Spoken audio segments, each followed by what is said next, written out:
This is Audible. Simon & Schuster Audio presents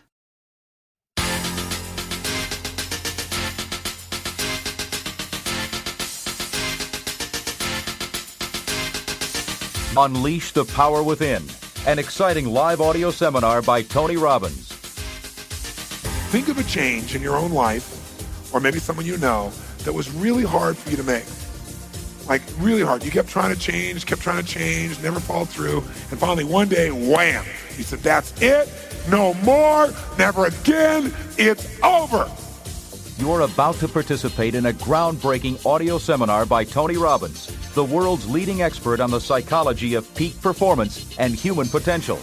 Recorded live at Tony's life-transforming Unleash the Power Within weekend, you'll experience the essence of the Tony Robbins experience, a powerful, high-energy examination of your life and its grand possibilities. See, at the end of your life, I don't think you're going to remember all the experiences of your life. I just don't. I think you'll remember certain moments. And you can create them, or you can hope they show up every once in a while. Rarely does the quality of life just happen. It must be created and constructed with conscious thought, caring, and desire. That's what makes a great life. Tony has spent over 20 years sharpening his life-enhancing strategies while coaching people around the world. Unleash the Power Within is the culmination of all he's learned and the tools that you need to make your life extraordinary. His dynamic powerhouse style, combined with his empathic approach to human transformation, have made Tony Robbins America's results coach and a world-class leader of profound sensitivity and insight. So this is the ultimate success formula. It comes down to knowing what you want, why you want it, taking massive action, know if it's working, and that's it. Anyone who succeeds does this. Take a front row seat for Tony Robbins' Unleash the Power Within. You'll learn to immediately break through your self-imposed limitations, create lasting change, and condition your mind for a lifetime of constant and never-ending fulfillment.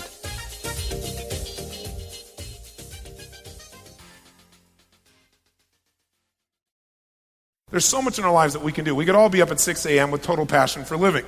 We could all be as fit and healthy and as strong as we can imagine. We all have the capability for that. We could all have the impact on our friends and our kids and our families that we want to have. We could also be happy every single day. We could. It's not impossible. The problem is our belief systems keep us from actually engaging the parts of us that would make that a must and not a should. Because we all got lots of shoulds, right? I should do this, I should do that, I should go on a diet, I should follow through, I should spend more time, I should make that extra call, but we don't actually do it. We just what I call should all over ourselves, basically. And so we want to turn those shoulds into musts. And anybody can do that. How many of you have had an experience where in a moment, something you've been working on for years or struggled with for months, you just like nothing worked and all of a sudden, wham. I mean, something happened. You said, that is it, never again, no more. And you made the shift in a relationship, in your business, in your career, someplace in life. How many can relate to this? Say, I. This is really the beginning of a journey. And it's a journey that I can promise you will be one you won't forget. Not because I'm so great, but because you got all these things inside of you. If you came here for me to be your guru, you came to the wrong place. Because that's not what I'm about. I'm just a guy. I have some really good solutions to ideas because it's been my obsession. What makes people what they do, and how do you change it quickly when what they're doing is not what they want? How do you produce results? You don't have to be too smart to start seeing there are patterns in human behavior, and they're predictable patterns. And when you know what they are, you can change things in lightning-like speed, just like your mechanic knows how to fix your car, hopefully, or your computer expert pretends that they know the answer to that. Each one of you have your focus. You have an area of your life that you know much more than I do, and you're an expert in that area. So I'm not coming to you this weekend as having all the answers, but I've got some that work just because they work globally, meaning worldwide, no matter what your background is, what your past experience is, your gender, your color, your religious beliefs. There are certain fundamental laws of the human psyche and the human physiology that when you engage them, you will get results, period. In fact, I got a question for you. How many of you in this room have ever gone to an educational experience of any sort, a seminar, university experience, anything? You learned something you really thought was valuable. I mean, you really, truly knew was valuable, but then you never actually applied what it is you learned. How many of you have had this experience? Say, I. How many of you have had this happen to you more than once in your lifetime? Say, I. How many still feel like you're intelligent? Say, I. How is it that an intelligent person like you and I could learn something more than once, know it's valuable, and then never use it? Well, the answer is because we've all been taught a big lie. The lie is that information is power. Information is not power. Information is potential power. Only one thing gives you power, and that's action. I want to tell you right now, I don't believe in positive thinking. Positive thinking says go to your garden and say, there's no weeds, there's no weeds, there's no weeds, there's no weeds. Okay? I got news for you, buddy. There are weeds there, and they're going to take your garden. Okay? So I'm not one of those positive thinking people. I want you to be clear about that. I believe in intelligence. Intelligence says this. Number one, see it as it is, but don't see it worse than it is, which is what most people do out of fear. Most people are so afraid of being disappointed again that they say they're skeptical or they're pessimistic. When someone says they're skeptical or pessimistic, you can translate that real quickly as I'm fearful. I'm afraid to get hurt. I'm afraid to get my hopes up. I'm afraid to try again. I'm afraid to go through the disappointment. I'm afraid of what other people say if I don't look good and it doesn't work out well. I'm afraid to fail. That's pessimism. That's skepticism. Courage means you got to see it as it is, but you also, step two, got to see it better than it is. You got to know how it really is, but then you got to get a vision for what you want. There's a great book called The Good Book that says, without a vision, people perish. And you know what? We all have to have a compelling vision, a compelling future. How many of you know exactly what you want in your life? How many have no clue? Where are the rest of you people? Kind of in between? Well, I'm not quite sure. On the cusp, are you? Right? So we're going to help you develop what is that compelling future. But you got to see it as, you got to see it better than it is, and then you got to make it the way you see it. And the way I'm going to show you how to do that is really fundamental. It requires three things I've mentioned. Number one, you want to change your life? There's only one way. You've got to raise your standards. And I know that sounds unbelievably stupid and simplistic, but it is the only way in which a person's life changes. What does it mean to change your standards? It means you have to take the shoulds in your life and make them musts. Because as long as it's a should, you'll do it when it's convenient, and convenience does not create consistency. And if you're good at anything, you're consistent. If you got a great relationship, it's not because once in a while you show up and are passionate and loving. It's consistency that makes a relationship work. It's consistency that will give you financial independence, not being good for a while with your investments or being good for a while in your earnings. It's consistency. And the only way to get that is to have a standard, a must. And people, all of us in this room right now, have exactly what we must have. You say, no, Tony, I'm struggling. I don't have what I must have. Trust me, I must have a better relationship than this. I must have more money than this. I must have less weight on my body than I got right now. Trust me, it's a must. No, not yet. Unless you're in the process, unless you really are making progress, the answer is no, it's still a should. And so what we got to do is get it to a must. And when it's a must, everything in life changes. Michael Jordan, great example. And one of the things that's neat about Michael is if you ask Michael, you know, what is it that separates you from everybody else? What's made you the best that exists?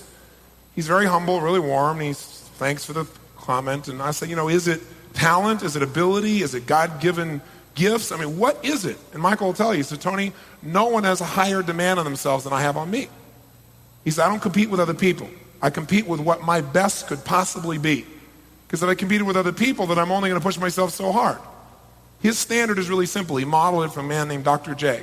Dr. J in his day was probably the best player of the league. He had a simple philosophy. Dr. J somebody came to him when he was in his mid-30s, and they said to him, Dr. J, how come you're so darn good? How come you're so lucky to have all these skills? And Dr. J was a very cool guy. He never got upset. But he also got a little heated, and he said, let me tell you why I'm this way. Because every day since I was 7 years old, I've demanded more from myself than anyone else could possibly expect. Now, isn't that interesting? If every day you demanded more from yourself than anyone else could expect of you, if it wasn't the standards of what other people think, but it was the standards of what you were capable of, if that was the must for you, not the should, then would you eat differently today? If you had to be that great every day in your relationship, even though you're exhausted and tired, you're going to go home and be that passionate, that committed, if that was a must, to be your absolute best every single day, to have a higher demand on yourself than your spouse, boyfriend, or girlfriend could ever imagine. If that was your standard for yourself, how would you show up on a daily basis in your relationship? What would your relationship look like? You could take that any area of your life. But people the best have those standards. Most of us wait for life to give us the have-tos.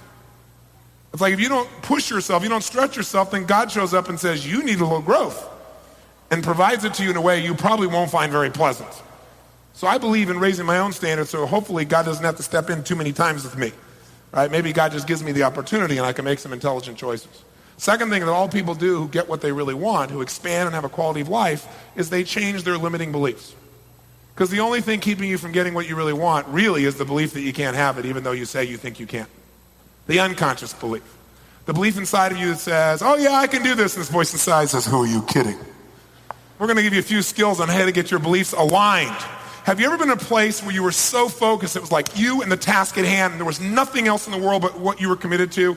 Bombs could be going off, you wouldn't know about it. How many of you have ever been in that place? I call it a genius state. How many been there? Say I. Okay, that's the state you're going to get yourself into. Absolute certainty.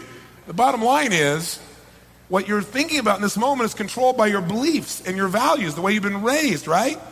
But many of you never chose those consciously. You just kind of pick this stuff along the way, and it affects your life. So we're going to decide consciously. And we're not only going to destroy what doesn't work, you're going to install what you need. And when your beliefs are on track, when your values are on track, you are pulled in the direction you want instead of being pulled apart. You ever been in that place? It's like you want two things that are totally in conflict. I'll show you how to resolve that. And that'll be a huge, huge shift for most of you. And then the third thing you need to really make your life work, besides incredibly high what? Uh-oh, we're in deep trouble already, I can see. Really high what? That's right. You got to raise your standard, whatever it is. It's got to be the next level of standards for you. You can't get to the next level of your life with the same level of thinking or the same level of standards as you have right now in this moment. So I could give you a million skills, give you all the ability. You get pumped out of your mind, leave here, and unless it's a must for you, you'll go back to doing the same stuff. You know, you have like a nice month or two of like riding high on the float to the seminar, but I'm seeing permanent, lasting change.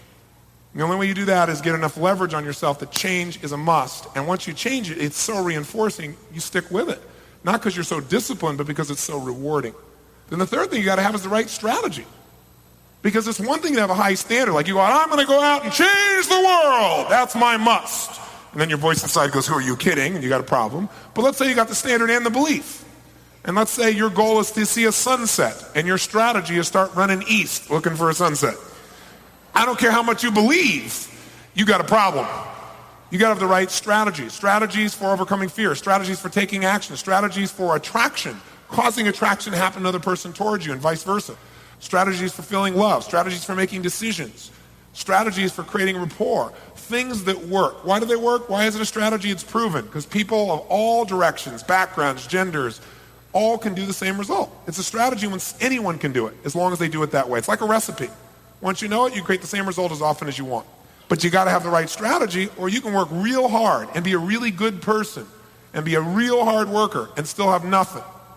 And most people have this in lots of areas of their life. Their financial life is an obvious example. 95% of this population ends up dead, broke, or dead by age 65. Why? They don't have the right strategy, and they have low standards and they don't believe. But some of them even have those two, but they don't have the strategy. So we're going to work on all three of those elements. Does that make sense? Let me offer you a possibility. We know you've learned from the past and not done it. Why? Why is because all this information came at you. But as I said to you, information doesn't change your life. We live in the information age, supposedly. There's too much information. You can't possibly absorb it to you. Where's it coming from? Everywhere, right? It's on the internet. We are drowning information and we're starving for wisdom. We're starving for those things we can actually use to actually get what we really want. Otherwise, you can spend all your time on the internet reading more information or chatting or buying something and never have any change of life. The internet's not going to make your life better. You have to make your life better by using your resources differently. But here's the deal. We're not in the information age. We're in the entertainment age. Here's what really grabs us. Something that moves us emotionally. We don't remember all that information. When something grabs us, man, we remember. Some of you old enough to be around long enough to know this, remember where you were when you heard John F. Kennedy was shot. Right? For some of you, maybe it was John Lennon if he was an associated hero for you. There's an emotion, right? There's a feeling. There's something there. It's not the information that's getting you. So here's my goal with you. I don't want this to be a class. We're going to try something different. We're going to go into 21st century learning. See, this was designed for you to obey, to enter the 20th century, where your job was working in an industrial complex of some sort, maybe building cars or something. And so they trained you from birth that you'd arrive on time, check in, do what you're supposed to do, and sit and shut up till someone told you what to do, and then you only did what they told you to do, and you didn't talk to your neighbor. Now, today in business, if you don't talk to your neighbor, you're out of business, right? Today, if you wait for somebody to tell you what to do, you're in trouble. I mean, today you got to think. You're in teams. You got to make it happen. You got to create it. You got your own business. It's a different world. So this has trained us for a world we're not in. So we have to be in a proactive, aggressive, entertainment-driven, emotional world. That's where we are. That's what you want. So the only way to get that is to learn in that state. So this is going to be very different for most of you. I'm going to ask you not to be the passive, deep trance, hypnotic subjects I'm going to ask you to be outrageous, playful, crazy, silly, and fun. If you and I are going to be effective as people, which means have fun, be fulfilled, be passionate, get results, achieve, learn, grow, all that, then we've got to become active rather than passive in our experience. In order to do that, it starts with the way we move and the way we think. And so I have a metaphor for myself. I think the most influential people in the world are kids. How many of you have kids? How many of you ever tried to say, no, you can't have an ice cream cone to a kid and saw moves you've never seen in your life before? Right? They don't hear no, it goes right on by. So if we want a quality life, one thing's for sure, we've got to become people of influence. You got to be influenced your kids and your family and yourself. You got to get yourself to do what's necessary. I mean, influence is the base skill for a quality life. Influence with integrity. So if you're going to influence yourself, then you might look at kids because they're good at influencing. And they do it a lot of ways. They do it with their energy, don't they? They do it with playfulness. They do it by asking a gazillion questions. They do it because they're having so much fun that even when they annoy you, they make you laugh every bit, right? Somehow they pull it off. And so my view is I'm always going to be a kid, no matter what age I am. Because kid or adult or old person's all a mindset. I know a man who's 84 years old who has just started lifting weights about 6 years ago, now lifts bench presses 450 pounds. I mean, unbelievable. This guy is like pure stud, right? And there's all kinds of research showing now about people starting in their 60s and 70s start lifting weights and get as strong as men and women in their 20s and 30s. And his mind is the best part, though. That's why he does it. I mean, sure, anybody could learn to do that. But most people don't have that as a standard. I mean, come on. We're all in cultural hypnosis. I mean, when you're in your 60s, it's over, baby. Right? You're getting old. Baby boomers start freaking when they hear those kinds of things. Right? They go, wait a second, I'm in my 50s now. I'm in my late 40s. I'm going to defy all that stuff. Right? But most people in their 60s and 70s don't have that as their standard, saying, I'm going to learn to bench press 450 pounds, so they don't. It's a should. It's not even a should. It's a never maybe. They don't have any belief that it's possible, any sense of certainty, and they have no strategy. He had all three. I also know a young man I was talking to recently, he's 21 years old, he's probably the oldest person I've ever met in my life. Because everything is impossible for him, and he's tired all the time, and he can't accomplish anything, and the world is forever terrible. It's a mindset, isn't it? How many want to be a kid for a few days here? Say I. Okay, then if you're willing to do that, here are a couple ways to do it. Number one, when I ask you a question, yell back the answer. Not so we have a rah-rah session here, but because research shows if you sit and listen to me passively, within 4 weeks you'll remember 10% of what I said. If you listen and take some notes, jumps up into the 50 percentiles. If you listen, take notes, but physically are active, like you yell back the answer, your attention is in the 90 to 95 percentiles, because what happens is, like when you yell an answer back, it's like driving the grooves of what you learn deeper inside of you. Plus, you're going to know the answer to anything I ask you. I'm only going to ask you questions you know the answer to because I want to help you to have strong self-esteem. It's easy stuff. But by yelling yes, you'll also keep your energy high. How many want to do this, especially when you don't feel like it, so you build some emotional muscle? Do you agree with me that if you really want an extraordinary quality of life, that one of the things you got to master is your ability to get yourself to take action, to influence yourself, number one. How many agree with that? Say aye. How many agree, number two, you'd have to become good at influencing others with integrity, meaning getting people to do the things they normally won't do for themselves. How many agree with that? Say aye. Outstanding. So if influence is a skill, it starts in the first moments of human communication or connection. So I want you to try something silly. I want you to notice little things. You know, most people think little things don't matter. They want to see the big thing. But I have a different mindset. When someone negotiates a deal that changes planet Earth, like, Gorbachev and Reagan get together, and for the first time in human history you destroy nuclear bombs, I want to know what caused that. And everybody looks at the big thing. But I get together, and I've had the privilege of being with both those guys, and I found out exactly from them what was the little thing. They didn't even notice at the time. Like later on in retrospect, they figured out what actually made them become friends, actually made them make an agreement. Little things change everything. If you're heading this direction, and we make a little 10-degree shift, it looks like nothing, 10 degrees between these two. But if you take that 10-degree shift out a week from now, a month from now, 6 months from now, a year from now, you have a revolution. You have a totally different destination and where your life turns up. Because it's so much easier to change the little things when you're way upstream. It's like I have a simple philosophy. Kill the monster while it's little, when it's a baby. Don't wait till it's eating the city before you kill the monster. Okay? And we all have little monsters inside that we want to handle. We also have some real great things that we want to magnify.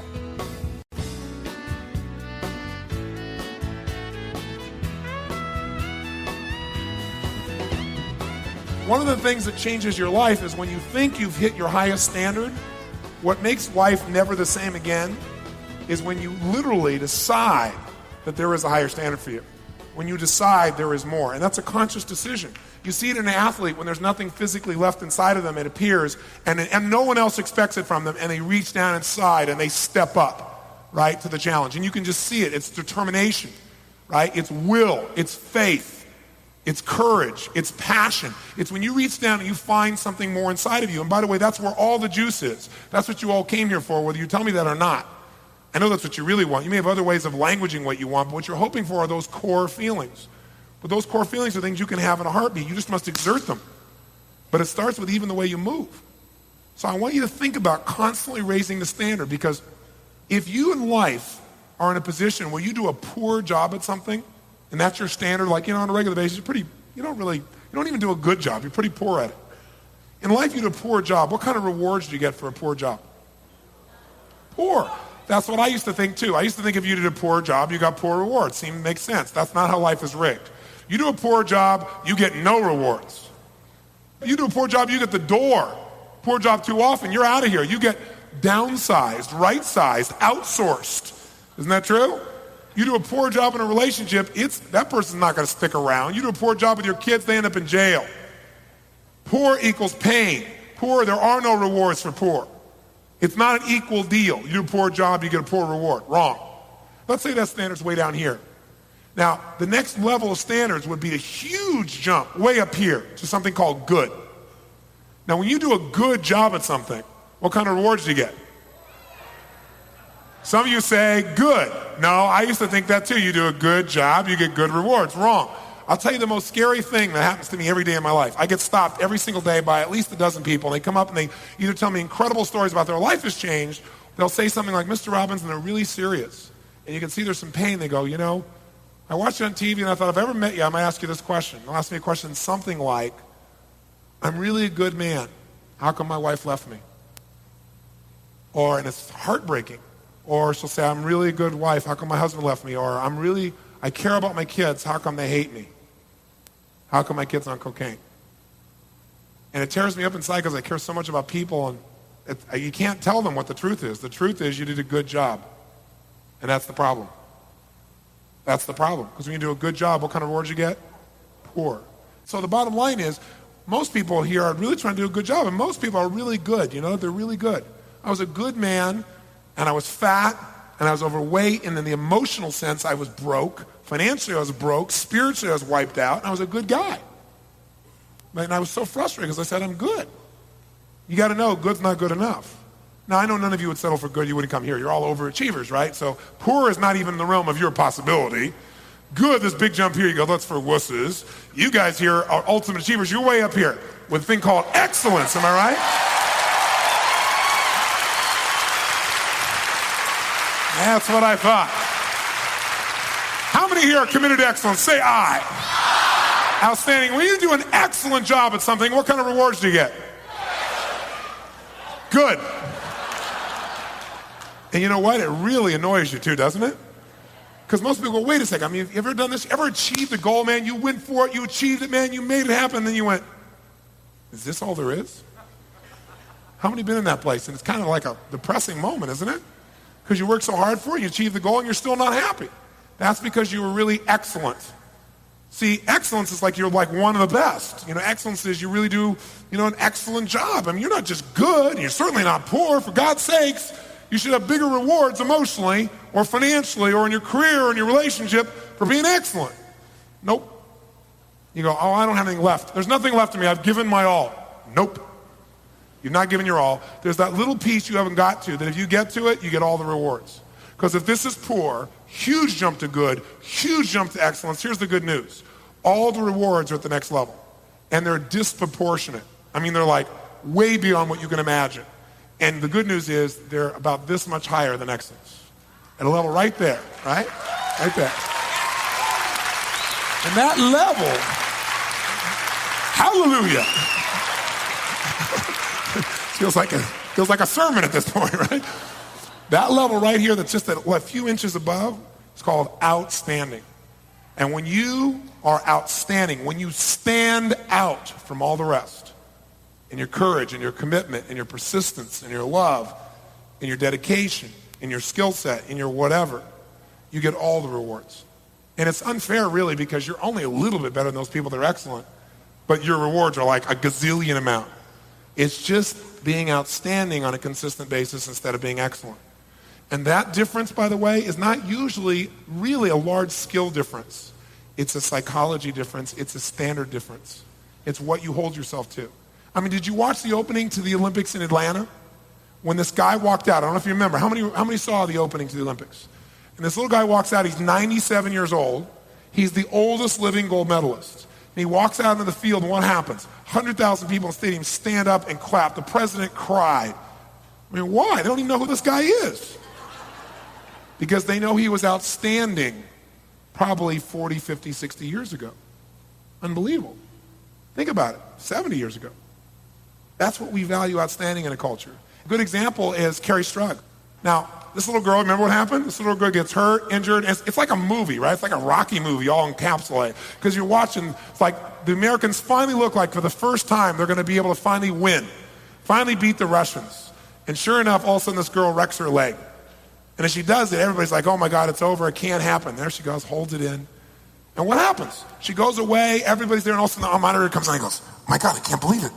I can't believe it. She's standing up. She's walking towards the mat. She couldn't. She can't. It couldn't be. She's not going to try it, is she? And the whole place gets really dramatic and quiet, and this little girl with nothing but guts and heart, through the pain, goes and lands. Holds just long enough, pulls that leg up, and everybody goes crazy. They win the gold medal.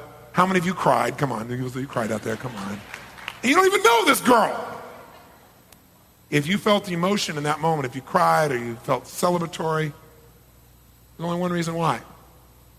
Because in that moment you recognize the part of you. That's what made you feel moved. You know there's a part of you that's outstanding. If you cried, it may have been that you're not fully utilizing that part of you and you realize that.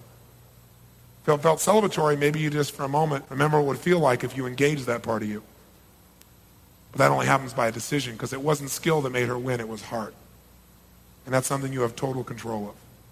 If you'll push yourself beyond anything you thought was available, and like lifting a weight, like, I mean, how do you build a bicep? How do you do it? What do you got to do? You got to demand. You got to put a huge demand on it consistently, don't you? You have to take a weight. You can exercise it. If you don't exercise it, it atrophies. But to grow a muscle, like really build it, you got to take on something that's much harder, much more uncomfortable, not what you planned for, not what's comfortable for you. And if you make yourself do it even though it's uncomfortable, and you do it again and again, you get growth, because as you make a demand, the muscle expands. So it is true with a muscle called passion. The more you demand of it, the more it'll expand. But if you just do what you're already comfortable with, you'll leave here kind of pumped up, feeling good, and you'll say, wasn't that a cool seminar? But your life won't be changed. You'll have had a great weekend that'll last a month or so. That's not why I came by. I really want to see you give yourself the gift of raising the standard. By the way, if I'm going to do 10 curls, which one of those 10 gives me, which one of those 10 do I want to do the least, probably? Which one? Number 10. Which one gives you all the growth? Number 11. Good people do 10 when 10 is what's asked of them. Excellent people usually 10 and a little half. Outstanding people always do more than is expected of them, because they're not doing it for someone else, they're doing it for what they know they're capable of. It's when you feel like you don't have an ounce left and you make yourself do it when all of your life has changed. So imagine you've come to the mental, emotional, and spiritual gym. I'm not here to tell you what to believe religiously in any way. I have no conversation for you there. I am respectful of whatever you believe. Whatever you believe, I'd say practice it. But spirituality is not just religion. It's the way you live your life. So if you entered the mental, emotional, physical, and spiritual gym, then what you'd be here to do is to push yourself harder than ever before. Because if you go in that gym and just kind of hang out, you're going to get exactly what you put into this gym. Now, I won't ask you to do anything. I don't put myself there first.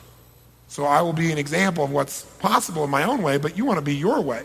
But I'll show you the standard of what can be done here, because I know that if you'll join me in this little part of the journey, you're going to experience more of yourself, because it's just a law of you. It's not me. It's the law of physiology, the law of the mind and the emotion. Does this conversation make any sense? Now, let me tell you a mistake most people make in life. They live by a philosophy of someday I will be able to feel the way I want to feel when. when I meet a certain person, when I achieve a certain income, when I finally get that position in my business, when I finally turn things around, when I'm finally physically fit. Someday when? And that someday never shows up, because then you meet the person and go, yeah, but did I really make the right choice? That really empowers the relationship, right? Or you make the money and then people worry they're going to lose it. Or they achieve the job and then they worry someone else is going to get that position. So someday never comes. So one of the things you've got to do is learn to train your nervous system to feel good. How many find that when you feel good, you're not just happy, but you actually perform better, and you also are better in the way you treat other people as well? How many find that to be true? Say, aye. Then I want us to train ourselves like a muscle to feel good, to drill that into our nervous system, because feeling good is a physiology. It's a way of moving. It's a way of breathing. Because the way you feel is totally related to the way that you move. Emotion, ladies and gentlemen, is created by motion, right? Emotion is created by motion. The more you move, the more you're going to feel. And people have very limited emotion and have very limited motion in their face and their body. They're kind of holding everything back. So what you want to do is loosen up and be a little crazy. So one way to do that is not to wait to have the good feelings you want. Because, see, you think when something happens, then you're going to feel good. But who's going to make you feel good when that thing happens? You are. You go, well, when I finally make that money, then I'll feel good. Oh, yeah? How do you know? Well, because I'll decide to feel good at that point. Ha ha. Why not decide now, feel good while you're on the way to doing that? Do both. Why wait, right? Or, another, it's like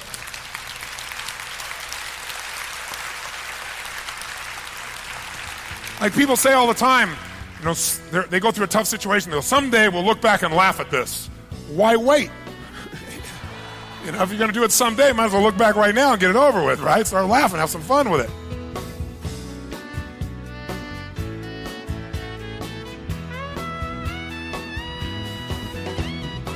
Most of us do not have the privilege of an environment that is surrounded with only outstanding people. And if you were to ask me, Tony, before you tell me anything else, what would be the most important tool to influencing the quality of my life forever above all else? My first hands-down answer was the ability to manage your state, the state of your mind and body during tough times. The capacity to do that is the number one skill that will basically determine your destiny. Because the state you are in will determine your decisions about what to believe and what to feel and what to do. And what you do will create the results of your life known as your destiny, at least the one on earth. So the bottom line is, state is everything. So we're going to learn how to master that. But if I had to give you the number two, it's who you surround yourself with. Who you associate to is who you will become. Because it's so easy to surround ourselves with people who have a lower standard than we have. And the problem with that is, sooner or later, if you're around people and you care about them, you don't want to be judging them, so you lower your standard for them. You can't help but lower the standard for you too when it's somebody you care about. It happens. It's the old adage, you lie down with dogs, you come up with fleas. It sounds terrible, but it's really accurate. I was speaking for the Marines recently, and I'm talking to them, and it was an interesting thing. I went out to Camp Pendleton. There's only two places the Marines train. And I got to be with this huge group, a couple thousand of these guys, as well as all of the brand new recruits who just made it through boot camp, and another group of guys that had been on a 9-day wilderness retreat where they don't let them eat for 4 days and they starve them and everything else, but they didn't want them to miss my talk. So they brought them out in full gear with their black and green paint across their faces, their M40s, right, all standing there at attention while I spoke for 4 hours. But I was talking to them about standards because the Marines have helped all of those men and women to raise their standards, and they have a different quality of life within the context of being a Marine. Now, whether that's the quality of life you want is a whole other thing, but that's what they have. They have a higher physical standard, that's for sure. Mental standard, discipline standard than they ever had in their lives before. And a lot of that had to do with being in that environment. I talked to them about how they have to take that environment wherever they go and have a higher standard than the Marines have. They have to have a higher standard when they leave the Marines. And I was talking later on to one of the generals there, and he was talking to me, and he's saying, Tony, what you said was so on the mark. These men have developed pride in themselves because they've made themselves do things that they normally wouldn't have done.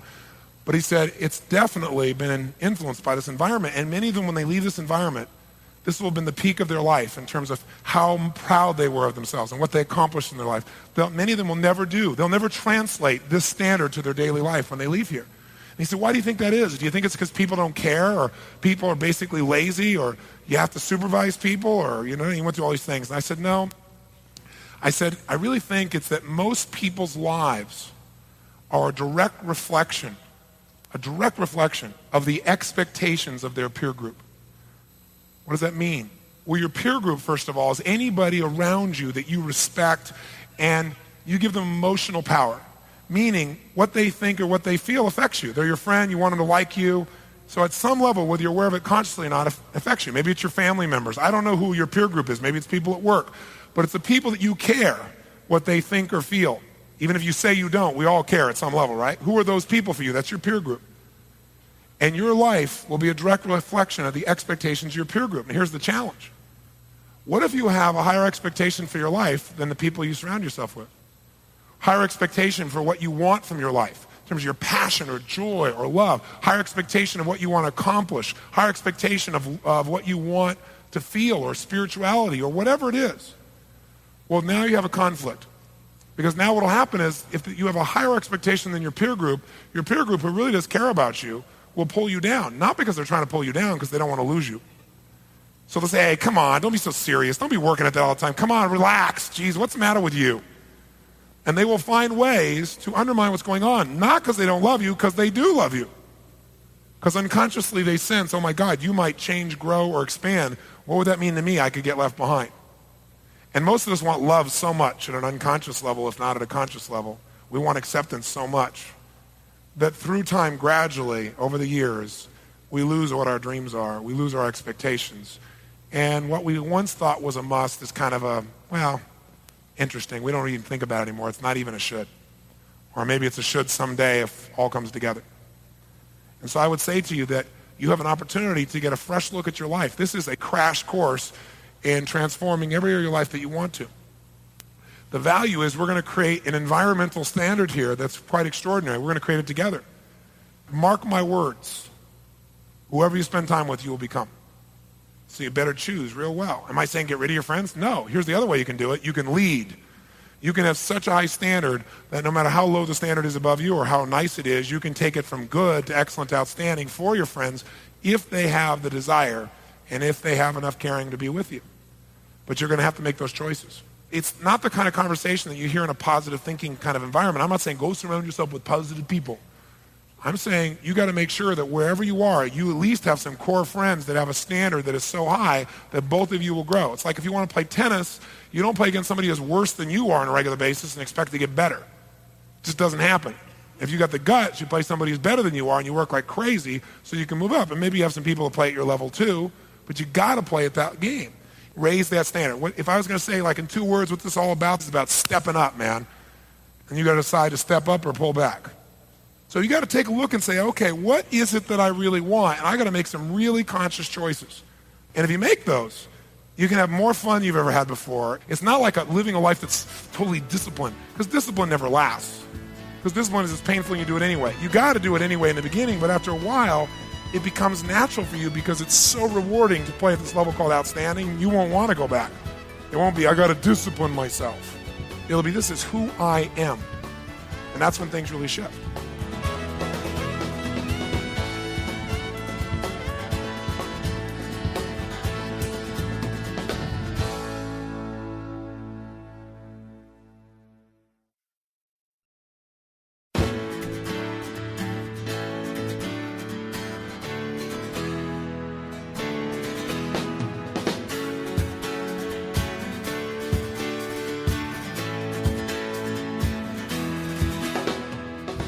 Tell you a secret.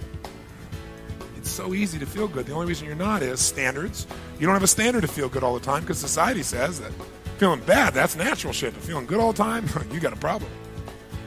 Right? Second, you don't believe it. And thirdly, you don't know the strategy consciously. Now here's what you need to understand. Any emotion you're feeling is just a pattern. It's a pattern of how you use your body. It's a pattern of how you use language. And it's a pattern of what you tend to focus on and believe about it. Those 3 patterns make up all your emotions. If you're upset, you're using your body in a certain way. You're saying certain things outside and inside your head in a certain way. And I don't mean this self-talk, positive thinking. I mean certain words trigger you. Like if I say, Michael, you're mistaken. That feels different than if I say, Michael, you are wrong. That feels different than if I say, Michael, you are lying.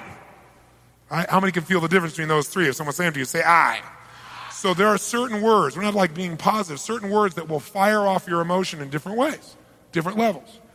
And your belief, what you're certain is going to happen, affects you. So people get in habits again and again, and then they think they're not doing it. They think it just happens because something environment happens and they start doing it. It's just a pattern you learned a long time ago, and you've done it so long, it's ingrained.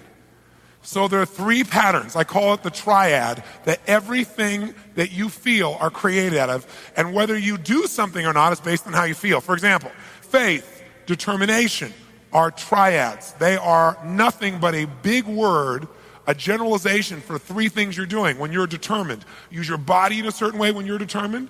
You do certain things in your head, what you say to yourself or out loud, and you picture or focus on certain things and believe certain things. When you're fearful, you do something different with your body, something different with your language, something different with what you focus on and believe. How many follow the general thought of this? Say, I. So you don't get depressed, you do depression. See, most people think if they take antidepressants, they won't get depressed. Bull. I do it all the time. Some people take in maximum dosages, 6, 7, 8 pills at a time, still get depressed. Because your body will override all of that. Because depression comes from a triad. Some people get depressed because they think they're getting older. Some people get depressed because they think they're going to lose their relationship. Some people we all come up with reasons. Whenever you think your future is uncertain, when you feel like you have no future, when you feel completely overwhelmed, like you can't figure it out, then people feel depressed. Doesn't matter how many drugs you take. So the challenge is not that you're not capable of not being depressed. The challenge is that she believes she needs to be depressed. Now, that's a pretty ugly thing to say, but it's true. Because we live in a culture that if you weren't really sad when you lose somebody, then obviously you don't care. But are there cultures, I'm just curious, where someone dies, where their belief is death is the beginning and not the end, that death is graduation, and where they not only believe that, like intellectually believe it, but they know it in their soul, and since they believe that and know it, they also believe that to be sad is blasphemy or a form of selfishness, because it means you don't really want them to have it. You're thinking about yourself and not their better good. I'm not suggesting that's all true, but are there cultures that believe that and where people never really feel depressed, yes or no? So what we feel is based upon 3 patterns, I said. One of those patterns I should tell you right now is a pattern of physiology, which is a fancy word for the way we use our physical body. Now, very often people come to me and they say things like, Mr. Robbins, I don't know what it is, but I feel down all the time.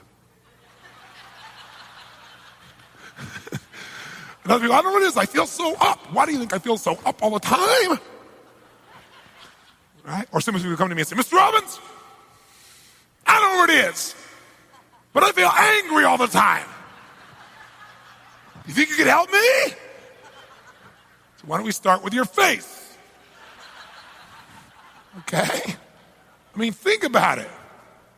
You don't feel an emotion, you do an emotion. I want you to get this. Now, I know you react, most of you, to some trigger in the environment, but can someone else have the same trigger and react differently, yes or no? That's called wisdom, it's called intelligence, that's called using the gifts God gave you instead of just reacting like an animal. And we all are going to react at times, but you don't want to stay there for months and months and months and months, or years, or days, or even hours. You want to raise the standard. So it doesn't mean you don't feel feelings. I mean, I have sad feelings, I have hurt feelings, I have frustration feelings, don't get me wrong, but I don't live there. And sometimes it's good to feel those for a short burst, just enough to get you to do something, to make something better, or to appreciate something. But to live there, see, some people do it so much, over and over and over again, until pretty soon, this is all they do, continuously. It's conditioned. And then they go, I can't help it. Right? I can't, I'm telling you. Yes, you can. Start talking like a human. Because you behave differently in a different state, and you're totally in control of your state. Your state is not controlled by what someone else says, or what someone else does, or what you see in the environment. You have one unbelievable gift from your Creator that we all cannot deny. And that is the capacity, in a moment's notice, in a heartbeat, to change your state. Every hero does it. When the going gets tough, somehow they get outside their own fear, their own pain, and they step up. All it is a state change. A hero is a state of mind. Sometimes it's time to be your own hero instead of waiting for someone else to rescue you. So physiology is the first part. Second pattern is a pattern of language. Now, language is an interesting thing. There are 2 distinctions here. One distinction I call TV. TV stands for transformational vocabulary.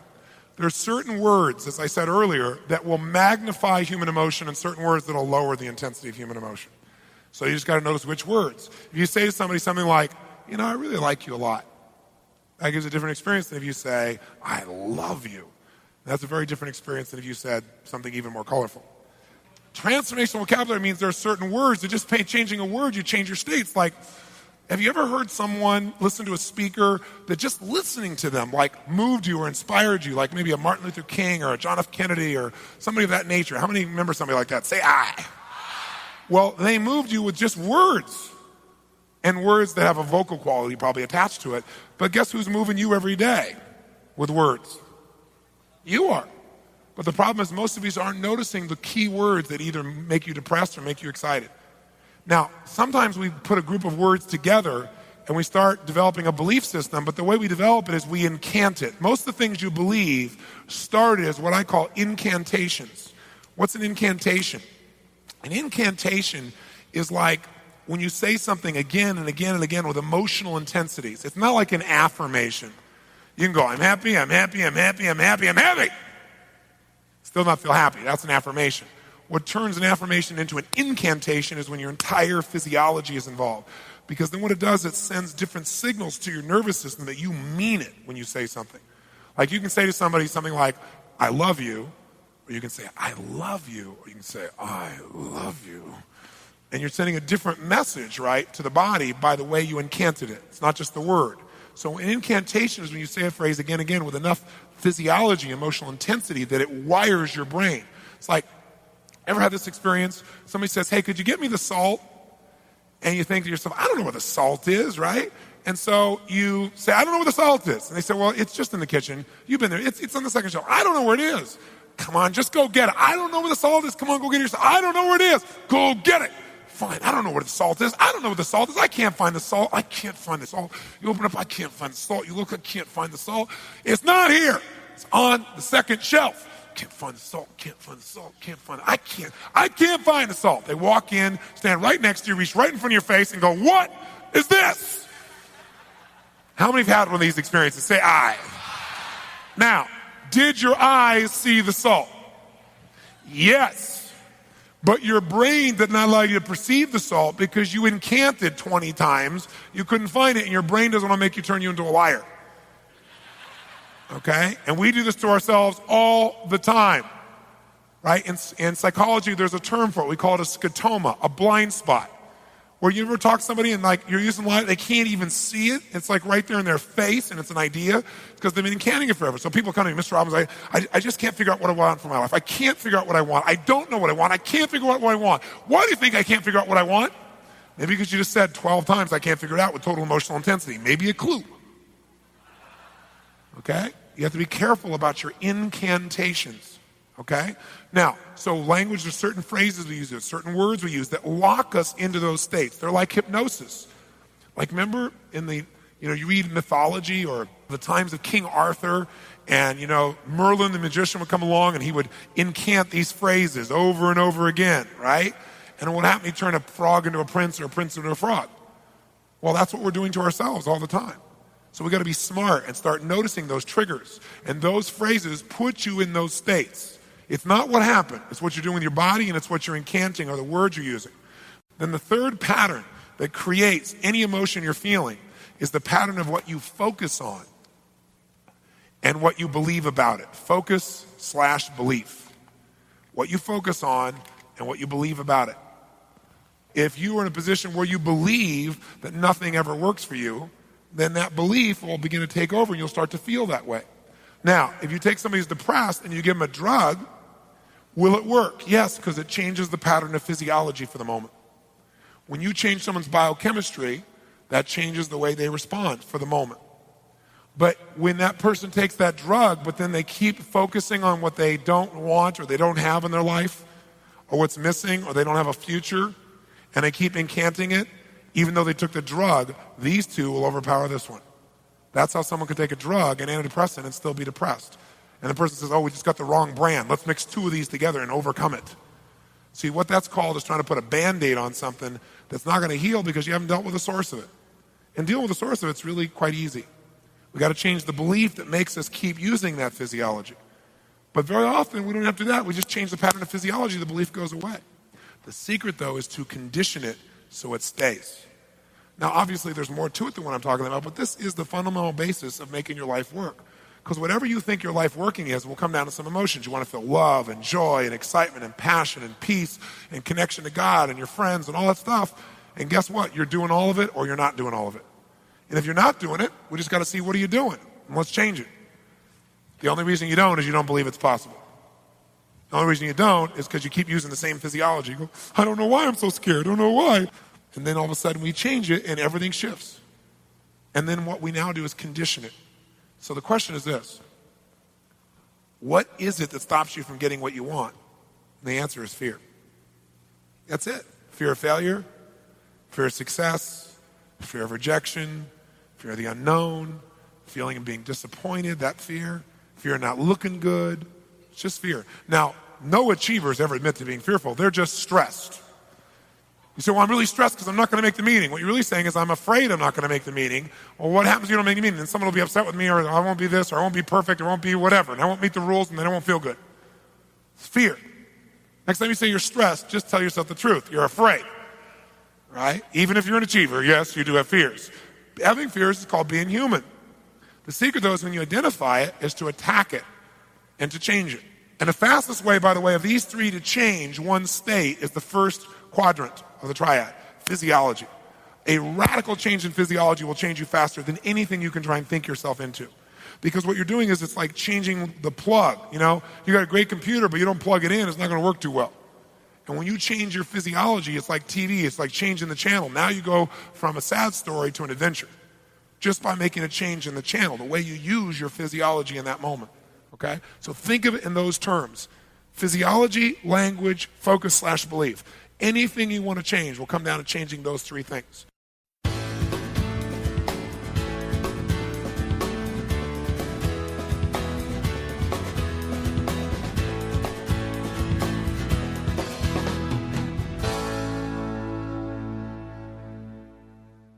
I got a phone call, found out there's a lady, some of you remember, an entertainer named Carly Simon. And Carly Simon couldn't get on stage. And I heard she couldn't get on stage, and somebody was talking to me, and I wasn't able to come help her because I just wasn't available. But I did find out from the friend what her symptoms were. Here's what she would do. She would do something very similar to what I had seen as a pattern with someone else. In fact, let me give you someone else first. I meet Bruce Springsteen for the first time. Meet Bruce, and I'm a big fan. I'm like really excited to meet him. Like, he's my hero, right? And so I go up to talk to him and everything else. And as I'm talking to him, he's really nice. And I said, tell me something. What's it like for you on stage? Do you still get juiced? Is it still like, does your body get going? Does your mind get going? Or are you just really relaxed? Like, what's it like for you? I'm curious after all these years. He said, are you kidding me? He said, every single time I go out there, he said, I feel a certain thing happen in my body. I want you to hear these parallels. Here's what Carly Simon says. Here's what he says about going on stage. Carly Simon says, when I think about going on stage, what happens is my heart starts beating really, really fast. And she goes, and then my whole thing, my muscles in my hands start to tighten up, and I start to sweat, and my breathing starts to speed up. And as I think about going out there, she says, everything starts speeding up faster and faster. I feel all this tension, all this pressure. And she goes, and then I know I'm having a panic attack and I can't go out. Bruce Springsteen says, when I think about going out there, he said, like everything in my body starts speeding up. And he said, I feel this tension in my hands, and I start sweating. He said, just still today, just like before, my heart starts beating like crazy. He said, right then I go, man, I know I'm ready. Someone starts to feel something, go, oh my God, I'm so stressed, right? Oh, I'm feeling stressed. You could go, oh, I'm feeling excited. Because stressed and excited are very close, aren't they? And what happens is a subtle change, and usually when you put the language on it, it shifts it. You may have been on the verge. You could go from either one. Someone says, oh, I'm breaking down. No, maybe you're breaking through. So you got to know that this is not some fancy schmancy like psychobabble. This is human physiology. So fear is the only thing that stops you. How fast can you get out of fear? Heartbeat. But most of you don't for two reasons. It's not a must. You don't have a standard that says, I must.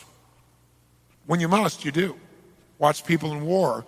Some of them go collapse, but most of them figure it's a must, and they figure it out, don't they? It's just a must, so they figure it out. Stuff they would never normally do day to day. They could never handle day to day. They have to, so they do. Don't make life make you have to. You make the have-tos. So it's proactive.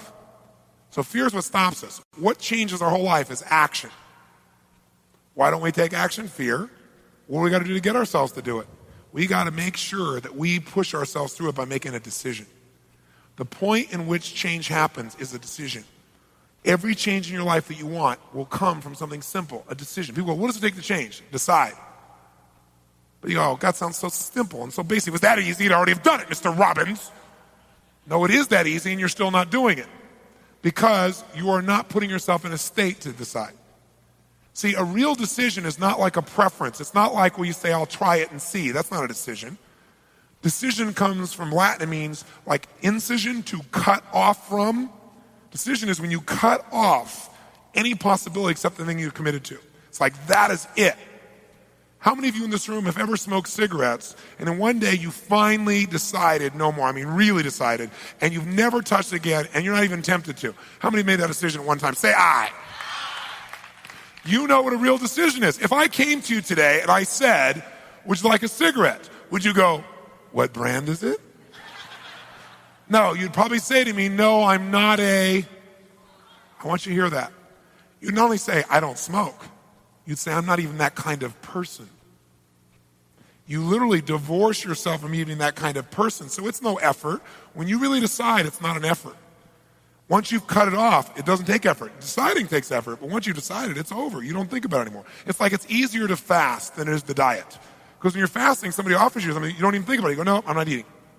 Right? When you're dieting, you're like, well, maybe we could have a little more. This is a little piece of cake.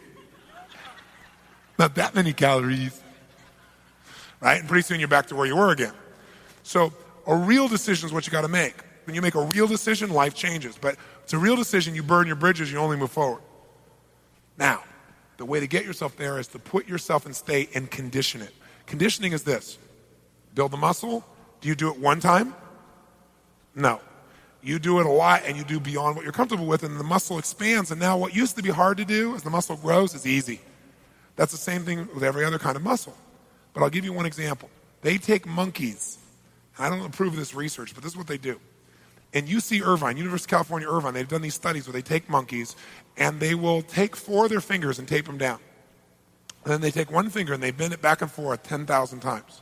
And every time they bend this finger back and forth like this, use this as a metaphor. In your brain, for you to do this once, twice, you have to make connections between neurons in your brain. Neuron's a big word for nerve cells. So to do this, imagine, as a metaphor, it's not exactly like this, to do this once, you got to put a connection, a thin thread had to be grown between this neuron and this neuron, as an example, as a metaphor. Do it again, 2 thin threads. Do it 10,000 times, and guess what? You are wired to do this. Here's the point. They untape the monkey's fingers, and what does he do constantly? For no good reason. He's wired, conditioned to do this. Now, how does this relate to you? Well, how many of you go to work the same way every day? You drive on the same on-ramp, go the same direction, get off on the same on-ramp. How many got a pattern like that? Say, I. How many have had a day when you're supposed to go the opposite direction on the freeway or the road, but you're on the cell phone and your brain is at the lunch and you get on the same on-ramp going the same direction that you normally do that's the wrong way? Say, I. You're monkeys. Can you condition yourself to feel depressed to where it feels more comfortable because you go there more often and you're wired to be there? Yes or no? Can you condition yourself to be quick to anger? Yes or no? Can you condition yourself to feeling overwhelmed at the drop of a hat? Can you condition yourself to feel loved all the time? Even if people say, I hate you. Yes, could you still feel loved? Could you condition yourself to feel happy as a consistent way of living all the time? Yes or no? But you know what? Most people don't believe that, but of course it is. It's the same nervous system. But the environment reinforces negative behavior more than positive. People go, how's it going? Oh, my life is so great. Oh, easy for you. So pretty soon you learn to go, yeah, I'm doing okay. You don't want to get too good because then your peer group would be unhappy with you because they're not feeling so good. So you learn to downplay it. And then you don't reward yourself so your brain doesn't go for more because it goes, we got to stay right on in here. This is our little comfort zone. So we're going to condition ourselves to be in a peak state, especially when you're exhausted. Because like, remember when you're doing the muscle? The one where you can't lift one more and you make yourself do it, that's where you get all the growth. So when you're most tired is when you got to push yourself. If you didn't listen to anything I said, but all you did was keep yourself in a peak state for 3 days, you'll develop something called emotional muscle. And emotional muscle is where your whole life comes in. Repetition is the mother of skill till it gets conditioned, till it's automatic. Now, I'll give you a clue. You know what I told you about them doing this with the finger of the animal? Here's what they discovered. Don't have to do this 10,000 times. All you got to do is do this about 2 dozen, max 3 dozen. If every time they do this, they stimulate the pleasure center of the brain of the animal. And they do that literally physically by pushing a little needle in the area of the brain that creates pleasure. But what happens is when they do this and they create pleasure, instead of 1 string, they get like 500 every time you do it with pleasure.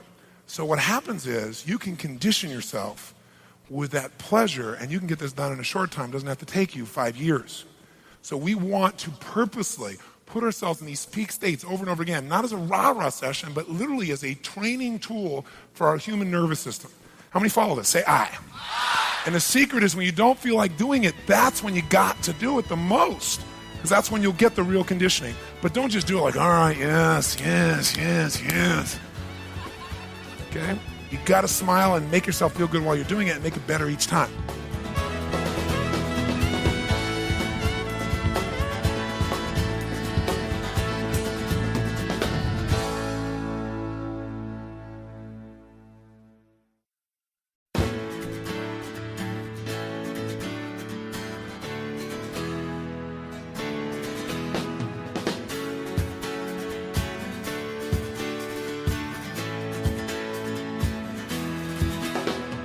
Now, how many of you in life already live by a belief system that says, in my life, whatever happens, it happens because I've created it, if not by my physical actions, by my consistent thoughts? How many follow that? Say aye. Then all we're doing is asking you to live by your own beliefs. There's a gentleman I have the privilege to work with, and I've worked with him now for 5 years, who's a financial trader, one of the top on earth. In fact, he made $500 million in one day. Now, you can't live on that, but it's a good start. And there's only one man on earth that I'm aware of that's made more money in a day, and that's a man named George Soros, who's also a financial trader, who made $1 billion in one day. But this gentleman I work with, and I worked with him for 5 years because he made $500 million in a day and then lost money for 3 years. It was like the guys that go to the moon. The astronauts go to the moon, and so they look for it their whole life. They went to the moon, they came back, ticker tape parade, shook the president's hand. Now what? They got depressed, because they felt like they had nothing to look forward to after being on the moon. See, if you got to go to the moon to feel a sense of adventure, then you got a problem. When you can find adventure in a smile, then you're rich. So that way you can go to the moon too. But you're not waiting for the moon to have the experience that you want. And so one of the things that I really want you to experience while you're here is that you got to be willing to take risks. Now, obviously, we feel we've limited the risk to the best of our ability, but you got to make the decisions, because in real life is not like real life in America. Real life in America is if things don't go your way, you sue somebody. You blame somebody else. Real life in America is we all know that the real reason our life isn't perfect is because of our parents. If it wasn't for them, our life would be working perfectly. All right? If we didn't have to deal with all their imperfections. In fact, everybody knows now that the reason their life's not working is they came from a particular kind of family. What kind of family is that? Dysfunctional. Everybody's from a dysfunctional family now. It's not even unique. So what's interesting is everybody's playing. We live in a society that's so out of control at this stage that not only do you sue somebody, but also if you commit a crime, it's somebody else's fault. Have you noticed that? That's the newest thing. It's like it's not only someone else's fault if you screw up, but if you commit a crime, someone else must have induced that in you at one time by abusing you or doing something terrible to you. We live in a society today where a woman gets upset with her husband, decides to take matters into her own hands, so to speak, takes out a big knife, middle of the night, and whap! And when they go to the jury trial, they go, yeah, but is she really guilty? Now, don't get me wrong. If he abused her, I want him to pay. I want him punished. But there are laws for that stuff. This one woman is responsible for more men sleeping on their stomachs after a fight than any woman in history. And even really good religious folks, you know, I personally am a Christian. Whatever people believe, I'm supportive of. But I hear a lot of my Christian friends say, yeah, but you're preaching the power in you. That's not God. Where do you think it came from? I mean, think about it. I mean, it's like, where did it come from? No, if it's God's will, then my life will work. No, I got news for you. Lying on your butt watching Jerry Springer eating Cheetos is not going to make God work for you. Right? That's not it. That's called you got a fat butt as big as Chicago. That's the problem. Okay? Because you aren't moving. That isn't God's fault. A lot of you know the old story, don't you? Story about the preacher. He's traveling across the country, preaching the gospel everywhere he goes. Passionate man. He gets to the Arizona deserts. He's out in the middle of the desert, and in the distance, he sees this magnificent, absolutely magnificent garden. He knows that, it's obviously not real. It's obviously a mirage. But as he gets closer, it's really real. He can't even believe it. In the middle of the desert, this magnificent garden, flowers and trees and fruit and everything. So sure enough, he decides to go knock on the house. There's a house at the back of this garden. He goes and knock on the door because he wants to make sure the gardener understands who created this garden. Sure enough, he bangs on the door as hard as he can. He's very righteous. Gardener opens the door, he's a very kind man. Says, Mr. Minister, how can I help you? He said, sir, I just want to tell you that the Lord has done a fine job with your garden. He was very intense. The gardener looked at the minister and he smiled and he said, I understand your message. He said, I agree with you. He said, if it wasn't for the magic of the seed and the soil and the sunshine, there'd be no garden here. He said, but I can tell you something, Mr. Minister. You should have seen this place when God had it all by himself.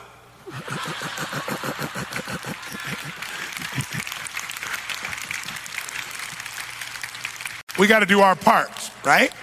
So you can't blame anybody else. Got to be responsible.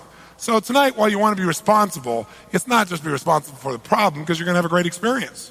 But the truth is, most people, when they screw up, most people are good people. They take responsibility. They go, oh, it's my fault. In fact, sometimes they take too much responsibility. Right? Sometimes they pity themselves.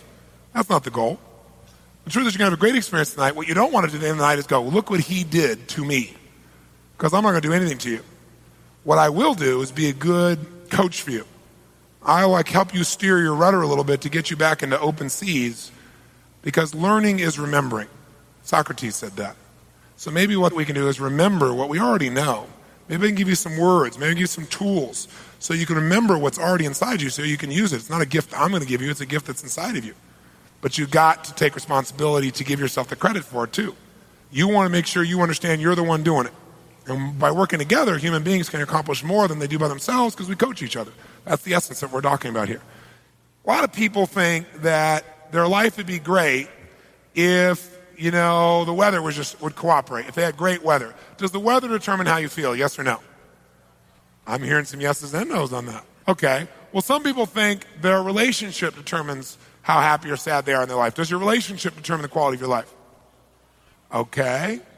Some people think the amount of money you have determines the quality of your life. Yes or no? Some people think politicians determine the quality of life. Yes or no? One answer, everybody agrees, no. Now, the truth is the answer to all of these questions in reality is no. The weather doesn't do it. Your relationship doesn't do it. The money doesn't do it. That's the real answer. The honest answer for most of us emotionally is we'd probably say yes to some of those, right? Because we have fallen into the trance of believing that these external environments determine how we feel. Are there people who have people that totally love them, great relationships, but don't feel really happy? Yes or no? Yes or no? Are there people with tons of money who are totally unhappy? Yes or no? Are there people with tons of money who are happy? Sure. So the money doesn't do either one. Money will magnify whatever you're already doing. If you're a pain, you'll have more to be a pain with. If you're loving, you'll have more to be loving with. It'll just magnify. If you're fearful, you'll be even more fearful when you got more money. Right? If you're centered, you'll be even more centered. All it does is magnify. Money doesn't do it. Relationship doesn't do it. Only one thing determines how you feel. The way you communicate to yourself in that moment. You can have a lot of money, but if you're communicating in a way that makes you feel like there's scarcity, you're going to feel broke. You can have a great relationship but not feel very happy or very loving if you communicate in a way that makes yourself feel unhappy. So it's not the things in our lives, it's our communication. That is the whole ball of wax.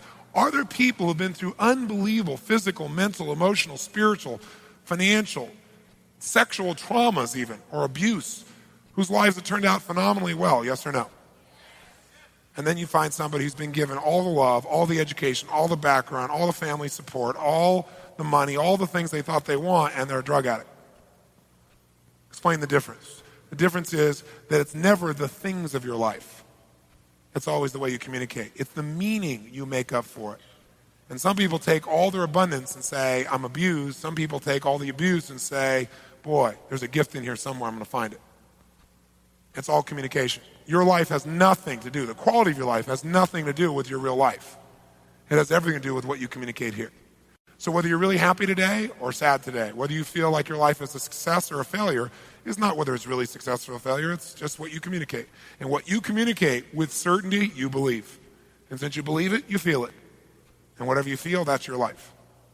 Nothing in life has any meaning except the meaning I give it.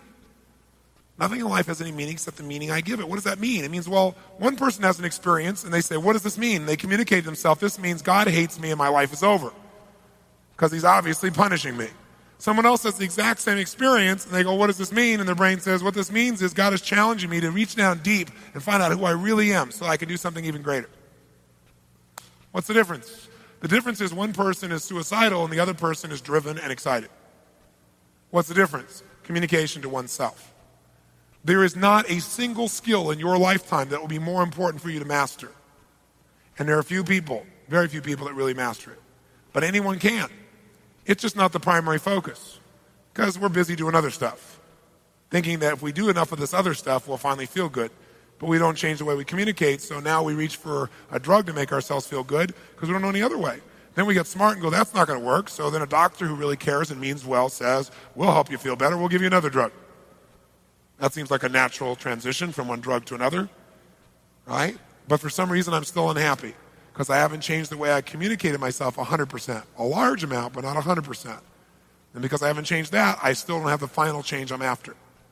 The only change that will have an impact is changing your communication. And that means changing what things mean. Because here's what all the achievers of the world try to do. All of us in this room, most of you, I would say, are probably strong achievers. Most of you had to be an achiever to get here, for God's sakes. So the bottom line is most achievers try to control events. And most achievers are pretty good at controlling a lot of events. What's happening around them, their environment, what's going on. But all achievers run into places where they can't control those events and it freaks them out. You can't control all events. You just can't. You can't control your father passing away. That's not something you control. You'd love to, but you can't. Here's what you can always control, what things mean.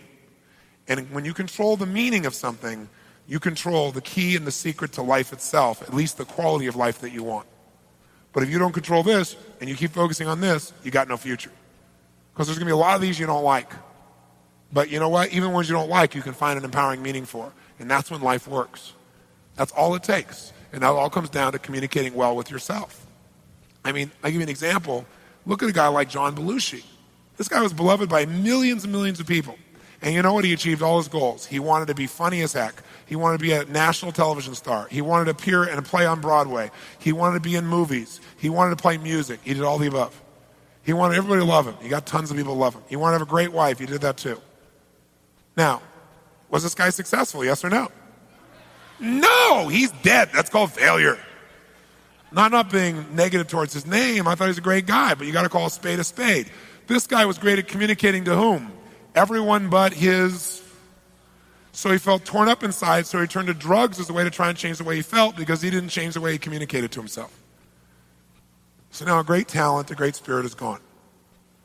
You must master your communication with yourself.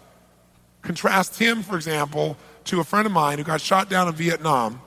His name is Jerry Coffey. He wrote a book a few years ago. He's one of those Top Gun guys. Two of his guys shot down with him.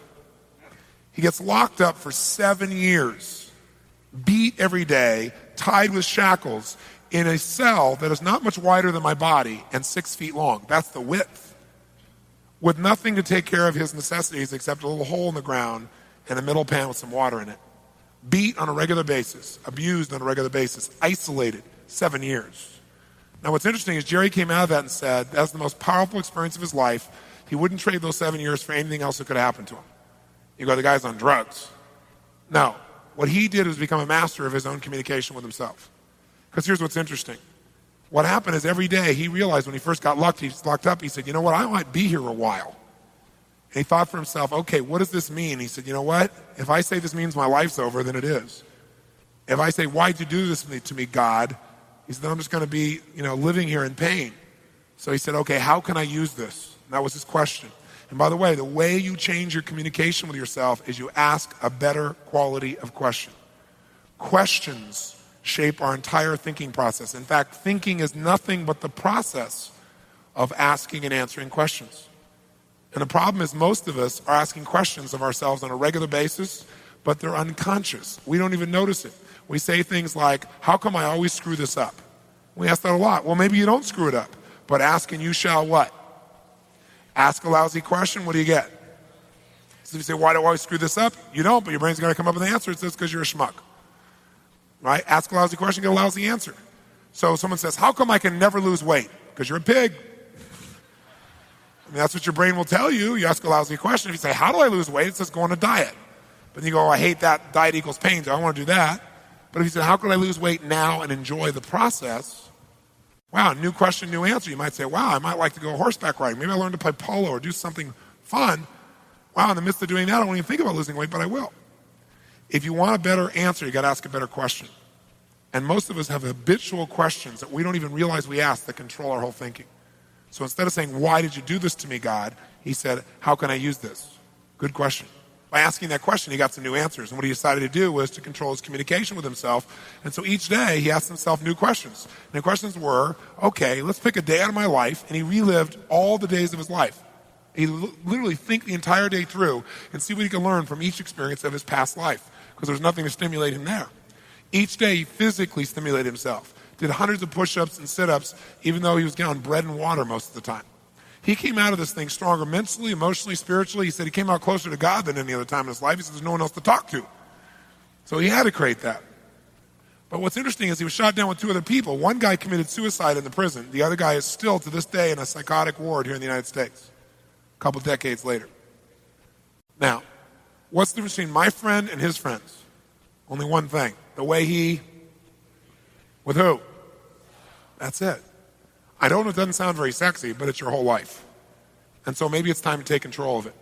And the way you take control of it, number one, is asking better questions. And number two is starting to develop incantations that empower you versus those that destroy the quality of your life. Because that's what people do. I can't believe this happened to me. I can't believe this happened to me. Why does this always happen to me? And they incant negative phrases and negative questions until literally that person is immobilized or overwhelmed with negative emotion. You must ask those that empower you. And that's what he did, and that's why his life really works. So, the quality of your life is the quality of your communication. And by the way, communication is not just words. Most people think of communication as words. But think of it this way. Words, research shows that when two people meet and they're communicating, what actually influences another person to change the way they feel, to actually do something different? What affects them the most is usually not words. There's a few words that do it. Most words don't do that. In fact, the last study was done at USC, and they found that words in human communication represented only 7% of what actually influenced someone to change how they felt about something. Words are only 7%. Now, most business people, most negotiators, most salespeople, most marketers spend an inordinate amount of time trying to figure out what to say and how to say it so they can get someone to respond. And while words do play a role, they're 7%. They're the smallest role in actually influencing someone to change the way they think and feel and do. So what affects us more than words is voice qualities, or voice cues as we call it. So when you think of communication, don't just think of words, think of voice cues. Because voice qualities represent 38% of what actually influences someone to change how they feel. Now what's a voice quality? Well, tonality is an obvious one. Timbre, the quality of the sound. Volume, tempo, the particular pattern someone begins to speak radically affects the way we feel, doesn't it? If someone says, I love you, it feels different than if they say, I love you. I really love you. Different feeling, different experience, just by tonality. That's all it takes. Now, what affects us even more than voice qualities, though, is physiology. And again, remember, physiology is a fancy word for how you use your physical body. Physiology represents 55% of what actually influences how we think, how we feel in the moment when someone's communicating to us. So this is true of other people as well as ourselves. So what's physiology? It's facial expressions. It's muscular tension or relaxation. It's the way you gesture. All of these things influence us much more than just words. If somebody looks at you like this and they say, I love you. This gives you, even if the voice sounds okay, gives you a little different feedback than I love you. Have you ever left somebody's presence? I'm exaggerating only slightly. And they said something in your gut, you went, it's not going to happen. You didn't know why, but you just knew it wasn't going to happen. How many of you have that experience? Say I. That's because your brain is trained to look for what we call incongruencies. Incongruency is when your voice and your body and the words don't match. People notice that. So when you say, sure, they notice that. They notice when the inflection doesn't match the word. And even if they don't notice it consciously, they notice it unconsciously. And so you've got to communicate congruently. Now, this is not only true of other people, but yourself too. Now, where is this really valuable? Well, it's really valuable when you're communicating to yourself. If you say to yourself, okay, I'm going to do it, I'm going to do it, I'm going to do it, I'll do it. What does your brain say? He goes, there's no way in a million years you're not going to do it. Who are you trying to kid? I'm not stupid, you know. There's no physiology here. You're incongruent. But if you say, I'm going to do it, then your whole brain, body, everything gets, you mean it, and you'll show up. So you want to not only get good at communicating well with other people, but first you got to get good at communicating well with yourself. Does this make sense? So one of the things we want to do is get you so you are congruent. So that when you go to do something, all of you is saying yes, not just the words, your body, your voice, everything. And when all three are aligned, then you have this thing called power, congruency, consistency, the capacity to get yourself to do what's necessary like that immediately. That's part of our target. And that comes from congruent communication. Good example, by the way, of congruent communication is the mafia. When they communicate, do people know exactly what they mean? Yes. In fact, if you remember, there was this one Don they were after forever, and they could never get this guy. And they finally got him a few years ago. And the reason that the authorities could never capture him is he understood the power of communication. And he was really smart. He protected all his communication networks. Not only when he said something, people knew what he meant, but also he protected all the ways he communicated so no one could grab a hold of information. So for example, he had an accountant for many years who was a man who could not speak and could not hear. Makes it very difficult to testify in court that way. So one day, though, what blew the whole thing up was this accountant gets called in to the mafia boss's office because the mafia boss freaks out and realizes he's missing $3 million from his accounts. He pulls in this accountant who he can't talk to. So he has to talk through a finger sign, interpreter. So he turns this guy and he says, to interpret, he says, you tell this guy I'm missing $3 million. I know he has it and I want it right now. Interpreter turns and says, he says that he's missing $3 million. He thinks you've got it and he wants it right now. Well, the accountant gets this funny look on his face, starts flashing fingers back. I don't know why he's coming to me. I'm a trusted, loyal employee. I've been here forever. Tell him look somewhere else. Well, the mafia boss is watching his hands going back and forth in hyperspeed, right? So he turns to the interpreter and says, what'd he say? What'd he say? The interpreter turns to the mafia boss and says, well, he said he's a trusted, loyal employee. He's been here forever. He doesn't have any of your money, and you have to look somewhere else.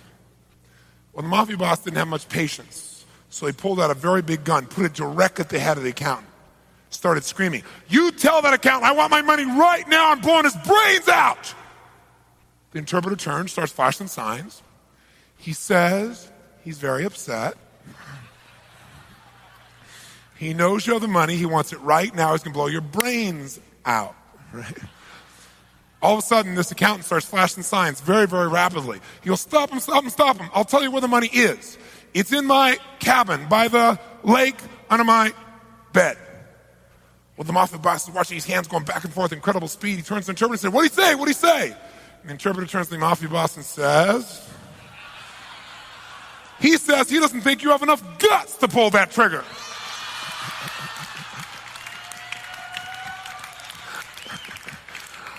Moral of the story. We don't want to misinterpret ourselves this weekend, right? Now, if you're going to be effective then in communicating, you probably should know how your brain functions. Understand what really triggers your brain to work. Now, we understand, first of all, that no matter what happens in our life, it's not what happens that determines life, it's what we do with it, right? It's what we communicate and what action we take. How many buy that? Say aye. And so what we've got to be able to do then is understand maybe why we do what we do. Now, most of you know at a very basic level why you do what you do. Most of us do anyway. We know that everything we do, ultimately, we do for one of two reasons. We do it either out of our need to avoid what? Or out of our desire to gain. That's the whole game. Now, what's interesting, though, is this. You and I as human beings have a unique ability. We don't actually avoid real pain. We don't actually move towards real pleasure. we move towards what we think will equal pleasure, or what we make up in our head will equal pleasure. And we avoid whatever we make up will equal pain. Like, we're unique. We're not like dogs. There isn't a clear pain and pleasure. We make stuff up. Can someone make up something that's really good for them in their mind, make it up that it's painful? Is that possible? Can a hunger striker literally starve themselves but feel pleasure instead of pain because they associate a higher moral ground to what they're doing? Yes or no? Sure. I mean, you look at Nelson Mandela. Of all the people I've had the privilege of meeting, people ask me all the time, like, who's the person you respect the most? By far him. Could you imagine somebody taking 27 years of your life away from you and you not want to kill everybody in sight? And then you not only don't kill anybody or come out and do anything, but you come back out and say, listen, let's rule the country together. You people that put me in jail for a quarter of a century. I mean, that shows you what a human being is capable of. And when I met him, I said, how did you make it through that suffering? I mean, and he looked at me and said, what suffering? I said, well, like 27 years, what did you do? He said, that wasn't suffering, Tony. He said, that was preparation. He said, while I was there, I was preparing for one of two things. Either I would die and my death would spark a revolution in my country, and I knew then my life's purpose would be met, or I'd get out and I'd end up running my country. So I was preparing to be a great leader. I mean, most people probably didn't have that communication with themselves. That's why you don't know Joe Schmo, but you do know Nelson Mandela. Because Joe Schmo never communicated with the darn it, you know who he is. Communication is everything. Mastering that communication is everything. And we have that power. So we have the ability to decide what equals pain, what equals pleasure. But here's the problem. Most of us do act like dogs. We let other people tell us how to feel. In fact, the average American watches television 7 hours a day still, even with the internet. 7 hours a day is the national average. That's it, 7, right? And what's happening there is people are being taught what to feel. And advertisers know how to get you emotional about dog food or women's hygiene products. Right? You know, I mean, it's unbelievable what's on the news now. Plus, now they got drugs. Here's this drug. It's really wonderful, but it may not work, and it may kill you. It may give you brain hemorrhaging. It may do this. It may make you kill your best friend. But please call your doctor and see if you'd like it for you. But they play the nice music while they're saying it. It's like a Saturday Night Live commercial. Have you seen these commercials the last few years? It's like staggering the stuff they put on there. You know, you may have a brain hemorrhage. Right? Because they know how to condition you to link pleasure to things that could actually be painful. So if you don't take conscious control, if you don't have a plan for your life, I guarantee you someone else has one for it. So you better be conscious or you get to pay the price of being reactionary.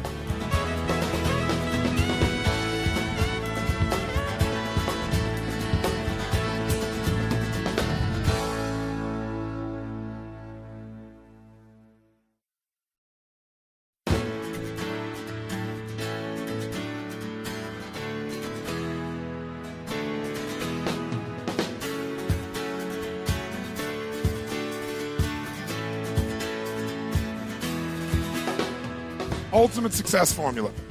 What this is based upon is something very fundamental.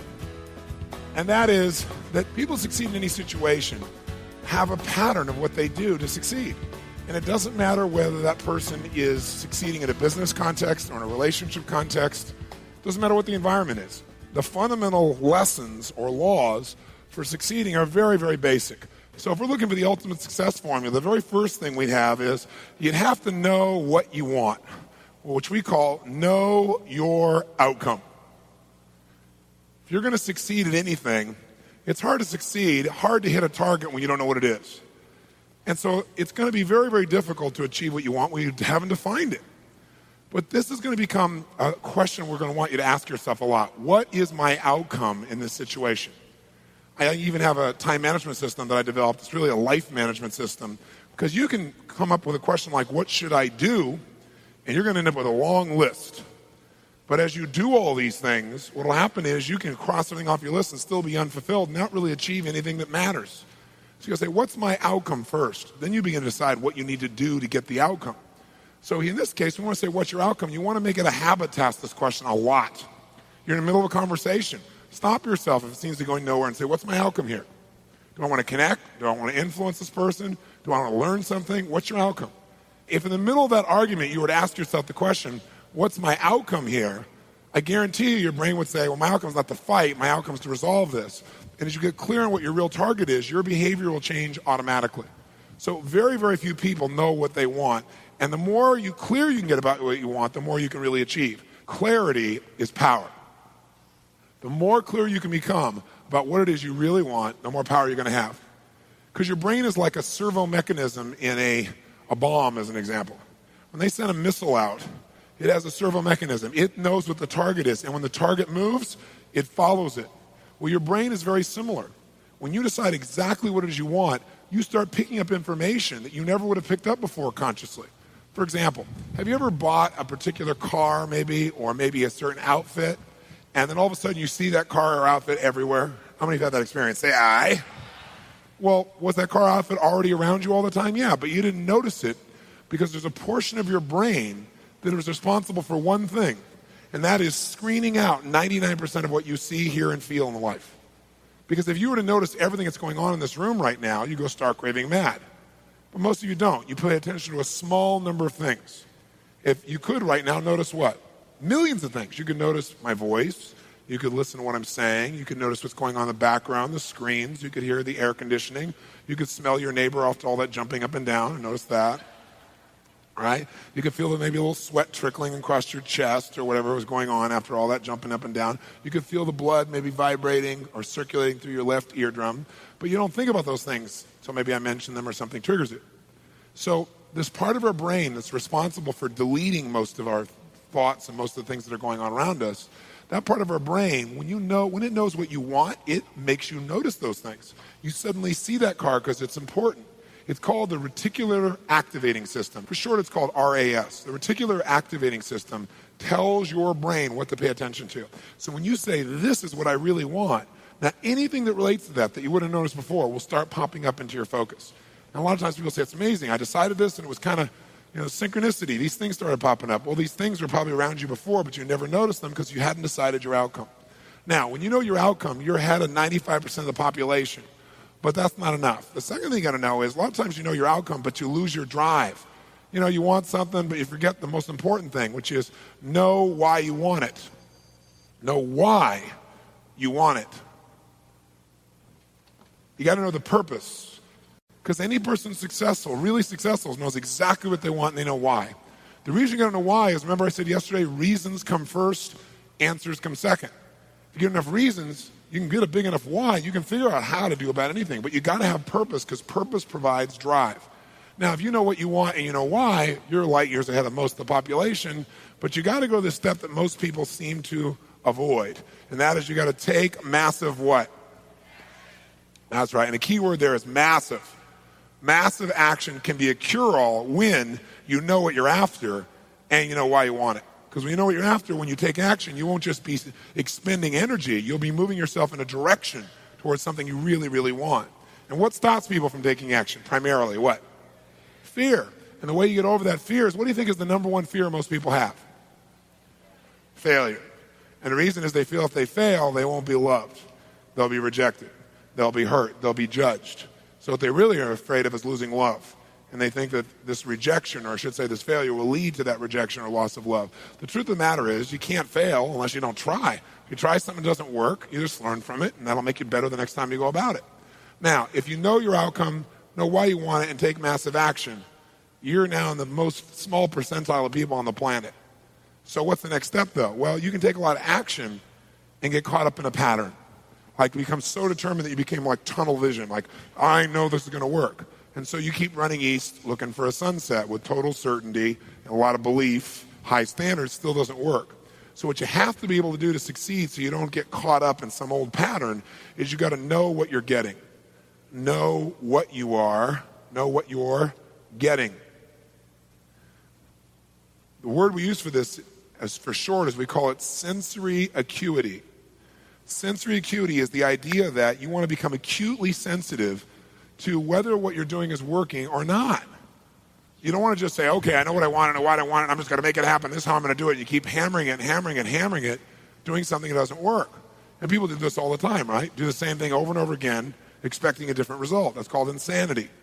You can't do the same thing again and again, expect a different result when you can see it doesn't get the result. But we get caught up in our patterns. So we want to get really sensitized, acutely sensitized, sensory acuity, to whether what we're doing is working or not. And by the way, sensory acuity is really the measure of a person's intelligence. What I mean by that is, how do we measure intelligence? Intelligence is a measure of the number and quality of distinctions you have in a given situation. Like, for example, if you talk to Eskimos, that's actually not the politically correct term anymore, I guess it's Inouye. If you talk to an Inouye, what we formerly called Eskimos, you'd find out that Inouye have more than a dozen words for the word snow. More than a dozen. Now, I'm from Southern California. Guess how many words I have for snow? One. I don't see any of it. It's called snow, baby. Right? But they got to know what kind of snow. They got to make more refined distinctions to be effective in the world, to get their outcomes. They got to know what kind of snow you can build an igloo out of, what kind of snow you can take your dogs through, what kind of snow you can eat, right? What kind of snow you're going to fall through.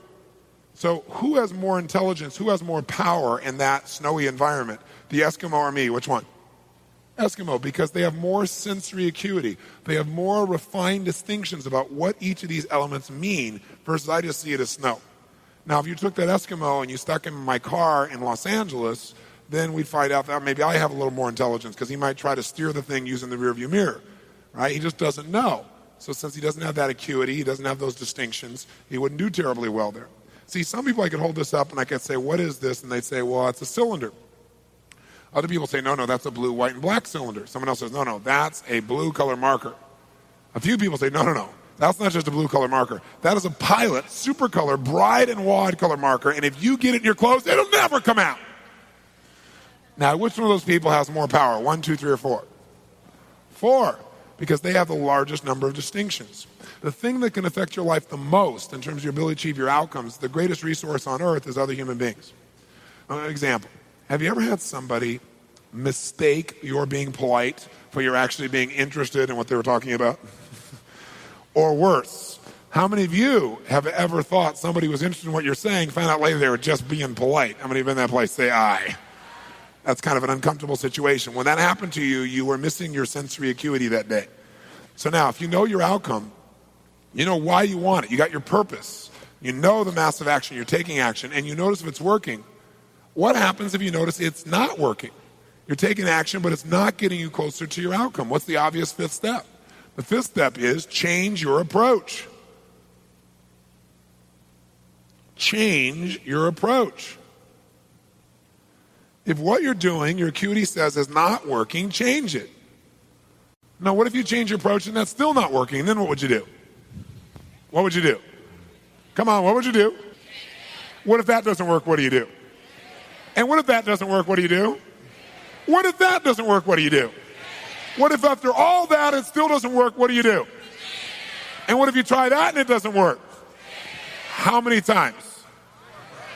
Until you find out what works. Do not say to yourself, I've tried everything. That's bull. If you tried everything, you'd have what you want. Well, I haven't tried everything, but I've tried millions of things. Millions? Number them, name them. Well, maybe tens of thousands. Tens of thousands? Name 1,000. Well, maybe 100. Name 100. Well, maybe I did these 2 things over and over again that don't work. Okay? But when we start saying, I've tried everything, we tend to incant that, don't we? We make it an incantation, and then we believe it. And since we think we've tried everything, we just give up. It's garbage, not true. Hey, let me ask you a question. How long would you give your average baby to learn how to walk? You know, before you shut them off and didn't let them try anymore. You know, what are you, crazy? My kid's going to keep trying until he or she walks. Magic formula. No one, almost everybody in the whole world walks, right? But see, when you're a kid, that's what you do. You do whatever it takes. When you get to be an adult, you try something that doesn't work. You go, did anybody notice that? Okay, I'm never doing that again. And you lose all your power, okay? So this is the ultimate success formula. It comes down to knowing what you want, why you want it, taking massive action, know if it's working, and simply changing your approach until you get it. That's it. Anyone who succeeds does this. They may not call it Robin's ultimate success formula, but I guarantee they did it. I mean, corny example, Thomas Edison, these lights in here. Did this guy know his outcome, yes or no? He was absolutely clear. Without knowing the outcome, he couldn't have built that in a million years. It didn't exist before. He had to decide he wanted to create this result without the use of candles. Did he know why he wanted to do it? You bet. You read his writings, this man had a sense of incredible purpose and drive.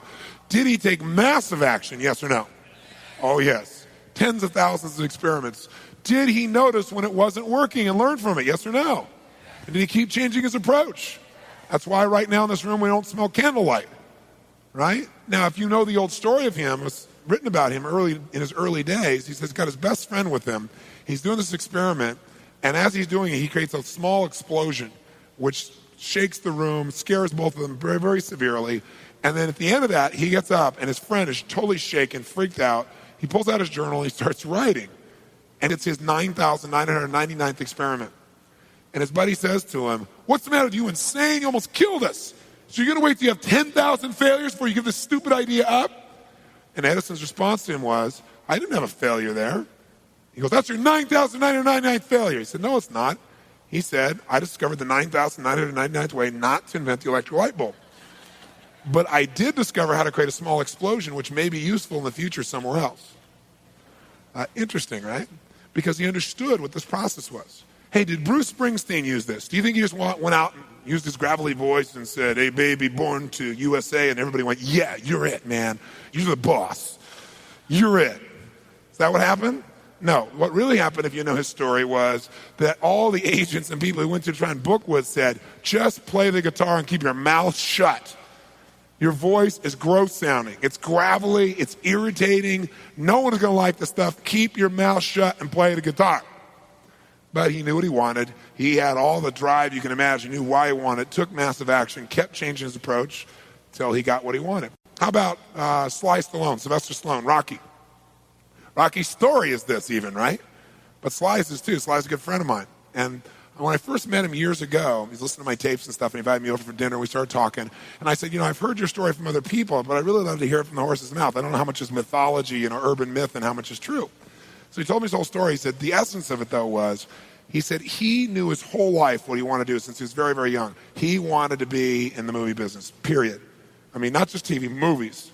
And he said why was, for him, it was a chance to have people not only escape, but to inspire people. And by the way, that drive is what made most of his movies, inspire people to what they're capable of, to overcome unbelievable obstacles, because in his own life he felt like he did that. When he was born, he was pulled out by the forceps. That's why he looked the way he did. That's why he talked the way he did. And he said, so I really want to do that. And he said, I knew why I wanted to do it, and I wasn't willing to settle for anything else. And he said, what happened was I went out to try and get jobs, and it's not like I went, hey, Adrian. They went, you're a star. It didn't work out real well. They looked at me and said, hey, you're stupid looking. Do something else.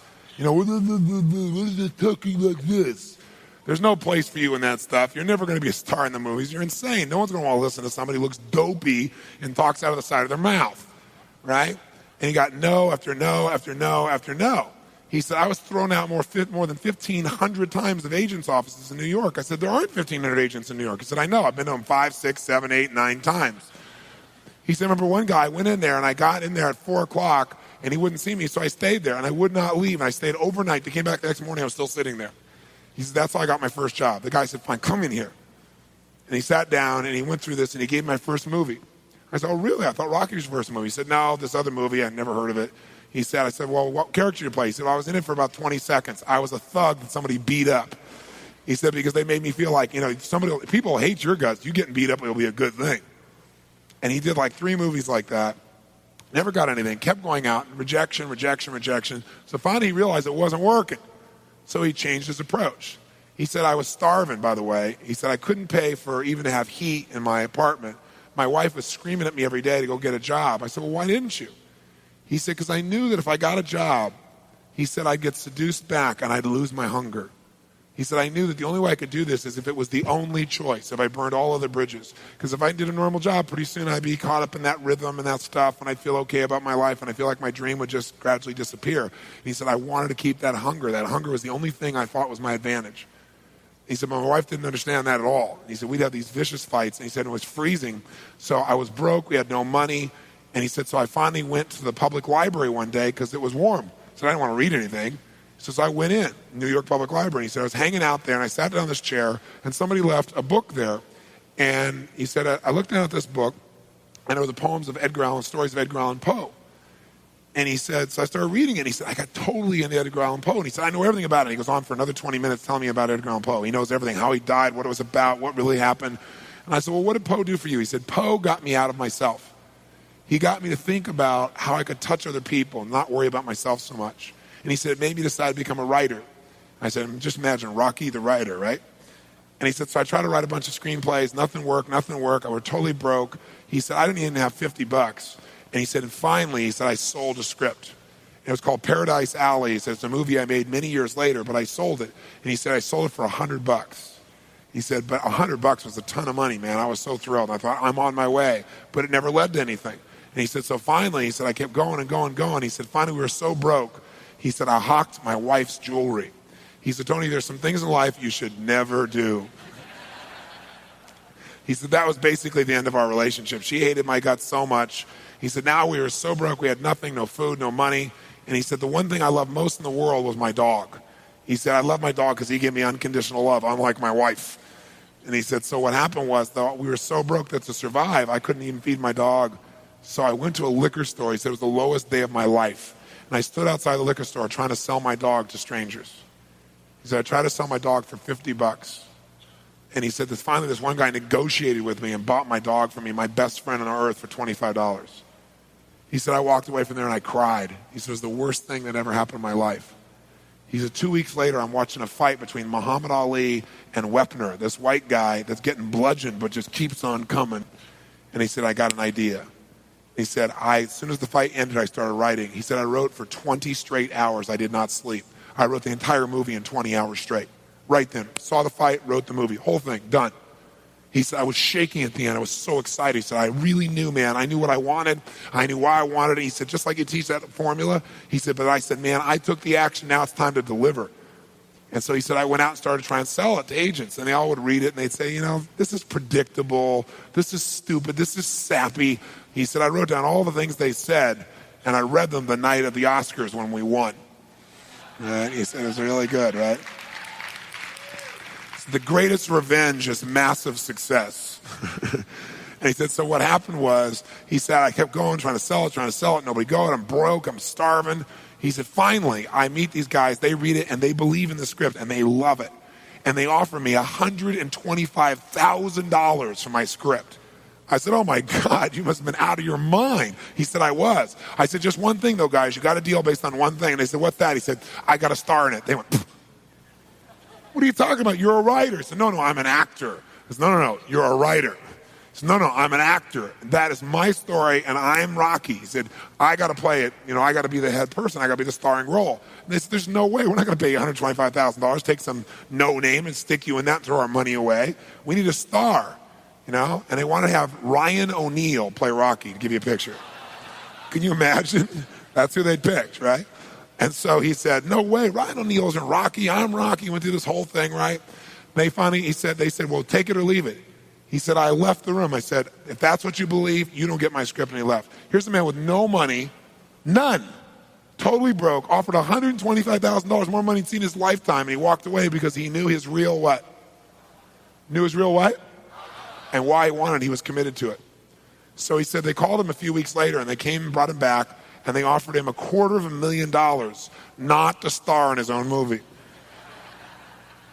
He turned it down, $250,000. They came back, their final offer was $325,000. They wanted this thing. He said, not without me, and they said no. They finally compromised, and they gave him $35,000 and points in the movie, because they said, if this is going to happen, then you're going to take the risk with us. And the bottom line is, we don't think it'll work, but at least we won't spend a bunch of money on you. And they only spent $1 million to make Rocky, and it grossed $200 million at the time. Right? I mean, it was done pretty well. But what's interesting about this is, I said, what'd you do? I mean, even $35,000, it's not $250,000. That's a lot of money when you don't have $25. I said, what's the first thing you did? I figured you went out and partied or something. He said, I went to that liquor store for 3 straight days and hoped that the man who had my dog frequented the store. He said, because I want to buy back my dog. I thought that was so cool, right? That was really cool. I said, what happened? He said, third day I was there, this guy walks by, and I see him, and I can't believe it, and there's my dog. And I looked at him, and I said, sir, remember me? And he said, it had been about a month and a half by the time this had all come about. And he said, remember me? I'm the guy that sold you the dog. I goes, yeah, I love the dog. He said, look, he said, I was so broke, I was starving. He's my best friend. I'm sure you love him too, but I got to have him black. Please, I beg of you. He said, I'll pay you $100 for the dog. I know you paid me $25, but I'll give you $100. And the man said, absolutely not. No way. He's my dog now. You can't buy him back. Right? And Sly said, Tony, you say know your outcome? I said, yeah. He said, I knew it. And he said, I kept changing my approach. So I went, $500 for the dog. The guy said, absolutely no way. He said, $1,000 for my dog. Guy said, no amount of money on earth is ever going to get this dog for you. I said, what'd you do? He said, I knew my outcome, right? Because he listened to these tapes, kept to him. He said, I decided to take massive action.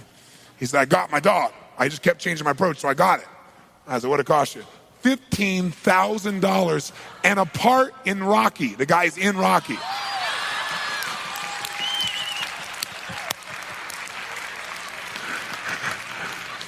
You know that dog in Rocky, Butt Kiss?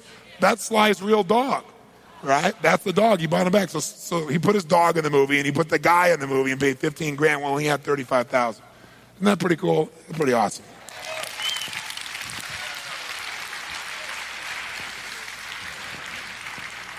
So there's always a way if you're committed. Just got to keep changing your approach. Now, let me offer you, there's going to be so many things we're going to cover and we're going to do that in order for you to be able to really retain it, your brain needs kind of some triggers that will remind you of the basic content of this. So you might want to write these 4 words down. The first word is the word perception. Perception. This is a core principle of life, and that principle is simple. Whatever you perceive is going to be true for you. Whatever you perceive is going to be true for you, so you better control your perceptions. Don't let your perceptions be controlled by others.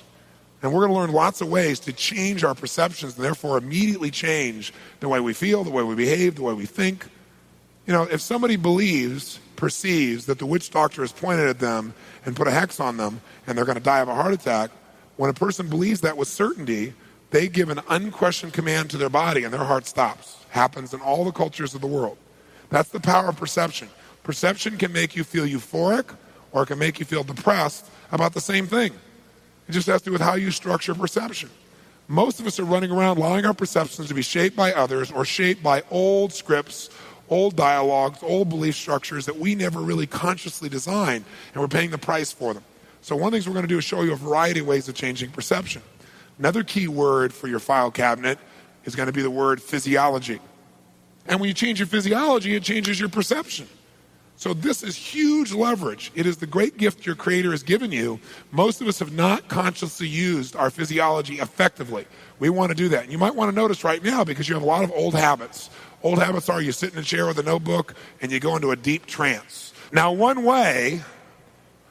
important way to keep your physiology up, besides breathing and being up, is to yell back the answers to what we're talking about because that'll keep you in what we call uptime. Uptime is where your mind is fully active. It's easy to be passive, but if you have to communicate out loud, that's why I ask you to do that, it'll keep you up there. So you want to do that, yes or no? Yes. Outstanding. Third key word is the word rapport. Rapport. Rapport offers you a really simple distinction, and that is anything you want to achieve in your life, anything you want to learn, any skill you want to master, anything you want to see or do or experience or have. There's somebody else out there in the world who can help you do it more rapidly, more effectively, if they wanted to help you, that is. But no one's going to want to help you unless you first help them to get what they really want. You're never going to know what they really want unless you first develop a relationship of rapport, a relationship of total responsiveness with that person. So we're going to show you a variety of ways how to get rapport, all the way down to sitting next to a stranger and, again, feeling what they're feeling without them even talking. And then lastly is the word strategy. Strategy. And a strategy is a consistent way to get a result. Once you know the strategy for something, you get the result again and again and again and again. It's no longer a question, can you get the result? You can do it at will, as often as you want. And there are all kinds of strategies. Most of our strategies are unconscious in nature. For example, if you've ever been feeling really creative and things are flowing through you, if that's happened more than once in your life, you have a strategy for being creative. Here's the problem. You don't know what it is. So hopefully the environment triggers you to feel that creativity. But once you know what the strategy is, you can get yourself creative on call in a millisecond for the rest of your life. In life, you're not competing with everybody. It's so much easier than that.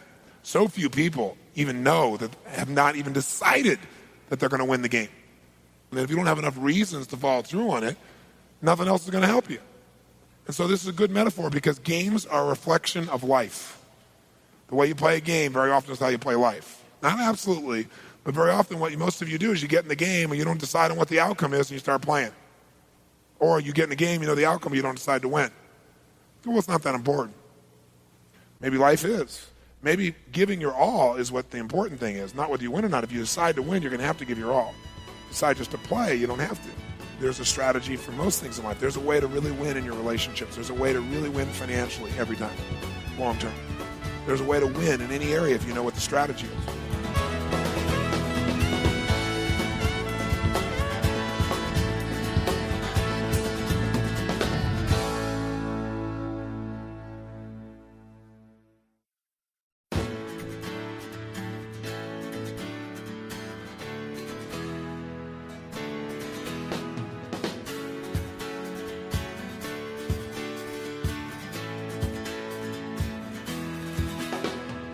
How many of you have ever said, I want to change something? Like, I want to lose weight. I wanted this. I wanted that. And you started to create change only to go back to where you were. How many have done this? Say, I want to show you how to create lasting change. Because anybody can change for the moment. But lasting change is what you're really after. And I'll tell you a little background on this, 2-second background. Most of my career, early on, I just loved people, and I wanted to make changes in my own life initially. So I became obsessed with saying, okay, what are the best tools? How can I change? And early in my life, when I was about 16 years old, I decided I want to read a book a day. Because I figured, man, if I could take 10 years, like someone took 10 years to write a book, let's say, and I could take 10 years of their experience and absorb it in a day, and I did that for the course of a couple of years, I realized, I believed anyway, I would have such an incredible experiential base without having to have all the years. And I did it primarily because I wanted to improve myself. I wanted to make changes. I grew up in an environment I didn't like. Well, I didn't quite do that, but I read about 700 books over the period of about 7 or 8 years, 7.5 years, all in the area of human development, psychology, physiology, anything I thought could really make a difference for people. And then what I did was I actually applied what I learned to a great extent. Because lots of people get lots of knowledge, but they don't use it.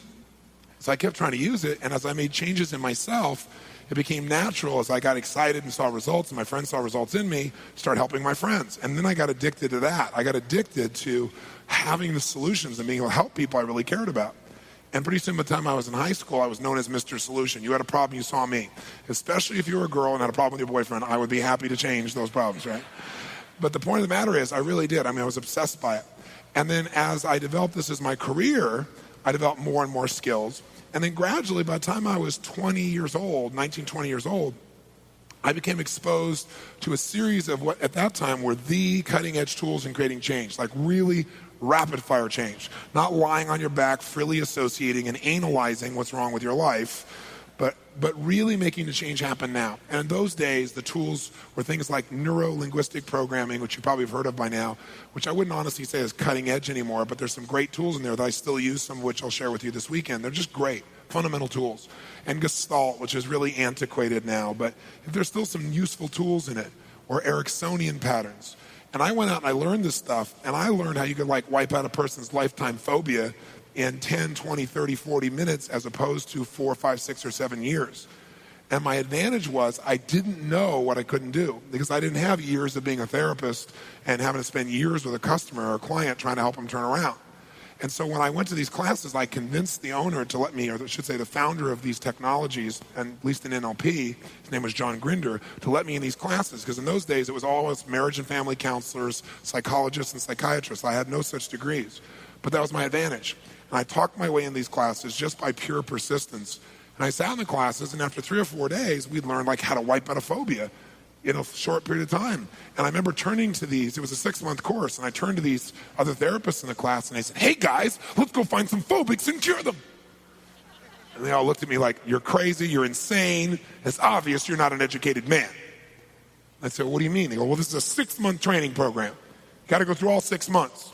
Then you go through a testing procedure. And then if you qualify the testing procedure, then you get certified. And then once you're certified, you can start doing this with people. I went, are you insane? I'm a business person. I don't wait for somebody to certify me to apply something that's useful. I said, I'm going to go do it now. So picture this in your mind. I'm in Los Angeles, California. I've got 4 days of training. It's 11 o'clock at night, and I'm looking for someone to help. I thought, where do you go to help somebody at 11 o'clock? Where do you find somebody who needs help at 11 o'clock at night in L.A.? Denny's.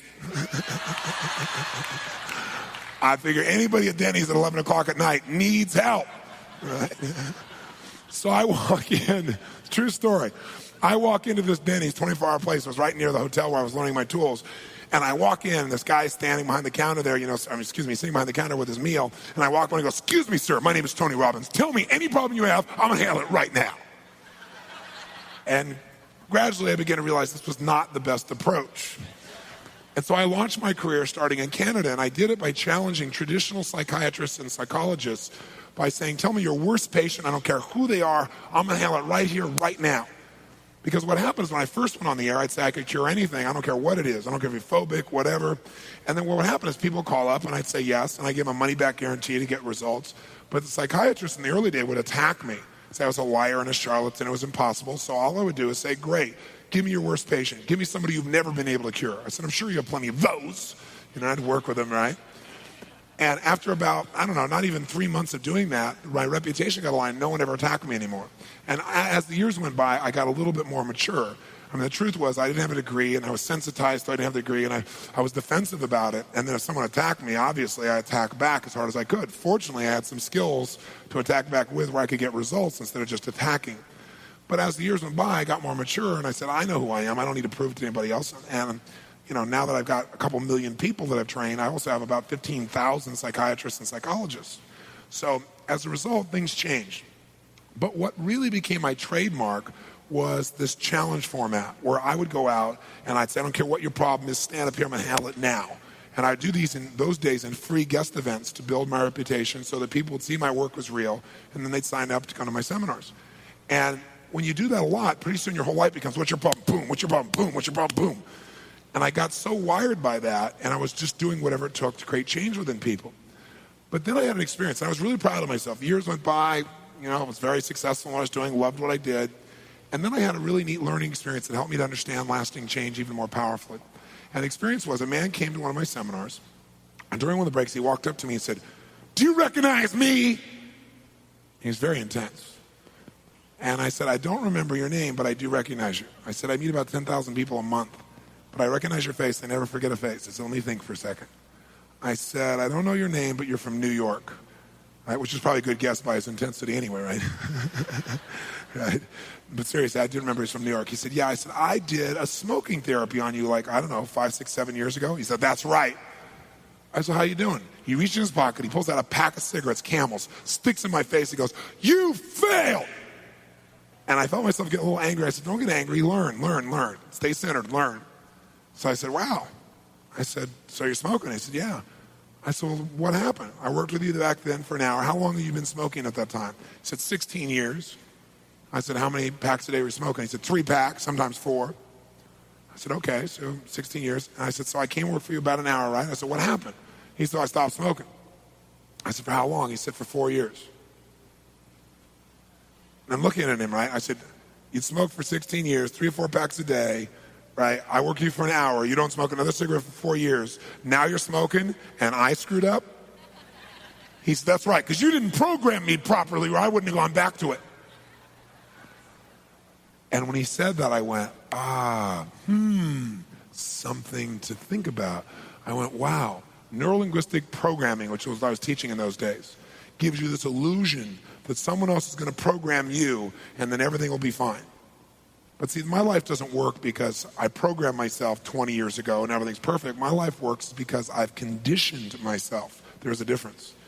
Because conditioning, you can condition yourself enough that you stay pumped, but you have to keep yourself in that environment. It's like you don't go work out once and go, "Now I'm fit for life." Right? You make it part of your life, part of your lifestyle. It's self-reinforcing, and you love it. It's who you are. And that's why you're fit and strong and healthy and so forth. So I thought, isn't this interesting? Because I'm so wanting to help people, I'm being the source of it. So I went out and I did a little research project with 3 of my associates, and we called 100 people that I'd done work with over the years to see how they did.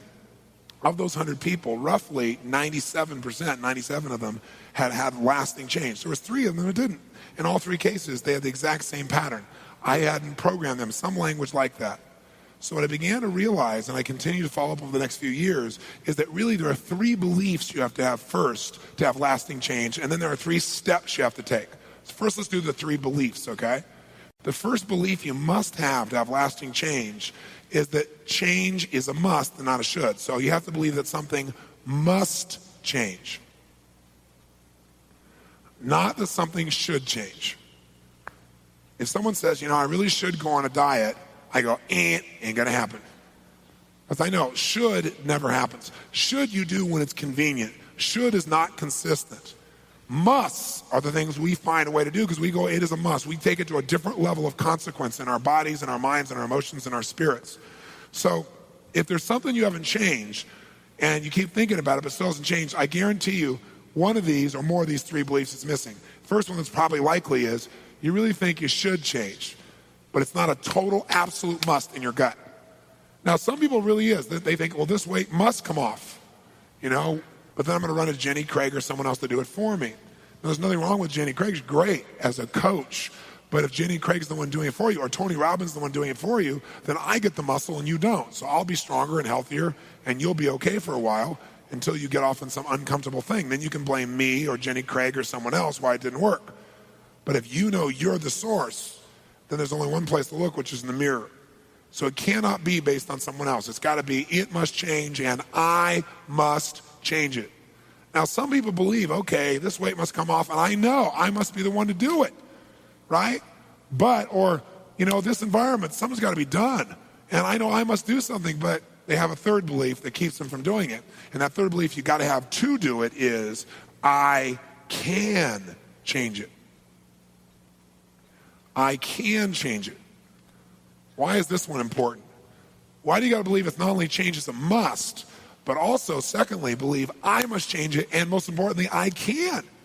Because if you don't believe you can change it, then are you going to put a bunch of energy and effort and force into something you think's not going to work? Of course not.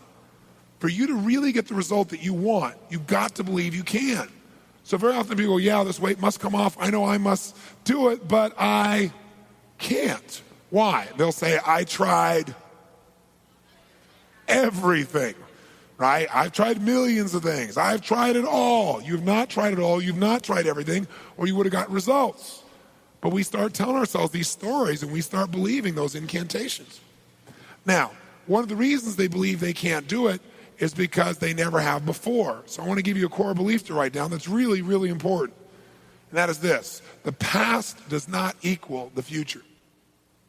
The past does not equal the future. The past does not equal the future.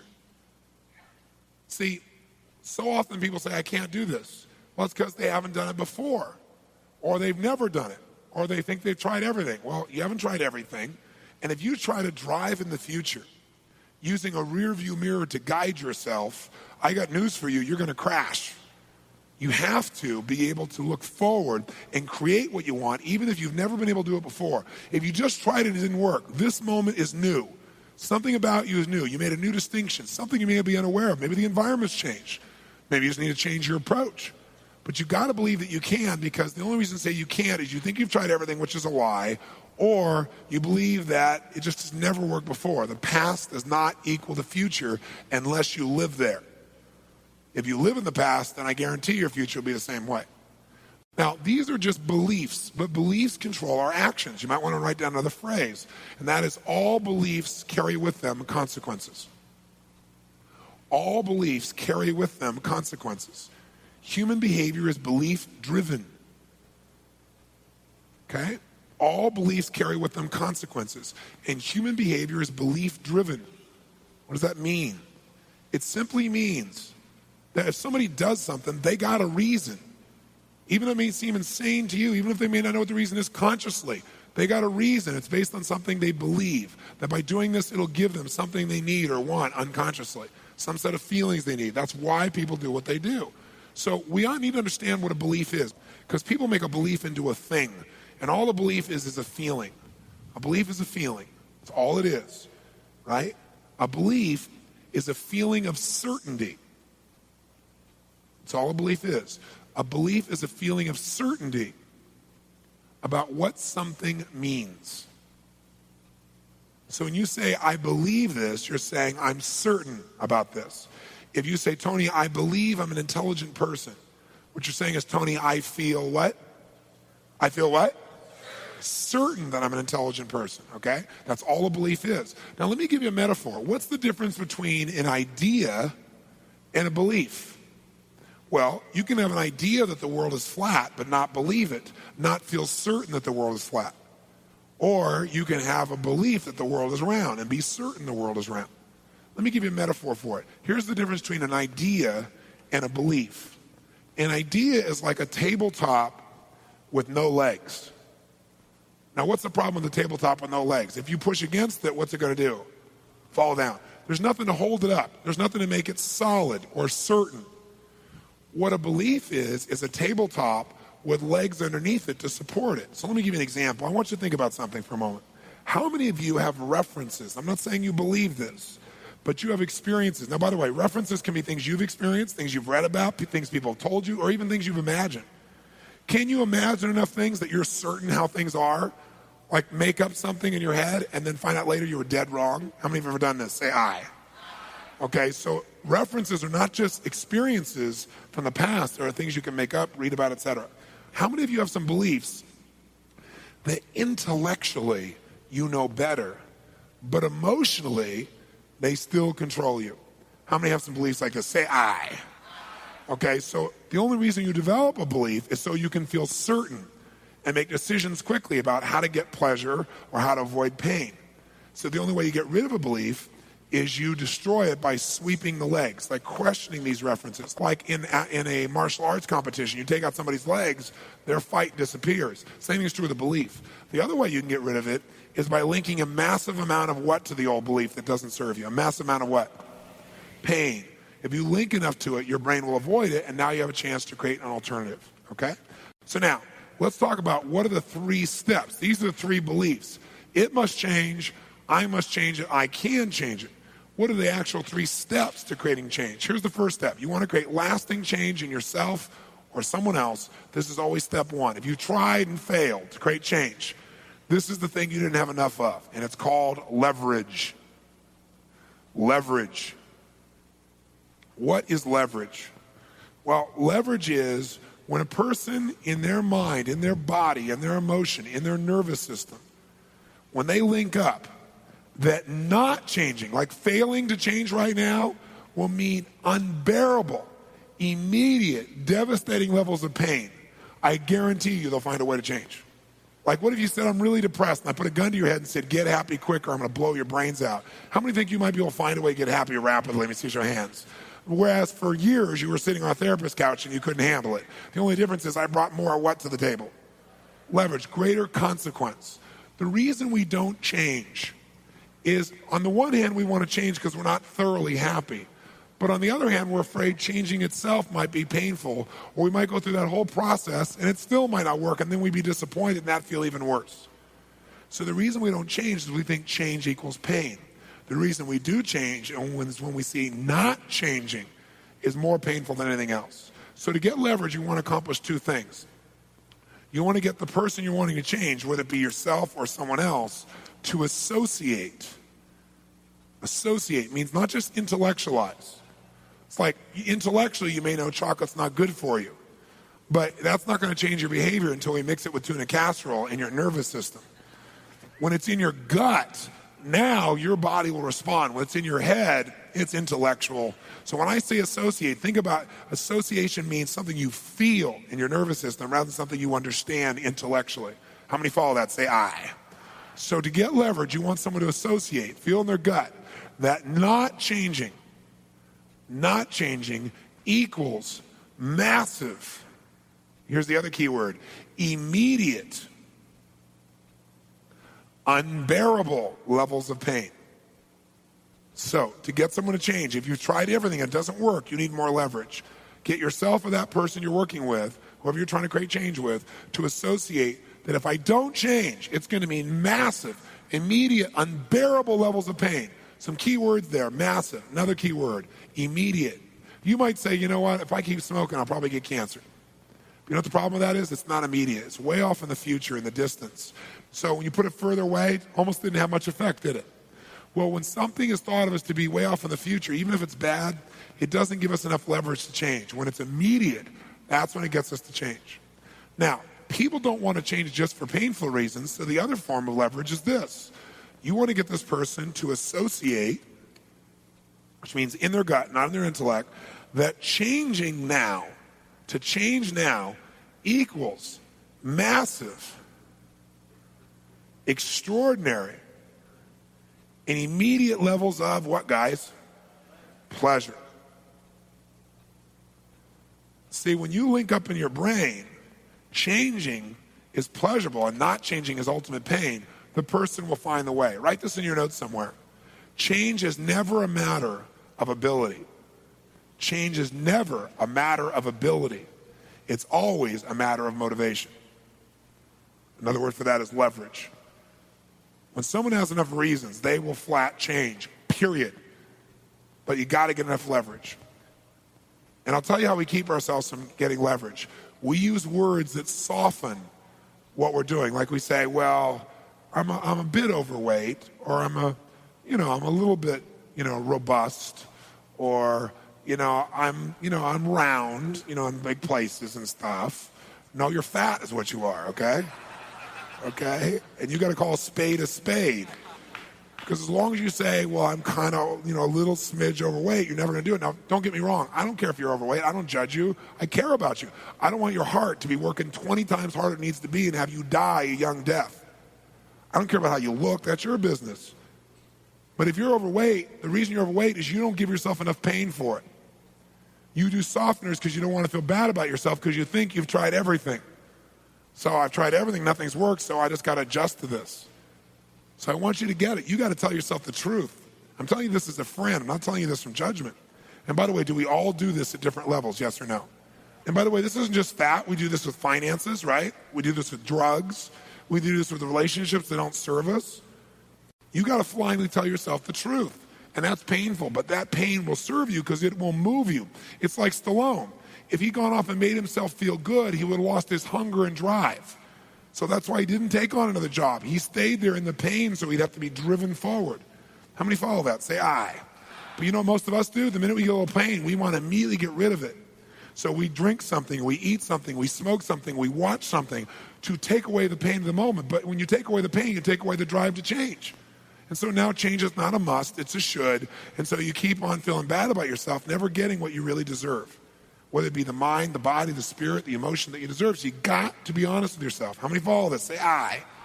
You got to not only be honest, you got to pour it on a little bit and get enough drive. It's uncomfortable. But that discomfort will give you the leverage to really finally do something that is lasting. Okay? Really, really, really, really critical here. By the way, think of a change in your own life, or maybe someone you know, that was really hard for you to make.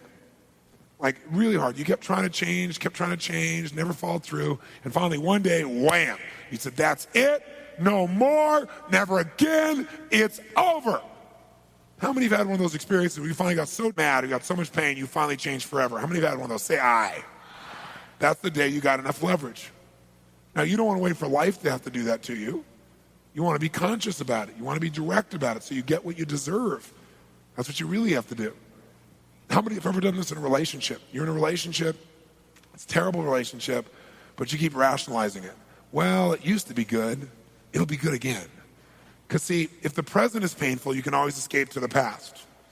If the past is painful, you can always make up a future that's better.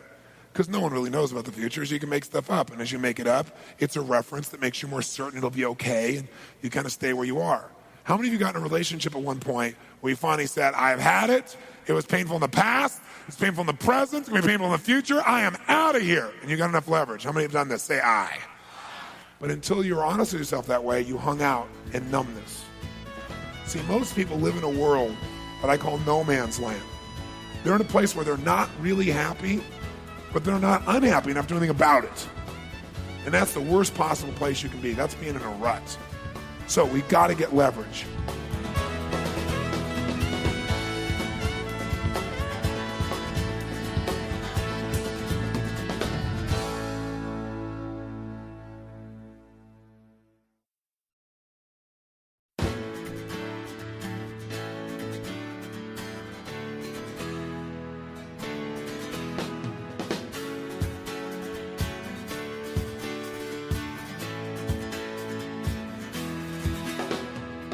Get leverage. Now change is a must, isn't it? Isn't that really what this does? Change is a must. But along with the must, sometimes you do something so much, it gets literally built into your nervous system. So now you don't even think about it, you're just doing it. So let's say now it's a must to make this change, and then you will notice you're doing it. So the second step to creating lasting change is you must interrupt the limiting pattern or the disempowering pattern. You must interrupt it. You must scramble it. If you break a pattern enough, again and again and again and again and again, pretty soon your body can't get back into it anymore. It's like, have you ever had somebody where you're really upset and you try to tell them you're upset with them, and then they crack a joke and they make you laugh and you want to still stay upset because you want to resolve it? And then you try to do it again and they make you laugh again, and after 4 or 5 times, pretty soon you can't get mad anymore. How many have had this kind of experience? Say aye. What did that person do? They interrupted your pattern enough times you couldn't get back into it. Think of it this way. Think of it as being like when you listen to a CD, how come every time you listen to that CD you hear the same music? Well, the answer is because even though you can't see it, on that disc is cut a pattern. It's cut right into it. So when the laser goes across it, it's the same pattern, plays the same music. Well, what if you're listening to a CD in your head mentally? You have this set of beliefs you have already, a CD you're already listening to as a metaphor. And I take a new belief, a new CD, and try and jam it on top of the one that's already playing. So the only way to create lasting change is to interrupt the pattern. I got to take out the CD you got. I got to take out a needle and go back and forth, back and forth, back and forth, back and forth, back and forth across that thing till I break the pattern so much, I scramble it up so much, it'll never play the same way again. Now you try to put it in there, it doesn't feel good. So now you're open to something new, and now I can give you a new pattern. So to create lasting change, you've got to get leverage, but you've also got to first interrupt the old pattern before you can create a new pattern. And I'll give you a simple example you've probably experienced in your life. You ever been in a conversation that's really important to you? You're really into it. You're talking along with somebody, and somebody over here asks you some stupid question that has nothing whatsoever to do with what you're talking about. You say, what? What are you talking about? And they tell you, and you go, oh, and you answer their question, and now you come back to what you're talking about, and what happened? Come on, what happened? It's gone. How many have had this happen? Say aye. How many have had your pattern broken so strongly that even though this thing was important, you never figured out what it was and got back to it again? How many have had that happen? Say aye. So pattern interrupts are powerful. I'll give you an example. I used to bite my fingernails down to the quick when I was a kid. I mean, down to where they bleed. And I hated it, but I'd still do it. It was like something I was just trained to do with my body. And so I kept trying to change it. Trying, how to tell you, it was a should. Right? I try. Try doesn't happen. So finally one day, I'm a young man, I'm in business, and I'm marketing this product or service to this particular woman who's the head of this company. And as I'm talking to her, I'm hoping to make a larger sale because this lady is magnificent. I'm thinking this could be a really important business relationship, right? And so we're developing a really great rapport, and she seems to really like me, and I really like her, and the relationship's starting to get fun and playful, and everything's great. And now we're coming back to the end, and we're going to close the deal, the business part of the deal, and I'm hoping to close an additional deal later on. And so as we put this thing across, and I hand her the paper to sign, as I do it, she suddenly grabs my hand. And I look at her, and she grabs my hand, and she goes, what is this? And she looks at my fingers, and they're all like red on the end, you know, from blood, where they bled and stuff and dried up, and it's really gross looking, right? She goes, what is this? What happened to you? I said, well, I bite my fingernails. She took my hand, and she just shoved it aside, and she goes, I can't do business with you. I said, what? She goes, I can't do business with somebody who doesn't even have enough self-discipline not to bite their own fingernails. She goes, I'm out of here. And she got up and left. I was like, hey. What a lowlife, what an unfeeling person. But then after a while, I started thinking, God, she's right. And that provided me with enough what? Physical pain didn't do it. Loss of love, that'll do it. Embarrassment, that'll do it. That gave me leverage. But then, after I did it, I did something called a swish pattern. Some of you are familiar with, I've written about in my books. Very effective pattern. And it's a conditioning pattern. So I did that, but I remember 2 days later, I'm in a movie, and as I'm in the movie, I'm sitting there, and as I do, I found my fingers in my mouth. Now, the good news is I noticed they're in my mouth. So instead of going, oh my God, this doesn't work, it's a failure, I went, oh cool, I realized that I caught it. So I did about 25 more swish patterns right there in the movie, and I've never touched my fingernails since. But the secret is I had to interrupt the pattern, right? So that process is what we're talking about here. Let me give you an example. I remember working with a man one time, and he told me, you know, he always smoked cigarettes, and I knew him really well, and I said, listen, I can help you with that. And he goes, I don't want to change. I said, okay, well, I'm not going to make you change. One day he comes back and he's not smoking anymore. And I said, what happened? He said, it's amazing, Tony. He said, I'll never smoke again as long as I live. He said he was sitting here in his library reading the newspaper and smoking a cigarette. And as he's reading the newspaper, smoking the cigarette, in walks waddles in his 5-year-old daughter, who's just totally precious. And he loves her more than anything. And she's crying hysterically. He goes, honey, what's the matter? He puts the paper down, still holding the cigarette. He says, honey, what's the matter? And she goes, Daddy, I don't want you to die. He goes, honey, I'm not going to die. What are you talking about? Yes, you are, Daddy. He goes, no, I'm not going to die. What do you mean? She points at the cigarette. And he looks at the cigarette, and he looks at her, and he says, oh, honey, I'm not going to die. That's nothing to worry about. She goes, yes, you are, Daddy. And I don't want you to, because I wanted you to be there when I got married. She starts crying hysterically. Right? In one fell swoop, 2 steps happen. Massive what? And a massive interruption in his pattern. See, he's willing to go through the physical pain himself, but he's not willing to hurt his daughter. Many of us will do more for others we care about than we'll even do for ourselves. For many, that'll be greater leverage than just you. But if you do something that creates leverage and interrupts the pattern, you got something that's really, really effective. Or I'll give you a different example. One of the first times I ever did a seminar in other languages, now I do, like my university, we have 7 languages translated simultaneously. The first time I went to a foreign country was local. I went up to Canada. And I went up to Montreal, and I was sponsored there by a company in the area. And I didn't know what it was like to talk to a group like that, so I worked really hard, because if you've been to Montreal, you know they're quite sensitive about the French language and against the English language. So I don't know any French, so I worked hard the night before and memorized the paragraph in French to introduce myself in. They all got headsets on, about 2/3 of the audience. I get up, and I say my name in French. Then I get up, and I start speaking in French, which blew them away for about, 3 or 4 minutes. Then I said, that's all the French I know, went on. So we had a great time, a couple thousand people, great seminar. People loved it. It was really wonderful, great success. And I learned things like when you tell a joke in a foreign language, what happens when you tell it in English, maybe 1/3 of your audience starts to laugh. The rest of the people are quiet, just staring at you. And then now you're on to something serious, and the other 1/3 of the room, 2/3 of the room starts laughing. It's kind of an interesting experience. So at the end of this event, I felt like it was a great success. And one of the people who was part of the company that sponsored me there comes out to me and says it was phenomenal, on, give me all these great compliments. So I thought, okay, they're sincere compliments. It's a great event. And then the person looks at me and says, Mr. Robbins, I'm wondering if you'd be willing to have dinner with us tonight. And the way they did it, you ever had somebody do something where you go, something's up? How many have had that experience, right? You just know, right? It isn't about dinner, obviously. But I thought, what the heck, why not? I want to find out what it is. So I said, sure. They said, okay, be there at X time. They're acting so weird.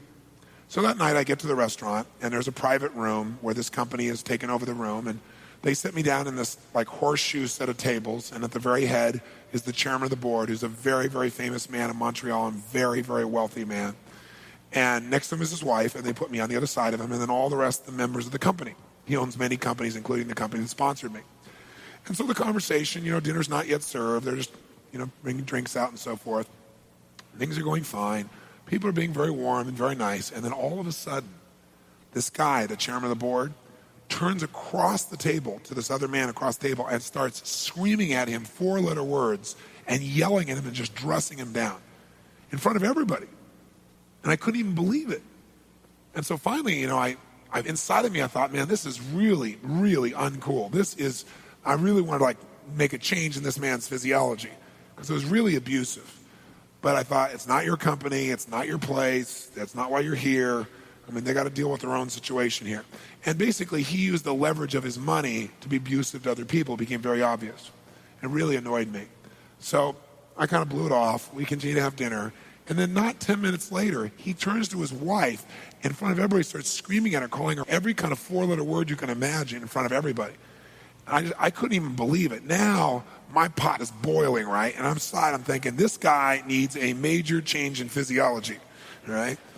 And so I'm thinking how I want to do this. And then all of a sudden, he calms down finally, and the whole room is just silent. You know what I mean? After one of those things, everybody's looks like beaten down dogs, being quiet, see what's going to happen.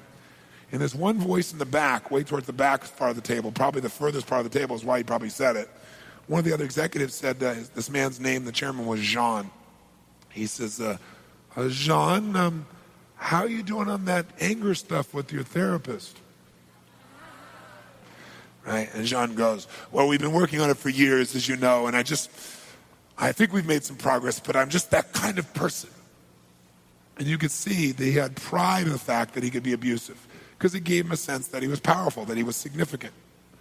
And so this person said, well, you know, Jean, and the person who said this is the person who invited me to dinner. You start to get the picture? He says, well, you know, Jean, Mr. Robbins is considered to be the best therapist in all of America. He's able to create change in lightning-like speed. Aren't you, Mr. Robbins? All of a sudden, I understood why I was invited to dinner. So he said, oh, no, Mr. Robbins, I would never take up your time at this wonderful dinner. It would be so unfair to you and everything else. He said, but Mr. Robbins, what would you do? And I said, well, you know, you're right, sir. I said, you know, you're not my patient, so, you know, I couldn't work with you. I said, but if you were, I said, what I do is I would not talk to you, like have you freely associate on your back about your childhood and that's why you're angry and stuff. I said, what I would do is actually train your nervous system to change so it really would. He said, really? How would you do that? That's all the opening I needed. I said, well, I'd say, do you remember what you said to that man over there earlier? He said, no. I said, sure you do. Remember, you were calling those four-letter words, you were saying this, you were saying that. You kind of enjoyed it a little bit, it looked like. He went, well, yes. And I reached out and I went, wham! I hit him as hard as I could in the shoulder. He went, what are you doing? What are you doing? I said, I'm showing you what I would do if you were my patient, but you're not my patient, so I would never do that, right? He's like, and the people at the table like, right? And I'm looking at him smiling. And as I do this, he doesn't know how to process it because I'm not looking mean. I'm just going, that's what I do if you're my patient, but you're not, so I'd never do that. He's like, do you ever see people when they're totally confused and they like search every quadrant of their brain? Right? So now what have I done? Massively interrupted his pattern and gotten major what? Leverage. See, you can talk to your blue in the face. That's not going to change this guy. He said, wow, that was painful. I said, that's the idea. So if I was your therapist, that's the kind of thing I do, and I do it enough that you would never do it again, ever. Right? And he's like, oh. He said, yeah, that would be, yeah, I can see that might work. I said, oh, no, it will work. As a matter of fact, remember what you said to your wife? And he went, no. I said, sure you do. And I went, wham, hit him twice. I was like, stop that, stop that. So I said, stop what? He said, what do you mean what? That's what you just did. I said, oh, I'm just showing you what I would do if you're my patient, but you're not my patient, so I would never do that. And the people at the table are like, some are going, hit him again, hit him again. True story, no exaggeration. So you didn't really hit him. I really did. If any of you know some of my therapy examples, you know I will do whatever it takes. And so you come to see me, you're going to change. Okay? Because I have unlimited choices. I don't have all the rules that the traditional therapist has about not intervening too much. My job is, you asked for it, you got it. All right? You're going to get it. So this guy now, he's like shaking from this thing. He goes, wow, I could really see how that would work. I said, is there anybody else you've been abusive to recently? He was like, no. So now, what have I done? I got leverage and I've interrupted both of those things. So the last step number 3 is this. Once you got the leverage, once you interrupt the pattern, third step is you must create an empowering alternative. You must create an empowering alternative. In other words, an alternative pattern. You can't just stop smoking. You got to start doing something else. And what most people do is they stop smoking and start eating. So that's why you got to find an empowering alternative. So create an empowering alternative. I can't just say stop yelling at people, because his yelling at people gives him a sense of certainty that they'll listen to him and that they'll change. How many follow that? So if we just say don't do that, then we've not met the need that he used to get. We want to meet the need more elegantly. If you're smoking, it's probably because you're stressed, and when you smoke, you take deep diaphragmatic breaths, and so you get out of stress. When most people are stressed, they stop breathing or they breathe very shallowly. When you have very little oxygen, that adds a smidge to your stress. So cigarettes now, while there's a physical addiction, what made it happen initially was it relaxed you. So you don't want to just stop smoking and be stressed. You have something else to relax you. So what a lot of people do is they eat tons of food, so the stomach fills up, and all the blood rushes in there, and they start breathing in their diaphragm again. But there are better alternatives. Does that make sense? So you got to come up with an empowering alternative, and once you do it, and reinforce it. Reinforce it. How do you reinforce something? You notice it. You give it pleasure. You acknowledge it. You reward it. So you might want to use the word reward it and reinforce it or reward it until it becomes habit. Until it becomes habit.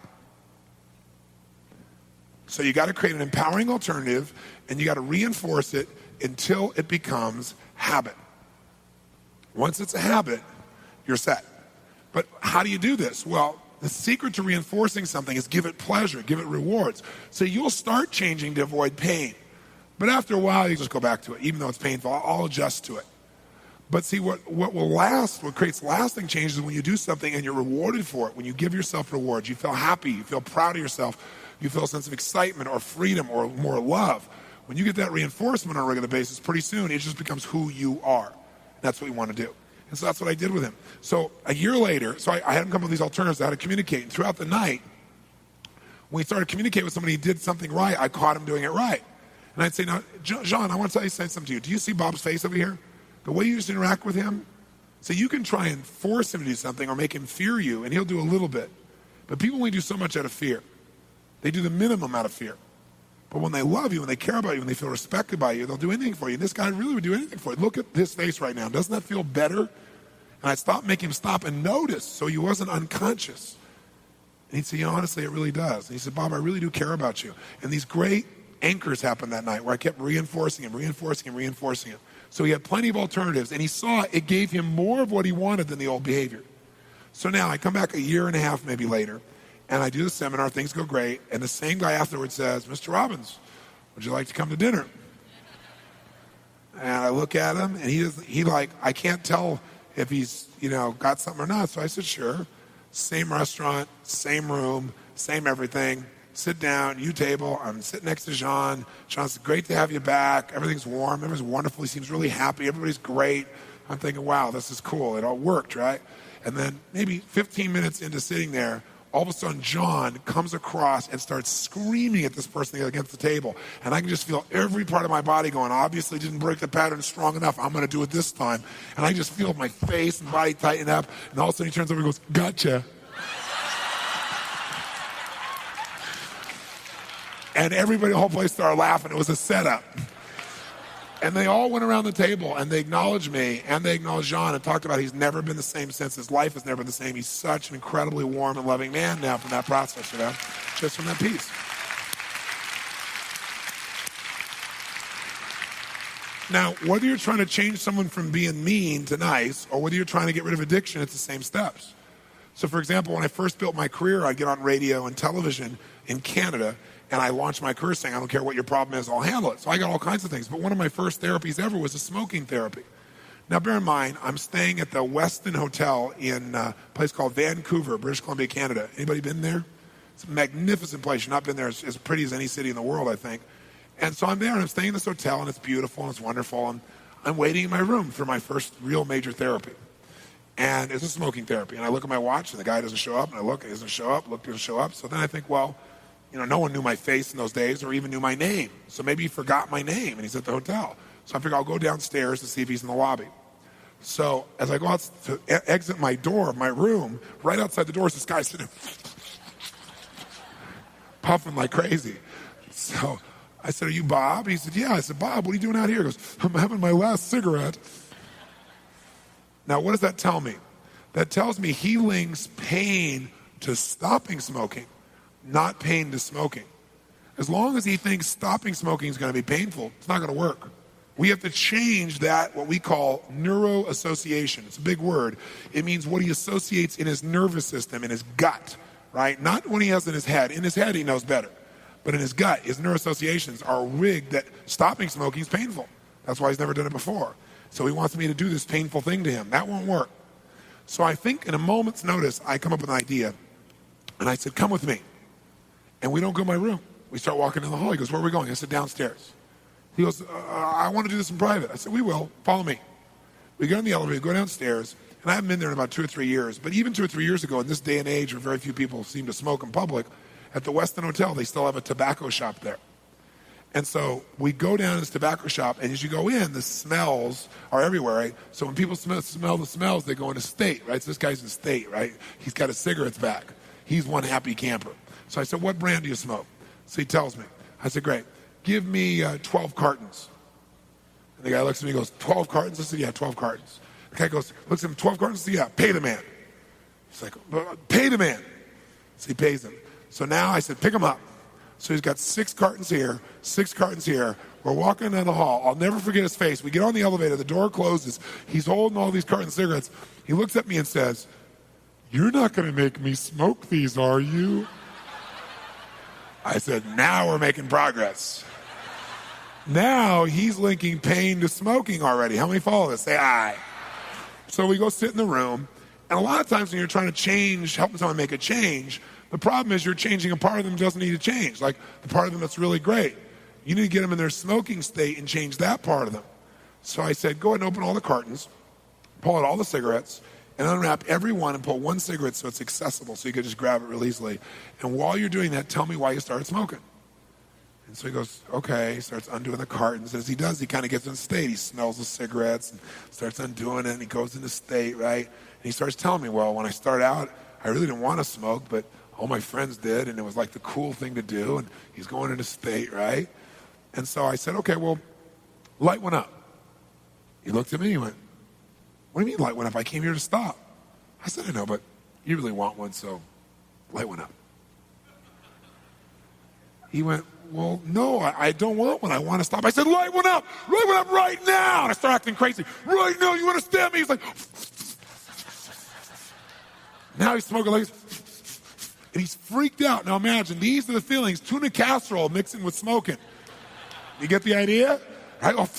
I don't like this. I don't like this. I said, that feel cool? No, it doesn't feel cool. No. I said, does that feel, no, it doesn't feel good. I don't like, what don't you like? I don't like this. What don't you like? I don't want to smoke. As soon as he said that, I like transformed. Acted insane. He's freaking out. He's locked in a room with this insane man, right? So as soon as he says, I don't want to do this, I'd say, you don't want to smoke? I'd act really calm again. And he'd go, no. I said, well, then do whatever you want to do. He goes, well, I want to put it out. I said, well, do whatever you want to do. He said, really? I said, sure. He goes and starts putting it out. I said, light up 2 more. He said, no, I really don't want to. Light up 2 more right now! Now! No, you light them up now! Oh, gee.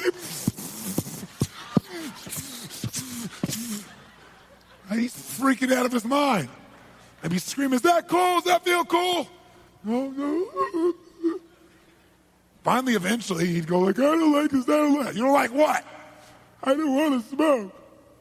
What's that? I don't want to smoke. I said, oh, well then, do whatever you want to do. He's like, well, I want to put them out.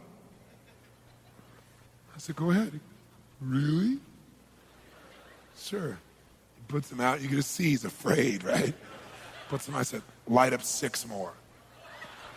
He's like, I light up 6 more now. And I go 10 times crazy. And he's put them between his fingers. Come on, suck on every one of them. Suck on them. How's that feel? Finally, we get to the point, I'd say, light up 5 more. And I had a whole ashtray filled with half-smoked cigarettes, put it on his nose. He's breathing, there's smoke in his face, hating it, right? So how's that feel? I hate it. Right? I said, light up another one. He said, no. I said, you light up another one right now. No, you can't make me smoke.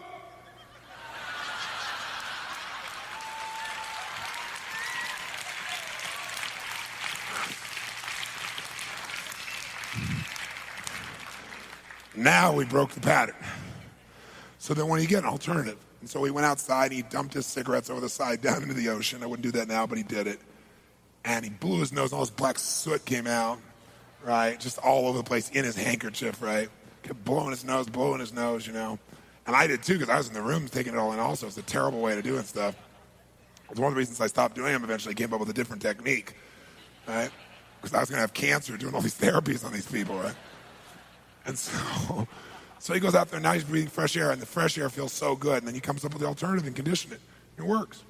Now, you got to vary your technique for various things, because once I found something to work, you tend to do it a lot because it works. But it always comes down to leverage, interrupting the pattern, and creating an empowering alternative. Stand up and stretch.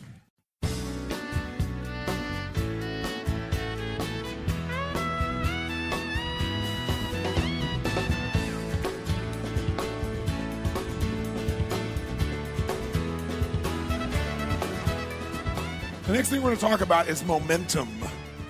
Because if there's a skill set you got to have, starting something is the hardest part. Momentum is the process that can take things that are hard and make it easy. But how to create momentum is really a science. It's not difficult, but it is a science. It's a step-by-step process.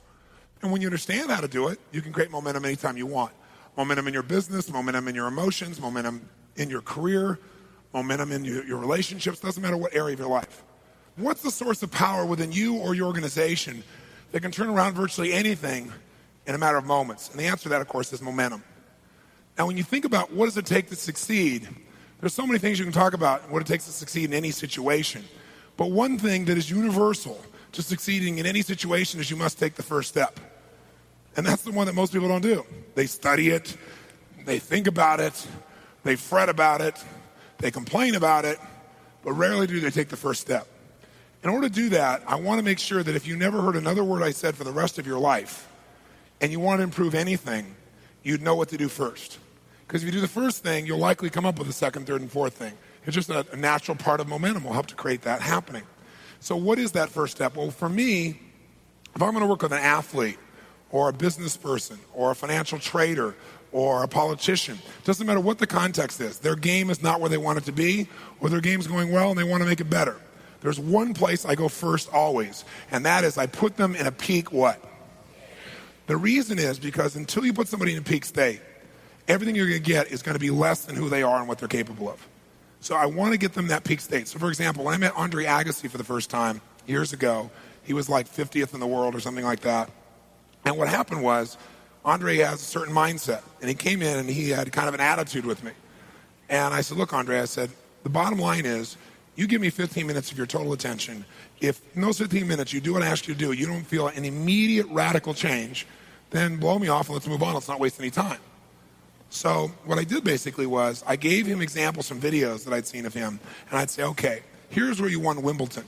That was when he was at his best. Now here's a guy that's been as good as anybody in the game.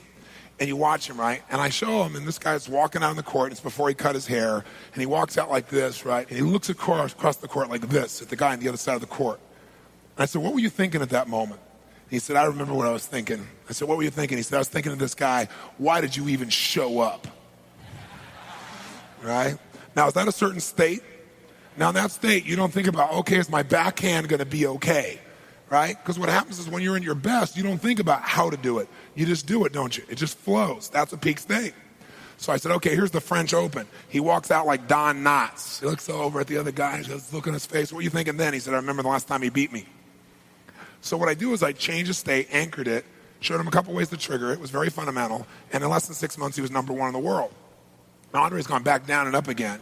But sometimes people just don't manage that state. They don't go there first. They work on their game instead of working on their state. So I don't know anything about the game, but I know everything about human psychology, what affects every game. That's the power. That's the linkage. So what we want to do from this day forward is if you want to get better at anything, if you want to suddenly be better in your performance of business, if you suddenly want to be more passionate in your relationship, if you want to make an improvement in your study habits, if you want to help your kids more, the first step to any of those things is always the same. Put yourself in a what? In a peak state. It's going to be step number one no matter what we do. Now, here's the good news. There's basically two things you'll change to change your state in the moment. You'll change either your what? And what kind of change in the physiology? What kind? Radical change. Or you will change your, or both, right? And you know how to do it. So let's very quickly first see that. I'll walk you through the whole thing first. So once you get yourself in a peak state, that's kind of like priming the pump. Ever got yourself in a peak state, like wham! And you're there for a while, then gradually you come back to the kryptonite Clark Kent that you were before, right? How many have experienced this? Being in peak state and then gradually dropping down. Say aye. The reason you drop down is you didn't keep momentum going by going to the second element. And that is you must find your passion. And what does that mean? It means you got to discover, what do you love? What do you really love? What excites you? What juices you? What do you hate? Because I got news for you. People are driven not only by what they want, but also what they don't want. Very often people come to me and they'll say, but I don't know what I want to do for my career. I'll say, well, describe to me the ideal job. I don't know what it is. I'll say, okay, great. Describe to me the job you would hate. Describe to me right now a job. Describe the environment you would hate to be in, the people you'd hate to be around, the kind of work you would hate to do, right? The kind of money you'd hate to make. You go through the whole thing. And when they're all done, they have no problem describing what they hate, and they get passionate about what they hate. Oh, I hate this and I hate that. All this energy is coming out of them. Then I say, okay, great. Look at that. You hate that? Yeah. Now write the opposite of it, and you have the job for heaven. You have your ideal. So you can get to a person's drive through what they love, through what they hate, through what excites them, through what drives them. And very often I'll ask people, well, what do you want? And they go, I don't know. If I knew that, I could get it all worked out. I really don't know. Now, the reason they don't know is because they're asking in this state. See, it's like trying to walk in this state. It's not going to happen. So the reason you're not getting the answer is you are not putting yourself in a state of total certainty. So by putting yourself in a peak state, people often say, I don't know what I want. I say, stand tall, breathe strong. Now, if you knew what you want, what would you say it was? They tell you immediately. Because all you've done is put in a state where the answers really are there. That's all you got to do. Third part, once you're in state, that's like priming the pump. Right? Remember in the old days, if you want to get out of the well, the water, you had to feed it something first. So putting yourself in state feeds it. But to get to the well, you find your passion. And the well of passion is never ending. Things you love, things you excite you, things you hate. But once you find that passion, that'll go for a long time. But you eventually, to keep momentum going, you have to take that passion and do something with it. So step 3 is you must decide, commit, and resolve what you're going to do with it. And that's what keeps the momentum going. Otherwise, you're just passionate for a long time, and then gradually that'll dissipate. And by the way, those are 3 different experiences: decision, committing, and resolving. They are different emotions, and they're all 3 critical if you're going to actually follow through on your decision. Step 4 for momentum is you must get yourself to take massive what? That's right. Because the only way a decision is real is if you act upon it. If you don't act upon it, you make a decision, you'll lose momentum. And then finally, when you start taking action, you'll start getting results, and now you want to be SMART. And SMART is an acronym for you want to make sure your strategy is really working. Remember, you want to have sensory acuity. Is it working or not? You want to measure it. You want to assess, is it giving you what you want? And if it is, you want to reinforce it and take new action. And that keeps the momentum going. And then you'll see in the middle of the circle, there are some forces that will either accelerate or break your progress. And that is emotion. Certain emotions will speed it up, more passion. Right, more intensity. Certain emotions like fear will slow it down. It'll break your progress of momentum. Same thing is true with focusing your power. When you concentrate all your focus on something, it accelerates it if it's something good. If you focus on your greatest fear, it's going to slow everything down. Same thing as modeling. If I want to speed up my momentum, well, then I can learn by someone else's experience. When I had no money, I mean none, I couldn't pay my own bills, I couldn't pay my rent, I would take my money and go to a seminar or take somebody to lunch who was brilliant and pick their brain. Because I realized I'm always not going to have money for rent until I make a radical change in my understanding, skill, and psychology. And I don't want to wait forever. I got to get it now. So I would stretch to get the resources of someone else when I couldn't possibly do it because I understood that. A big part of my life came about from saying, I want to compress decades into days. The only way to do that is get those resources, and that sped up my momentum. It gave me the power of modeling. Another one there is synergy. How through synergy you can speed things up. And lastly, the power of environment. I don't care how fast a sprinter you are. If we put you in mud, you're going to be faster than anybody else, but you're not going to tap into your real power. So what that means is you've got to make sure the environment accelerates you.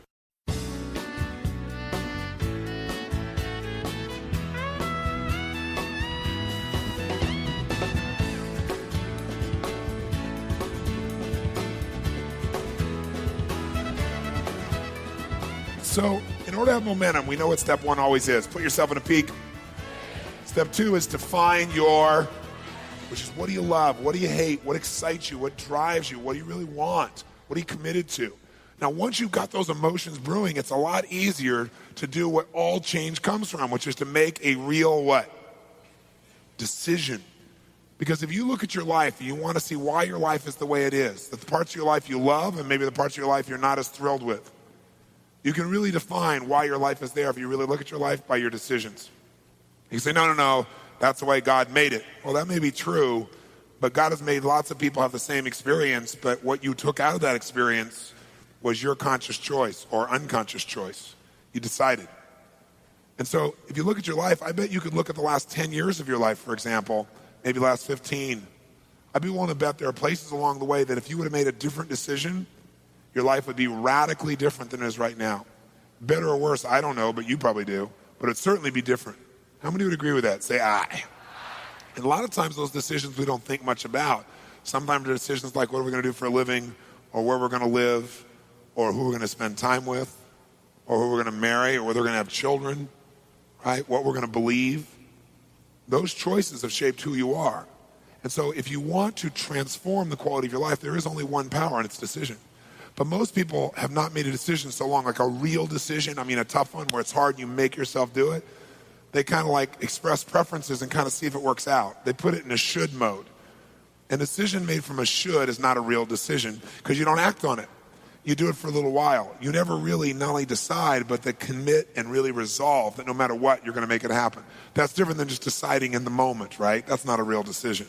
That's a preference that you're expressing. So if you think about that, then there are decisions along the way that have shaped your life radically. And if you want to shape your life, you want to take control of that power that your Creator has given you. And you got to do it consciously, because otherwise what happens is you just go with the flow. And going the flow sounds really nice. But the problem is you get to the fork in the river and you haven't decided clearly you go with the flow. Well, the flow of water, the strongest flow, goes to where the falls are. And one day you wake up, 3 feet from Niagara Falls in a boat with no oars, and you go, oh, shoot. And at that point, it's a little late. So what we want to do is get really conscious about decision making, but again, you want to do it from a peak state. I had a friend that for years drove this old, horrible car he hated. But he kept doing it because his belief was that God wanted him to be poor. And his kids hated it. They'd make him drop them off a block from school. He made a decision to believe that God wanted him to be abundant. And his first act that he did, his committed act, is he took out a shotgun and blew up as many holes in that car as he could, saying, I will never drive this car again, and neither will anyone else. Commit and act. Momentum comes when you not only decide, but you take immediate action. What immediate action are you going to take to demonstrate you mean it? Who are you going to tell? What are you going to do? What's the first thing you do? Simple thing. And what's a big thing you could do that commits you here, that shows this means business? Action is momentum. What action would you take immediately to create more momentum now? To back up your decision with power? Think. What's a little decision, little action rather, on your decision? And what's a big one you do that would just be like, this is it, baby? And feel good. Feel good to commit and act, wouldn't it? It takes you beyond decision. It takes you to total momentum, action, power, results. Now, if you remember this momentum model, we said that the steps were that you had to first put yourself in a peak, what? Step 2 is once you're in that peak state, to keep it going, you got to find your, what do you love, what do you hate, what excites you, what drives you. Once you're there, you must make an immediate decision, right? Because you got to use that emotion to do something worthwhile. And then you want to take a decision to committing and resolving. How many can feel the difference when we went to resolve? Say aye. Then you must take immediate, massive, intelligent what?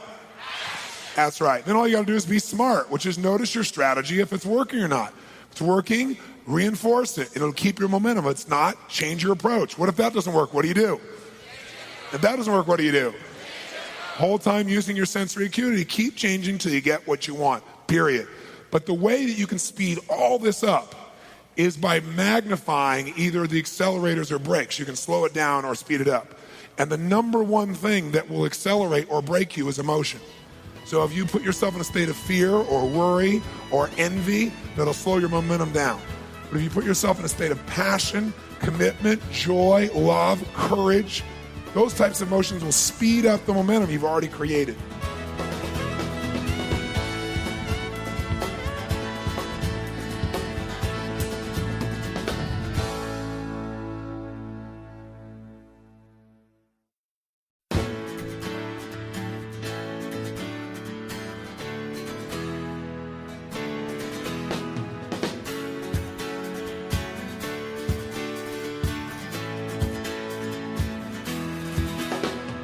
People will stop me all the time, ask me these different questions, but most people have a question like, what does it take to get rich and happy instantly with no effort?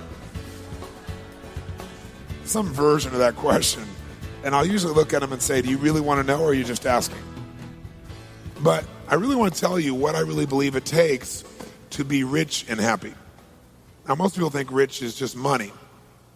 But I know a lot of people have a lot of money and they're broke. And I know a lot of people have a lot of money and they're very rich. That richness is a sense of fulfillment. See, a lot of people have, quote, succeeded supposedly on the outside, but they're not fulfilled. And I'm here to tell you that success without fulfillment is failure. So how do you make sure you're really fulfilled? I mean, because it seems such an elusive thing for most people. Most people, they think, okay, if I succeed, then I'll be fulfilled. And they succeed, and they're still not fulfilled. Or finally, if I have a kid, then I'll be fulfilled. And they have the child, and it's great for a while, and they're still not fulfilled. People are always looking for something more. And I will say to you that there's only two things that will give you fulfillment long term. We all have 6 needs that must be met. All human beings have them. We all have different goals, different desires, different ways of trying to make ourselves feel good, but we have the same needs. And the first need that everybody has is the need for certainty. We all have a need for absolute certainty because certainty is a survival mechanism. We have to have a certain amount of certainty to even function. Like right now, if you weren't certain these lamps, these lights up here were going to hold up, or the roof was going to hold on, then you probably wouldn't be listening to me a whole lot right now. Because without a base level of certainty, the floor is going to hold you up, you can't function. And how many of you have been in the place, by the way, where you had so much uncertainty in your life that it just freaked you out, like uncertainty about your job or your career, about a relationship, and it made you crazy inside? How many have been in that place where you had so much uncertainty it made you nuts? Say aye. So everyone needs a base level of certainty.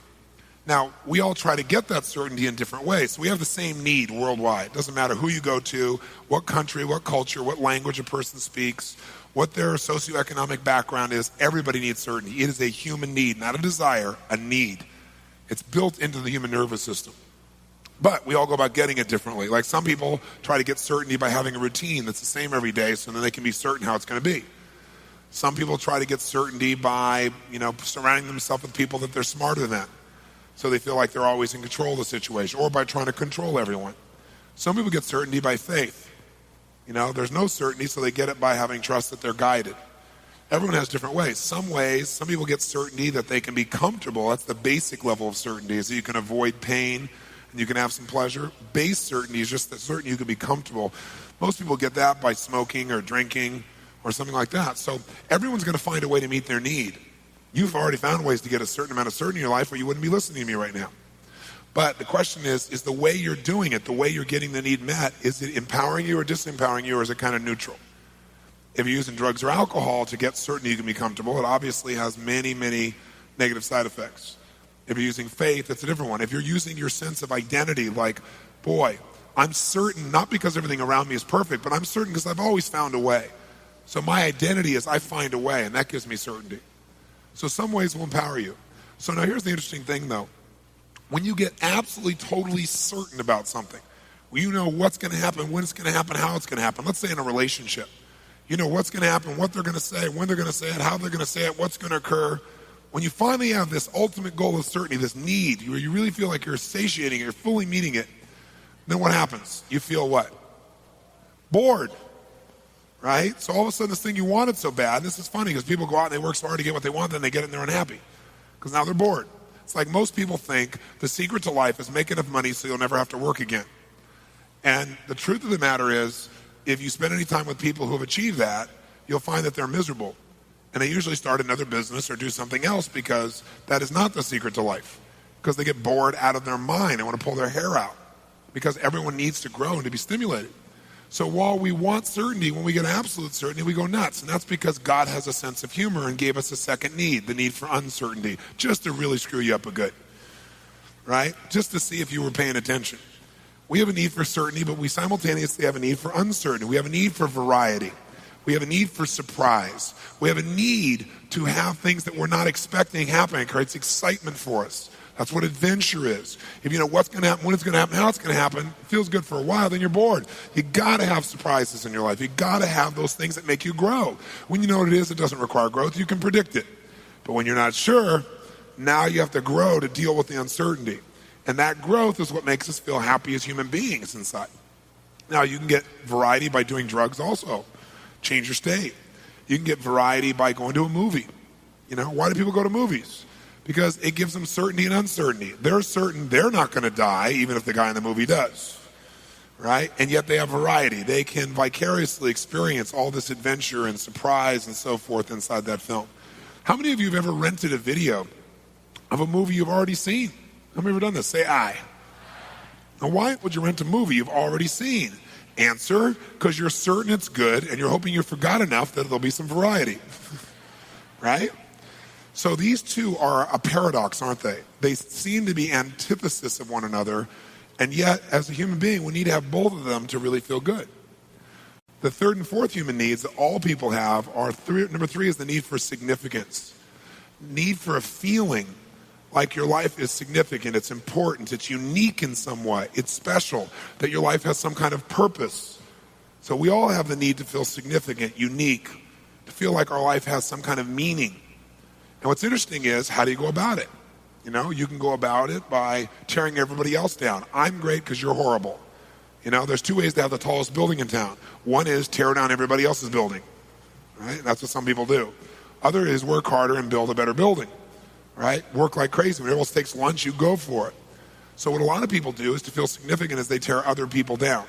Because then they can feel important. Like if you're moving backwards, I must be moving forward. There's an illusion there. Or you can get significance through violence. Why has violence lasted so long in humanity? Because it meets most of our needs in a very negative way, but it meets it. Listen, I have no education, no background. I live in the hood. I pull out a gun, stick it to your head. Suddenly I am significant. I didn't need education. I didn't need background. I didn't need to create any rapport with you. We have rapport, right? You're going to respond to me now. I'm significant, and I'm certain that I'm in control of the situation, and I got some variety because this is a unique situation where anything could happen. Meets 3 of my needs. Violence has been around in humanity's experience forever because it is a way to meet needs. A derogatory way, but it works.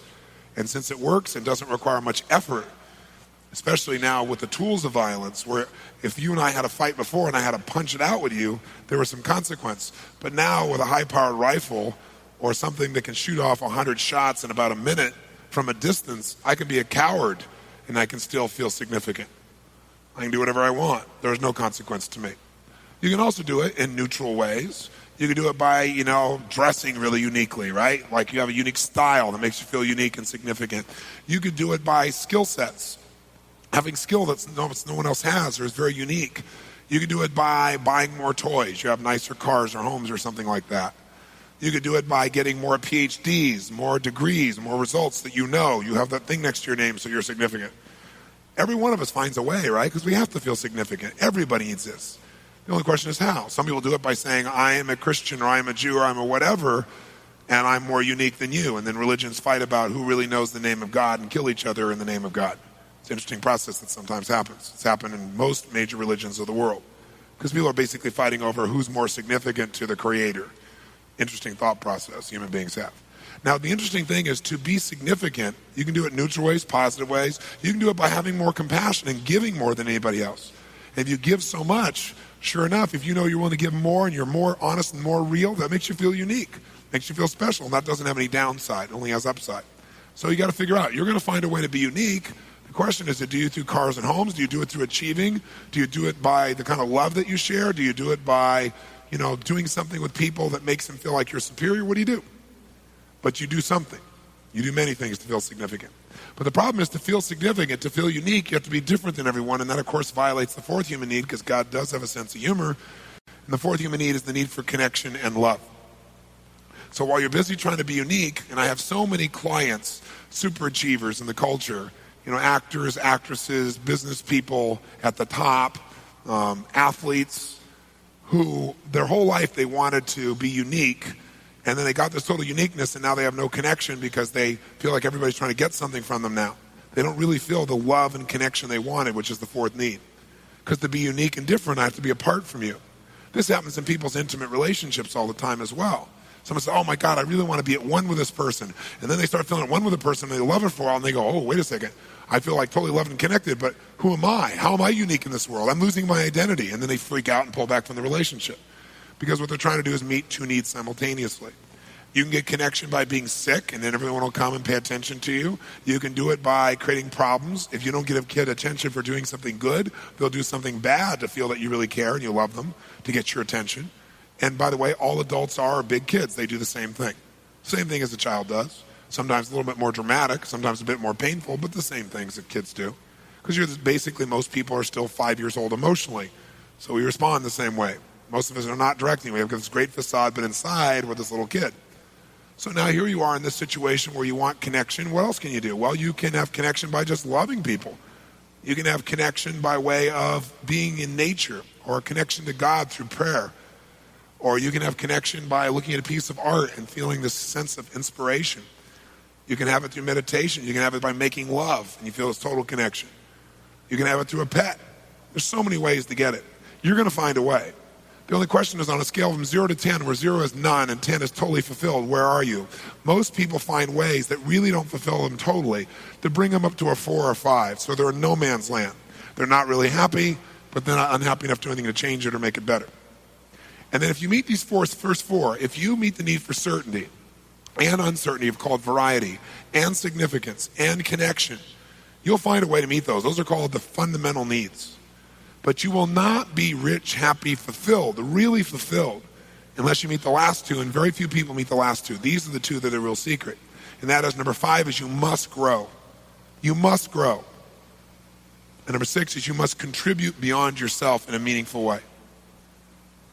See, you can get certainty by controlling everybody. You can get variety by doing drugs. You can get significance by tearing other people down. You have connection by having a problem all the time that people have to fix. And so they pay attention and you feel loved by that. None of those make you a better person. The only way you're going to be fulfilled is if you pick a different set of vehicles. And those vehicles, or those ways of meeting your needs, must cause you to grow. Because no matter how much you earn, how many people think you're great, or what's wonderful in your life, if you don't feel like you're growing, you'll feel like you're dying inside. And anybody you've ever seen who has committed suicide, you thought, how could they do that? I mean, they had the world by the tail. It's because they didn't feel like they're growing. And or, even if they were contributing, they didn't feel like their life had any meaning, that they were contributing beyond themselves. I bring this to your attention because I've seen so many people develop such great skills and still be unhappy. So if these are the 6 needs, you got to decide how you're going to play this game. And the things that are controlling it are your beliefs and values. There's certain beliefs you have that make you do things a certain way, and they may not be serving you, but you keep doing it because it meets some of your needs. It's like, for example, anything a human being does, remember I said they have a reason. So if you smoke cigarettes, even though you know it's terrible, you do it because it meets some of your needs. Maybe initially you did it to be significant or to feel connected to some friends. Or maybe you're so stressed, you're certain when you smoke, you can relax. So now we stop you from smoking. Well, you're going to go for something else because you got to still feel that comfort, or you got to still feel significant.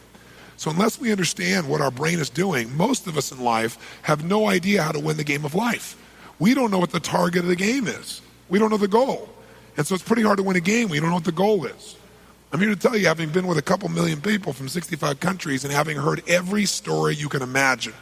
I've dealt with people with 152 personalities who started splitting in the middle of a seminar while Diane Sawyer was actually covering a businessman sitting next to this woman, and she split in 152 personalities, been in therapy for 30 years, and integrated her in 40 minutes on the spot. And Diane and them saying it's a miracle, and saying, but it can't last. So they waited a year to do the story and followed her for a year, and she never broke down again.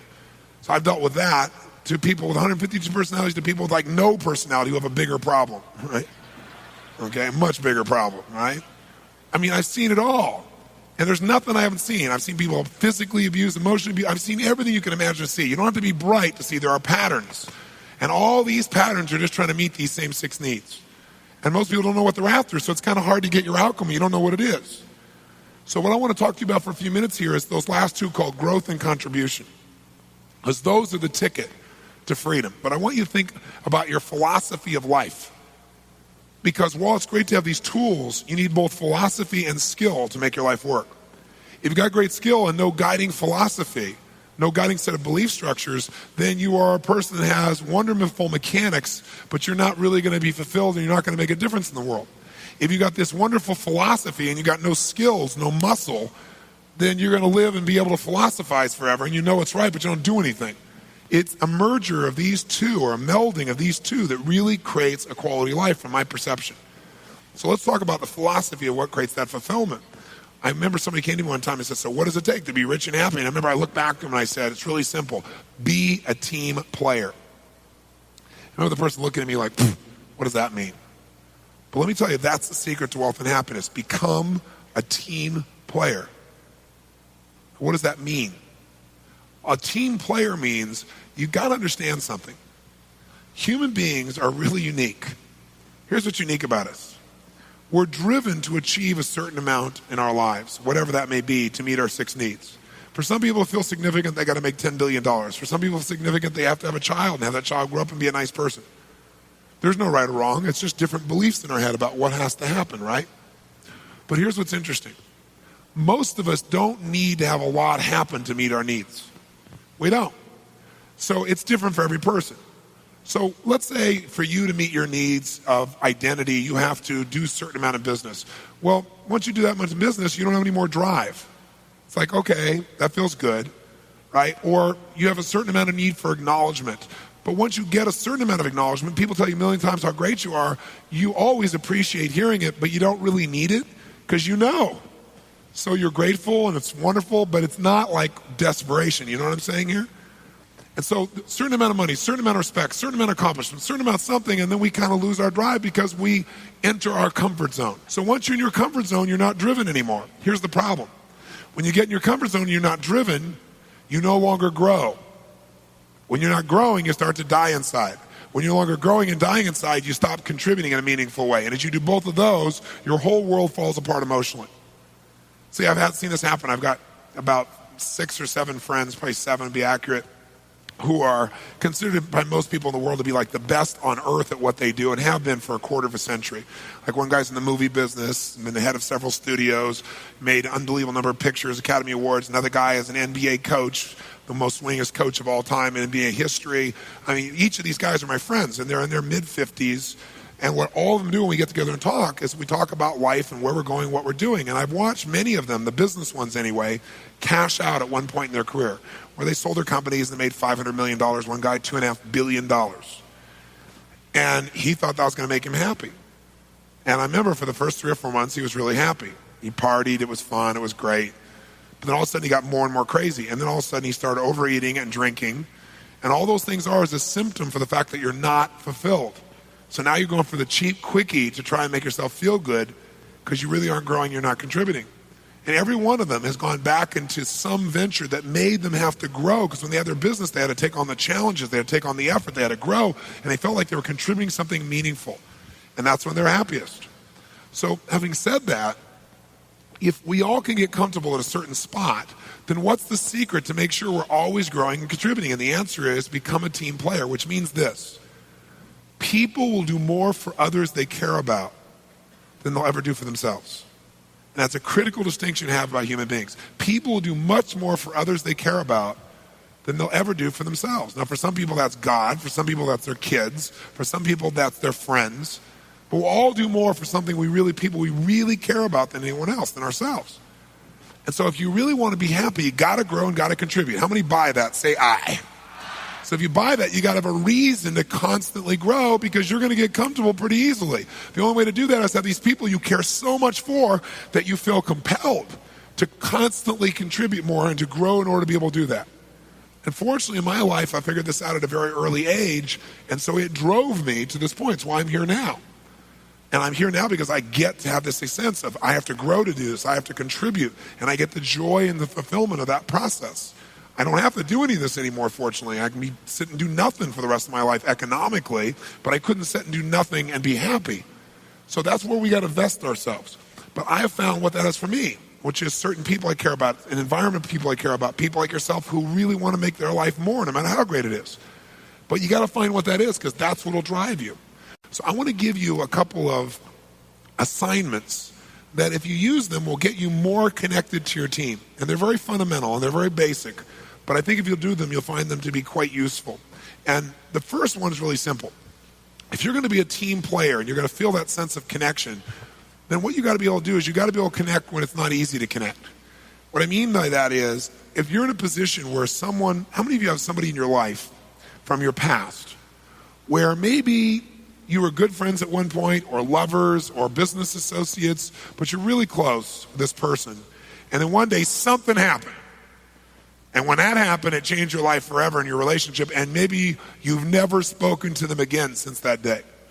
How many have somebody like this somewhere in the back of your life? Okay? So what I want you to do is this.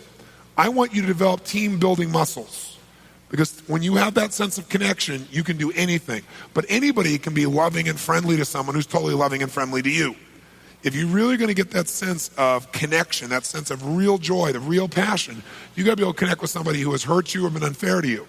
Now, I'm not suggesting you will start another relationship with this person. I'm not stupid. I know many of these people you don't want to start a relationship with.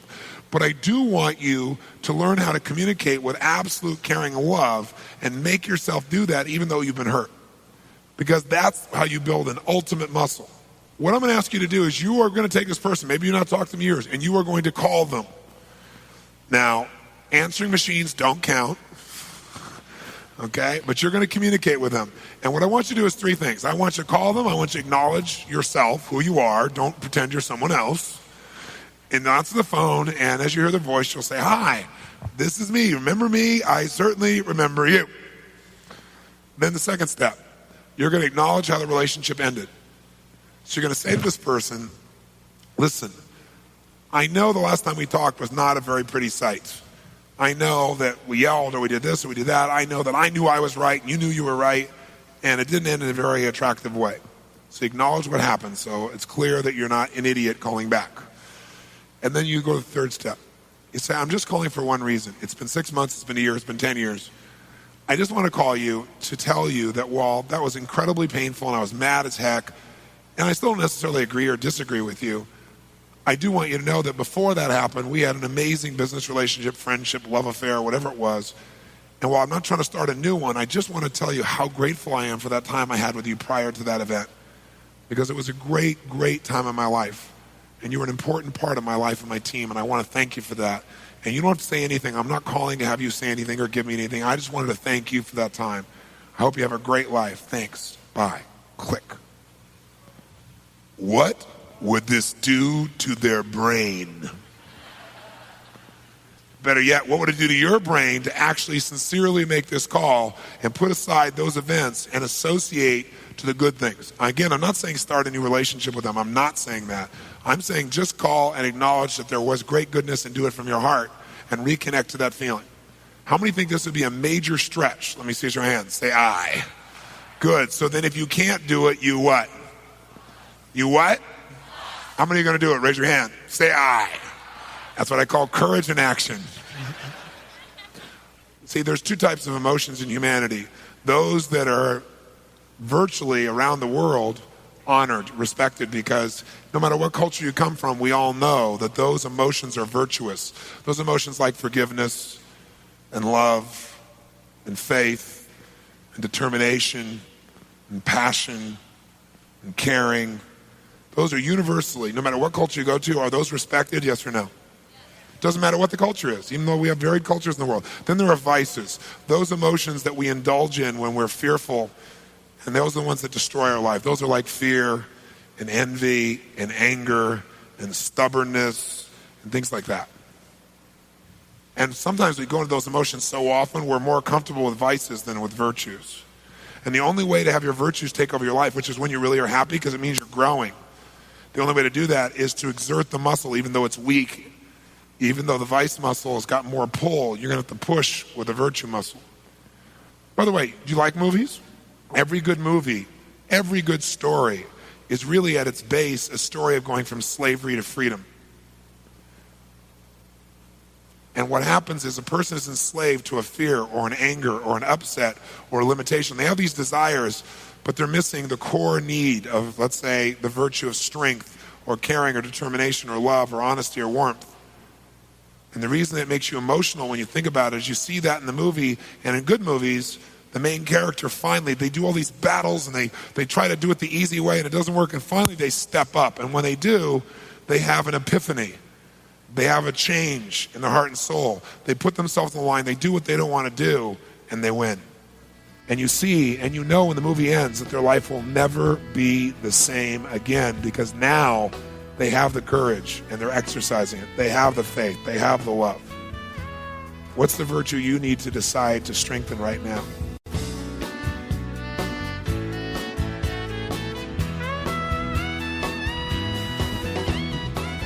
all pain comes from feeling like one or more of your 6 needs is not being met.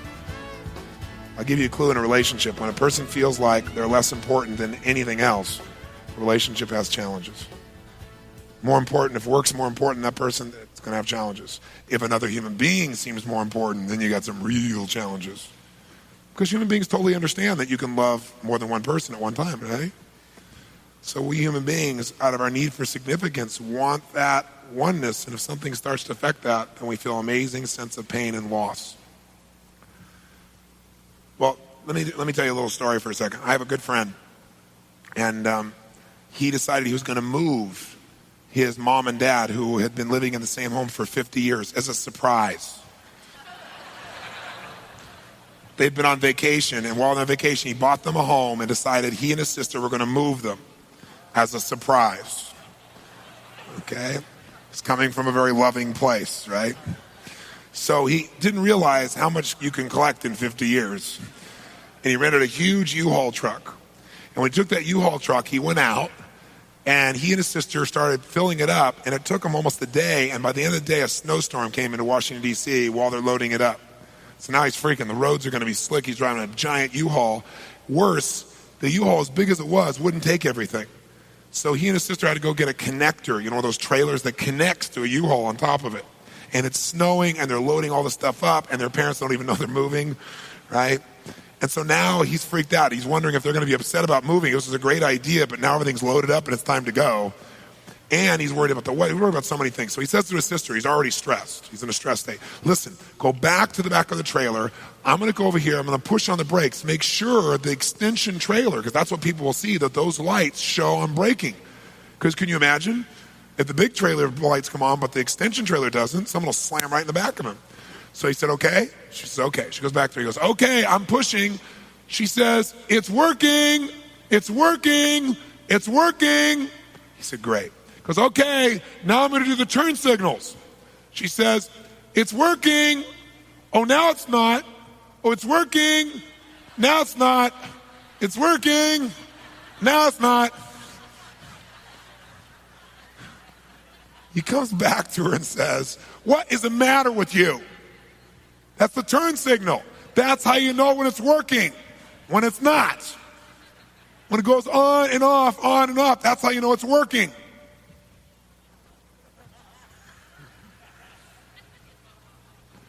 Maybe when you say, God, it was working, and oh, now it's not.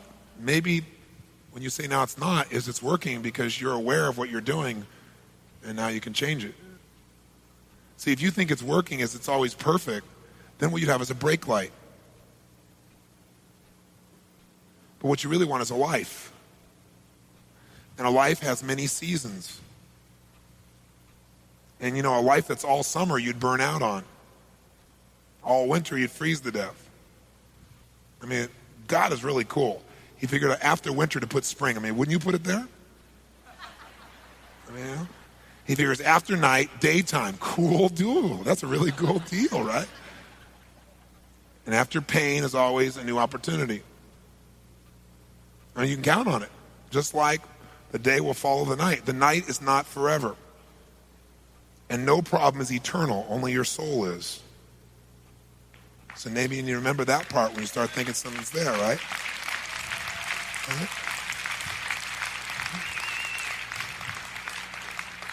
And maybe God's denials are not really denials at all. Maybe they're just God's delays. I spoke in a prison once, and these guys had been in the prison, and they were all in high security prison. And most of them had been murdered somebody or raped someone. Some of them had raped family members. And I went in to go to this prison, and I went to address these guys, and I knew all their histories. I read them all. But I also knew that this particular group of guys had worked unbelievably hard to somehow transform their lives. And so I decided one day to surprise them, because some of them have written letters to me because they had listened to my tapes and work and really made some nice changes. One man said that although he had 52 more years to serve, that he really felt like he'd been living in a pity pot and feeling sorry for himself, but that he really got from my tapes who he really is as a man, and that he really truly has never taken responsibility, and he feels better than he ever has. He feels more free than when he was outside the walls because he knows who he is now, and he's become who he really wants to be and so forth. So I came and surprised these guys. And I talked to the warden before I came in, and I said, and I really would like to help them. I think one is just to acknowledge them as men and tell them, even though what they did, I know human beings are not their behavior, and they're going to have to pay the price for that behavior. So I tend to separate the person from the behavior. And I said, what do you think is the toughest thing for these guys to deal with? And he said, Tony, you know what it really is? It's these men, when they finally get to see their wives or girlfriends, which is rare, and most of them are in for 10, 20, 30, 40 years.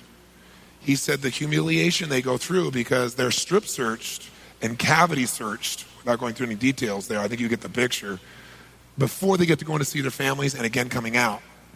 And the sense of absolute horror, the sense of violation, the sense of humiliation they feel shows up when they then sit down with their family, and what happens is very often they have fights. The one time they're with their girlfriend or family members, and they come back and they do it even more. He said, could you help them with that? And I was like, okay, how do you do this, right? So I went in to talk to him, and I talked to him, and when I walked in, I knew them all by name, and when I walked in, they thought they were going to hear a martial arts speaker, and I walked in, and they were really blown away. And I called him in, and I talked to him, and I said, I come by to see you, man. I said, because I want you to know I know that you're a rapist, I know that you've murdered, but I also know that's not who you are now in your life. I know you're going to have to pay that price. I said, I came here to honor you because of the letters I received from you and because of who you are becoming as men. And I said, so I'm not here to teach you, I'm here to honor you.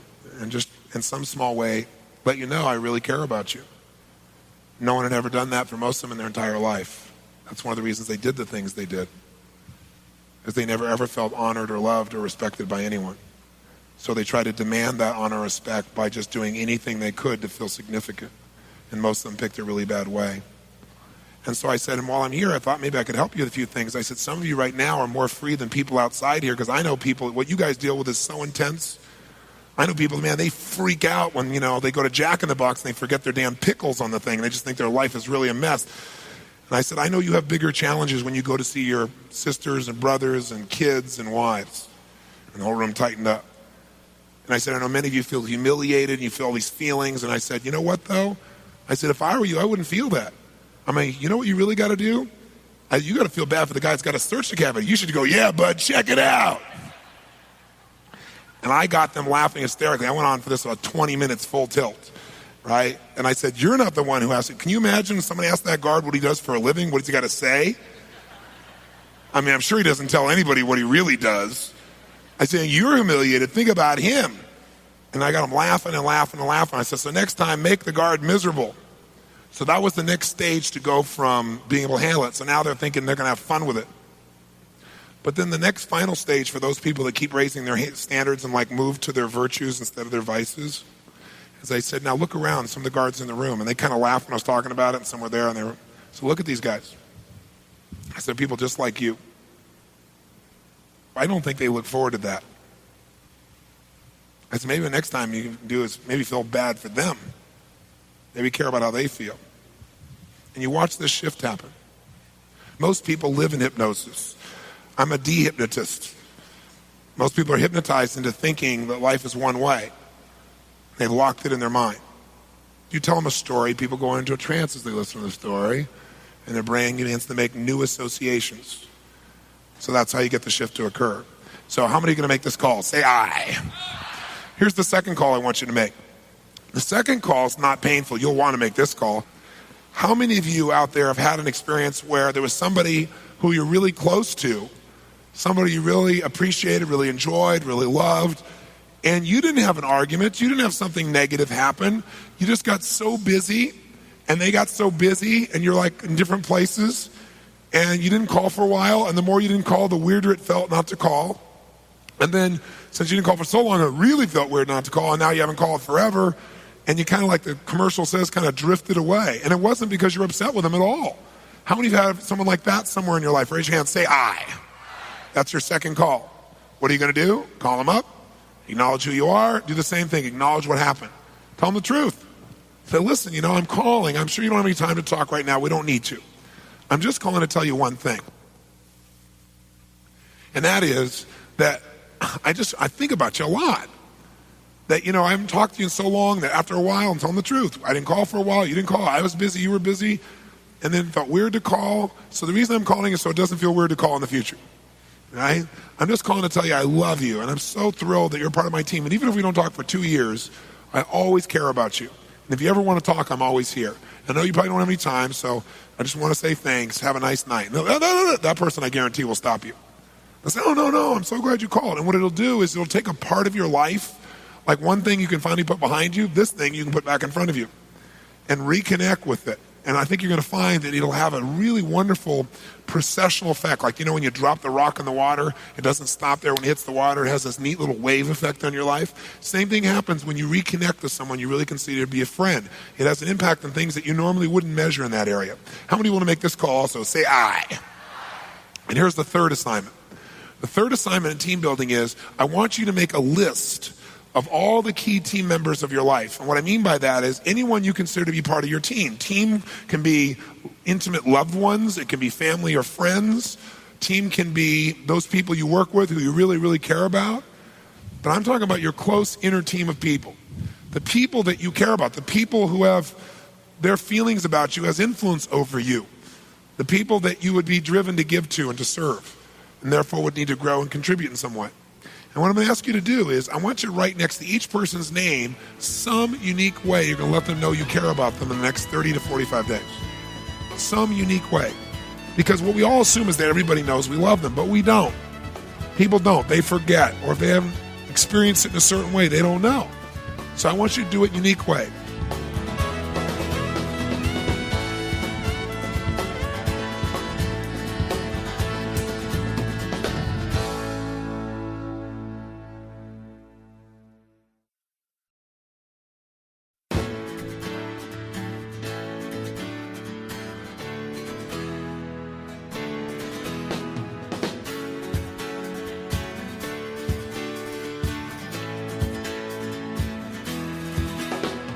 How many of you have kids? Let's see a show of hands. Wow. How many of you have teenage kids, as an example? Great.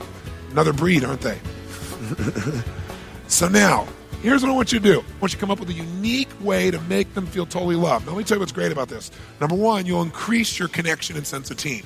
Number two, you'll have a blast coming up with creative things. Number three, you'll feel wonderful when you're doing it. And when all those wonderful things are happening, it'll affect your career, believe it or not. Because it'll affect the way you feel about yourself and your identity and what you're doing in your life, and it enriches everything. These little things mean everything. I'll give you an example. When I married my wife, Becky, I wanted to have 4 kids. I got 3 instantly. And all of a sudden, here in a short time, we have 4 kids. And I had kids at that time. My youngest, I think, was 4, and my oldest was 17, and I was 24 years old, right? So that makes you grow up pretty quick. Right? So I found myself in a place where it's like, wow, here I had this great love affair with my wife, and I really love these kids, but all of a sudden, wham, man, they were in my life quickly, rapidly, powerfully. And I had to feel a deal with that. And it was very difficult at first, extremely difficult, because I felt like, I was getting less connection. I was less significant than the kids were and so forth. It was very difficult. But gradually what happened is I loved these kids so much that it expanded my life. It didn't mean less significance, less connection. It meant I could have them from more places and at a deeper level. And now it's one of the greatest gifts of my entire life. If you ask me, are you a successful man? I would say yes. And my number one criteria is what incredible kids I have, who they are as people, which I think they've done on their own, but I think I've certainly helped to shape some of their core value structures and belief structures, which is the only thing you can shape. You can't control behavior, but you can certainly shape a good deal of what somebody values and believes by your example and your caring. And so when this first happened, I also was 24 years old, starting my career. I was doing an average of 200 days a year on the road, right? I was building and doing everything, so I'm not even there most of the time.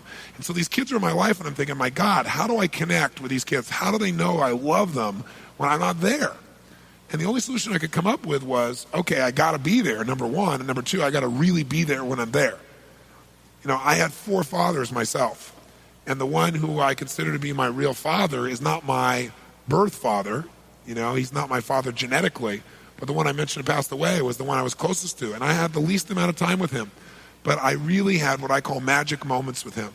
Just moments I'd never forget as long as I live. And they helped to shape a good part of who I am and what I believe and value.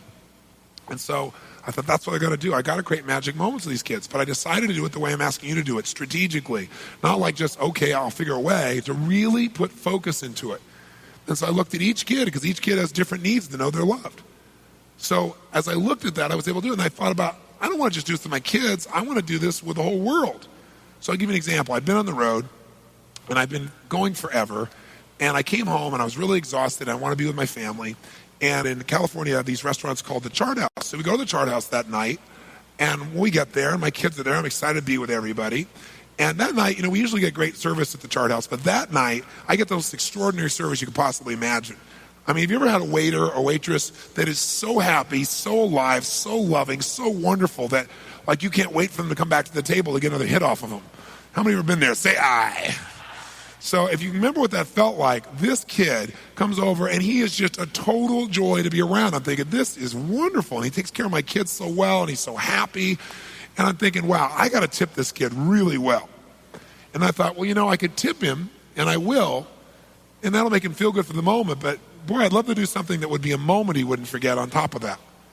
So I thought for a while, and I came up with an idea. And so when he came over the next time, he walks over and he says, how you doing? I said, excuse me, but I need to speak to your manager. He looks at me and he says, is there something wrong? I said, I need to speak to your manager. He said, well, Mr. Robbins, is there something I can do? I mean, have I done something wrong? Can I help you? I said, I need to speak to your manager. He's like, oh my God, okay. And he goes off. Now, why have I done this? Contrast. After this, anything will feel good by contrast. So he goes over to the manager, and you can see the manager when he gets the information, right? He's across the room, and he looks over at the table, and you can see his face go, oh, God, I got to deal with another one of those. It's one of those things, right? So he walks over like dead man walking, right? And he comes on over here, and he gets the table, and he looks up, and he says, you asked to speak to me? And I stand up, and I said, yes. Do you know who I am? He said, yes, Mr. Robbins, and we all know who you are. I said, you know something? I got to tell you something. I travel around the world. I'm on the road maybe 200 days a year. This is where I live. I come home, I want to be with my family, I want to have a nice meal. So where do I decide to come? The Chart House. I want to tell you something. Every time I come here, I get the most amazing service I can possibly imagine. He goes, I'm really sorry, Mr. Robbins. I really promise we'll fix it. I said, no, you're not listening to me. I said, every time I come here, I get the most extraordinary service a human being could hope for. He's like, oh, thank you. I said, but tonight is an exception. And he goes, oh. I said, this kid, what's his name? He said, Chris. I said, this kid, Chris, I got to tell you something. I've eaten in the best restaurants in the world. I've eaten the worst restaurants in the world. I have seen it all. This kid is the best waiter I've ever seen in my entire life. He goes, I'll be sure to correct him, Mr. Robbins. I promise you, I'll correct him. I'll straighten him out. I said, no. He's the best waiter I've ever seen anywhere. Finest restaurant in the world. Doesn't matter. So I had said to him, the reason I wanted to bring you over here was to thank you. Because for us to have that great a service every time, and for you to attract a kid like this, I know whoever manages this place must be an extraordinary soul. And while it just may seem like a meal to you or to other people, I said, for me, this is the time to connect with my family. And to be this supported and this wonderful, you must be one unbelievable man. And I want to shake your hand and I want to thank you. He was like, oh my God, thank you, Mr. Robbins. And then he looked at me and he was like teary-eyed. And I said, I mean it. I said, I do all this stuff to tease you so you'd really hear me when I told you what I really want to tell you. And I said, I really want to thank you. I mean, from my heart. And this guy, you could just see him. He just blossomed, And then he looked at me and he said, don't worry about Chris. I'll be sure to correct him. So sure enough, as he leaves my table, he walks like this. And he points at Chris and goes, and he's got this look, and Chris is walking up like this. And as he does it, all of a sudden you can see him talking to Chris in the distance, and also you see Chris go from this to, and then, he's like totally juiced, right? Because what I also said to him is, I said, this kid, Chris, do whatever it takes. I said, I got to tell you this too. Keep this kid. He's the best you got. Give him more hours. Give him a raise. I mean, you're insane, and I know you're not insane to be this good a manager if you don't give this kid a raise, and if you don't do it now. Grab this kid and keep him, right? So he's going all this stuff, right? He's all jumping up and down, so I think there's something good's happening. Meanwhile, I turn to my daughter here at the table, and I said, Jolie, I said, ask the people at the table next to us what kind of service they got from this kid, because he was serving them too. And I said, if they get said that it was good, don't bother. But they say it's great or outstanding or something like that, tell them that what we want to do when he comes back across here is we want to stand up on our chairs when he comes back over here in the middle of the restaurant and give him a standing ovation and scream his name, Chris, Chris, Chris, Chris, Chris, the whole time. Because, oh, Dad, don't make me do this. I said, Jolie, do it. Right? So she goes over and says, my dad wants to know what kind of service you're getting. And they're, oh, unbelievable thing. Well, my dad wants to stand up on our chairs and clap and stuff. And they're like, and this one woman at the table said, we'll do it.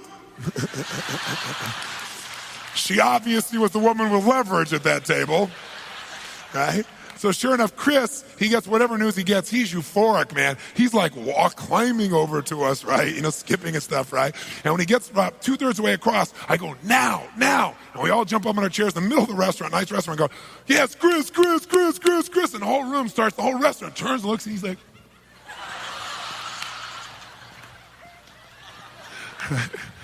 so by the time he comes over and his mouth's hanging open. And he said, you guys are so great to me. Oh, my God. And he went on and on. He was like near teary-eyed. He said, why'd you do this? He said, my boss just gave me a raise. He said, you told him he should give you a raise, and he agreed.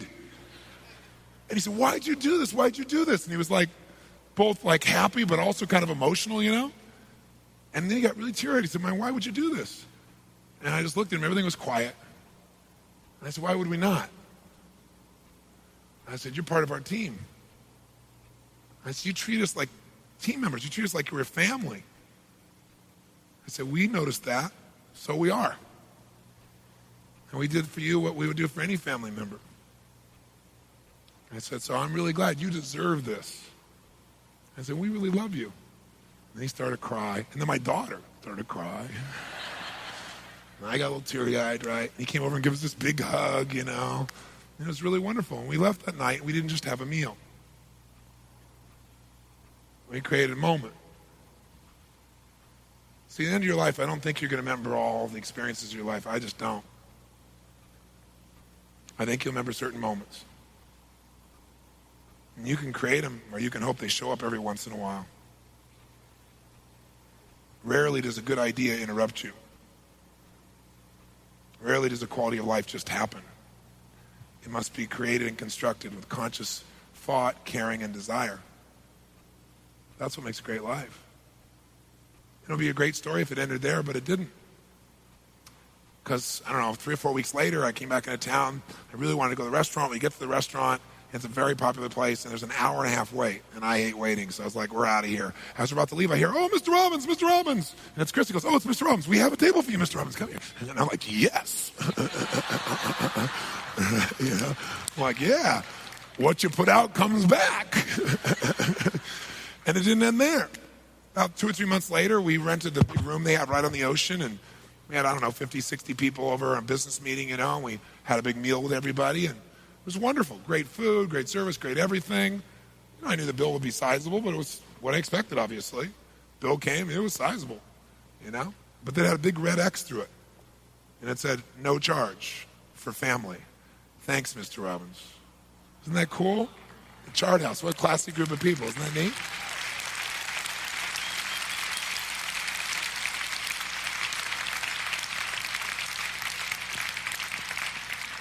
Class act doesn't end there. My daughter at the time, I think, was about 14, 15 years old. I think she was just turning 15. And she was getting concerned about having a car. Now, I don't know if you have the same challenge as I do in this area, but I grew up with absolutely nothing. Since I've earned everything I have in my life, including all my economics, I have a great deal of pride because I built the muscle myself. No one gave it to me. So I have some self-esteem that comes from that. And I want my kids to have that same self-esteem, but I also would love to just spoil them because, I can. I could give them any car they want, there's no question. So I'm torn. I don't know if you have that experience too, of like wanting to help, but wanting them to have the growth. It's a tough place to be. So the way I try to resolve that is, I try to get them to earn important things, and if they do a good job, I usually just throw it in anyway. Or sometimes I just surprise them and do cool things and spoil them for the moment, and then back up later on and have them earn something else. And so when my daughter wanted, she knew I'd get her any car, and I said, I will not buy you a car under any circumstances. You must earn it. So I said, here's what you do. If you stay a straight-A student in school, I'll give you this much. I will double whatever you earn working for somebody else if you stay a straight-A student. That'll get you your car much faster. If you're a straight-A student and you become an entrepreneur, I'll loan you $1,000 to start your business, and I'll triple whatever you make as your profits. Right? Well, she didn't want to be an entrepreneur, so that was okay. So she wanted a job, but the thing she ran into at 14 is nobody would hire her, right? Just turned 15, I think. You have to be like 17 in most of these places to get a job, places she wanted to work anyway. And one of the places she really wanted to work was the Chart House, because she just loved that environment and serving people and so forth, and you had to be 17 to be there. Of course, those are the rules for non-family members. So next thing I know, my daughter's working there, right? She's the hostess and everything's cool. We really are visiting family whenever we go there, right? Doesn't end there. While she was there, Jolie met her first real boyfriend. And she was 15 and he was 21, and I had to show him my gun collection. But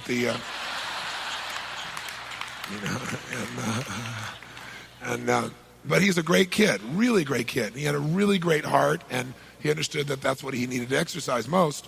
And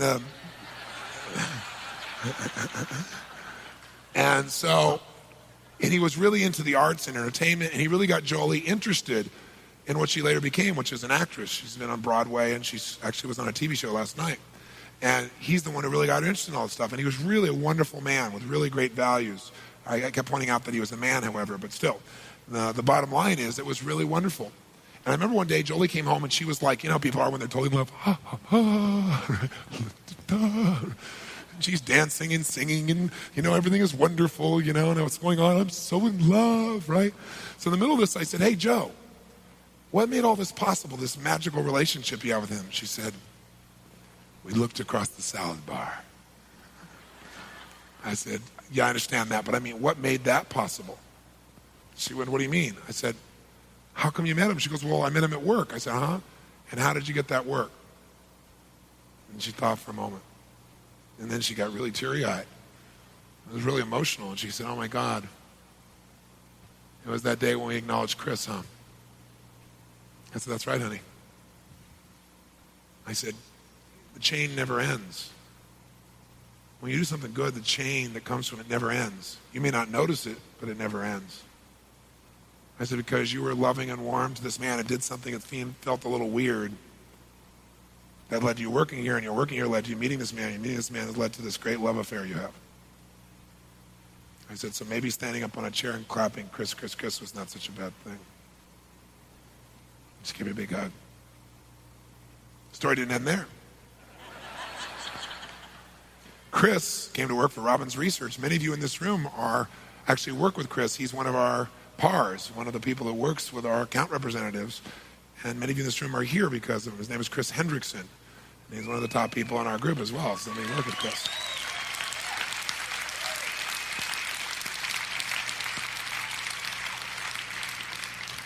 Doesn't end there. Chris talked to a man named Martin Sheen once many years ago when I was first doing my infomercials, and Martin had a great deal of credibility. He's never really endorsed anything. He's very strong in his beliefs. And he believed in Chris enough to try my tapes. The tapes changed his life. He and I developed a great friendship. Out of that, he appeared in my show, and I reached millions of other people who wouldn't have listened to me, some big guy with teeth, but they were willing to listen to Martin. And so I reached millions of people because of Chris. Didn't end there. I needed someone who could help me because I generate so much new material for all the things that I do. I have a whole creative department. I have 8 people that work full-time to keep up with what I'm constantly, daily coming up with and downloading. And I needed someone to head up that department. And Chris told me about this woman that was one of his customers who he said was unbelievable, convinced me to interview her. I did. She came to work for me. And most of what I create is done through her and my team. All because of Chris, too.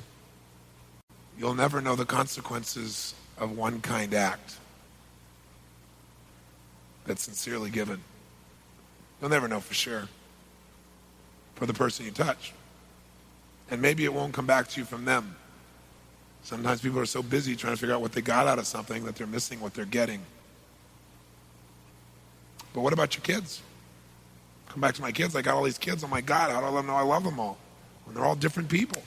So I made a plan, just like I'm asking you to do. I said, okay, let's start with Jarek. Jarek's my youngest. He was 4 then. I looked at that and I said, okay, here's Jarek. Oh my gosh, how do I make this happen? Well, you got to picture Jarek. Here's this little kid who has a certain identity for his dad. I found out what he thought of me one day when I went to his preschool to pick him up. I walked in and the woman said, oh my God, he was telling the truth. I said, what are you talking about? Someone says, you're the guy on the TV, the helicopter. Yeah. And I said, yeah. She goes, oh my God. She goes, he's been telling everybody my father's a giant. He lives in a castle and he's flying in a helicopter to pick me up today.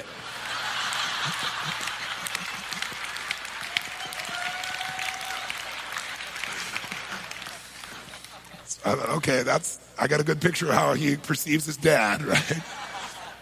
So then I'm thinking, okay, how do I make him feel totally loved? Well, not the way I would do it. His strategy's different, right? Everybody's different.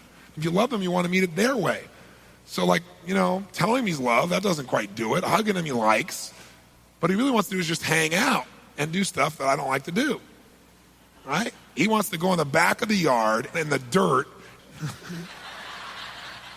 This is not high on my values list, right? But I know it's what he loves, right? He wants to make up these games. So I go, okay, that's what I'm really going to do. And I'm not only going to do it, but I'm going to enjoy it. I'm not just going to do it to do it. I'm going to enjoy it.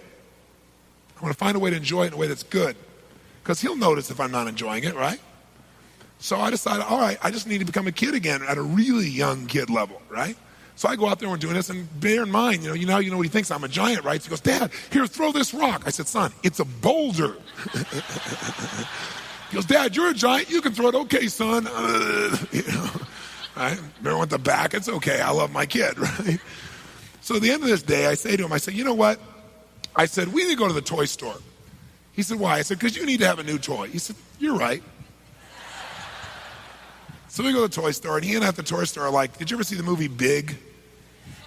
That's my son Jarek and I in the toy store, because we go around, I love to play with everything, right? He and I play for an hour and a half before we buy anything. So then we're at the front desk, and I said, okay, look, here's the deal. You've been a good kid, so you can have any one toy, not more than one, any one toy in the whole store. I don't care what the toy is, because you're so good. But only one. So think clearly which one you want. Go get it. I'll wait here. Meanwhile, I've picked out several toys I want to play with that I hope he picks, right? This kid's decisive, man. He's not even gone for 3 minutes. He knew exactly what he wanted. This huge toy store, he knew exactly what he wanted. He comes back, it's behind his back. I said, what'd you get? And he goes, a plastic rake. A rake. I said, son. I said, what's this? He goes, it's a rake, Dad. That way you and I can go out in the front yard and rake for hours and hours. Oh boy, son, wonderful. Right? But you know what's interesting? We went out there, it's what he really wanted. I was crushed. I worked all these years, so I don't have to do that crap anymore, right? So I go out there and we raked for 2 hours, but while we're doing it, we laughed and we joked and we talked about stuff. He and I are leaving after this seminar on Monday. I go to New York, but on Tuesday we fly to Fiji to go to my resort. It's just he and I to spend a week together. So I can just be with him by himself, And we were talking the other day, because we went to Aspen, and we were talking about those days, and talking about the rake experience, and he and I laughed about it again. He'll never forget that. I'll never forget that, I can promise you that. But there was this bonding, this magic that happened during that time. It wasn't about raking, it was about being with each other. But it came out of that experience. Now my son Joshua, at the time I think he was like 9, a rake was not going to do it, right? And so I'd been out of town, so sure enough, I came back into town, and instead of waiting to the end of the day, I thought, you know what, I've been with him with everybody else, but not by himself. So I immediately went to a school, and I checked him out of school in the middle of the day. And he got out, and he said, what's the matter? What's the matter? I said, nothing's the matter. So why are you taking me out of school in the middle of the day? I said, because it's Joshua's day. He said, what does that mean? I said, we've been with everybody else, I've been gone, we've been together, but I want to be just you and I, one-on-one, have a great time together. So this is your day. We can do whatever you want for the rest of the day, you and I. He said, really? I said, yeah. He said, could we go to the zoo? I said, sure. He said, well, could we go to SeaWorld? I said, sure. He said, could we go miniature golfing? I said, sure. Which one of those you want to do? He said, Dad, you're a possibility guy. All of it. I said, sure. And we had the greatest day. And I remember to this day, he's as big as I am now practically. He's a big kid, right? An incredible kid. And I remember going out there and golfing with this little guy. And we talked about girls because he was getting interested in girls and what was going on. And we just had this incredible, magical time. We still talk about Joshua days. All right, cool days. And we still do them. We just do them in a different way now, different age. My daughter Jolie, she and I were the most alike of all the kids. She's outrageous and playful and crazy and passionate and fun, and she's an entertainer. And we love the same music. And she was older, right? She was 14 at the time. And everything was going great. We were like totally bonded. But as she got a little bit older, she began to change physically. And as she did, she became a young woman. And as she did, suddenly men started showing up at my house, and my gun and collection was having to come out on a more regular basis. And everything was going great, except we all of a sudden started having these spirited debates when she became a teenager, right? Really spirited debates. That's a code word for a fight. And so what happened was, because I'd be saying, I don't want you doing this, and one of our biggest challenges was she developed a role model at that time who I didn't think was the ideal role model for a 14-year-old, Madonna. And this was in Madonna's lace days, where she was, mixing her crosses for her lace outfits and so forth. So for some reason, this created a little break in our communication for some reason. And so gradually I realized, man, what does a teenager really want? To know that they're part of your team, to know that you love them. What do teenagers want most? Come on, what do they want? Keys to the car, yeah, that's true, but what else? That's right, respect and independence, right? So I remember Jim Rohn telling me, and I had a friend that also had a very similar experience growing up, where a particular friend of mine anyway was very, very wealthy and I was very poor. And I remember I wanted to go to a concert. I had to earn the money for it. He had to ask for it. And I thought he had it easy. And one night I was at his house when he was asking for it. And his father was an ogre. And his father basically made him beg and grovel for it. And finally, after begging and groveling, he took the money out of his pocket, crumpled the ball, threw it on the ground, and said, if you want it that bad, go ahead. And I remember thinking, how disgusting to treat your own kid that way. I think you can learn from what works in life. You can also learn from what doesn't work. So I swore I'd never do that. So I thought, you know what?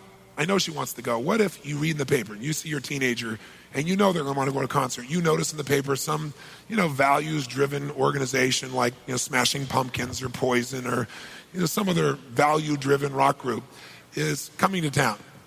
And you're not usually thrilled about the idea of them working out and going to this thing, but you decide instead to do something different. It's Madonna. And so what do? Instead of waiting for them to come beg, you go buy the tickets in advance. And you keep them in your breast pocket, waiting for that inevitable morning when your son or daughter comes to you and says, Dad, would you like some fresh squeezed orange juice? And you said, no, I'm fine, thank you. Well, would you like to have the car washed?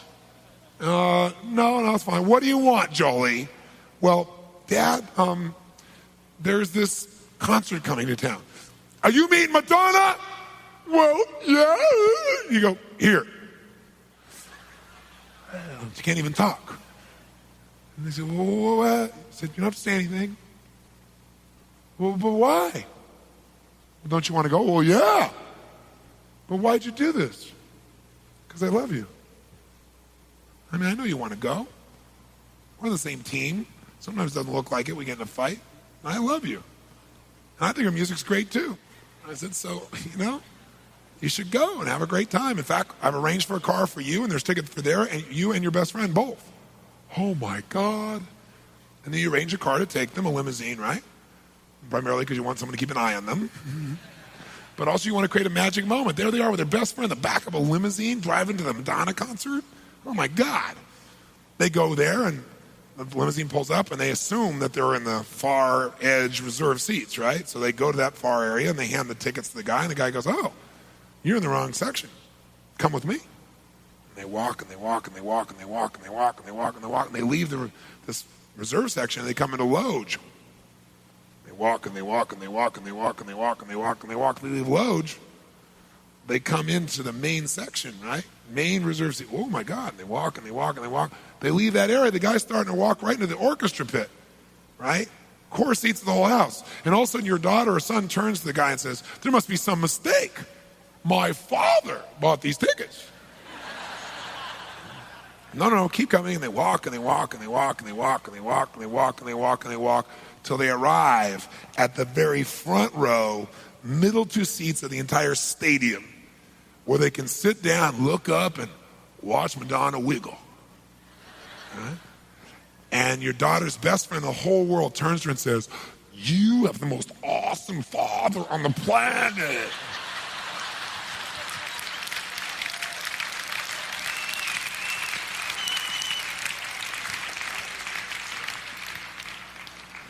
So you got to decide. Are you going to blast through your life and forget what you really love? What you really, really live for? Because you're busy trying to achieve something. Or are you going to do both? Live fully and blast through everything you want to achieve too. The only way you do that is if you understand team. Inner team is the most important thing. So that's my challenge to you.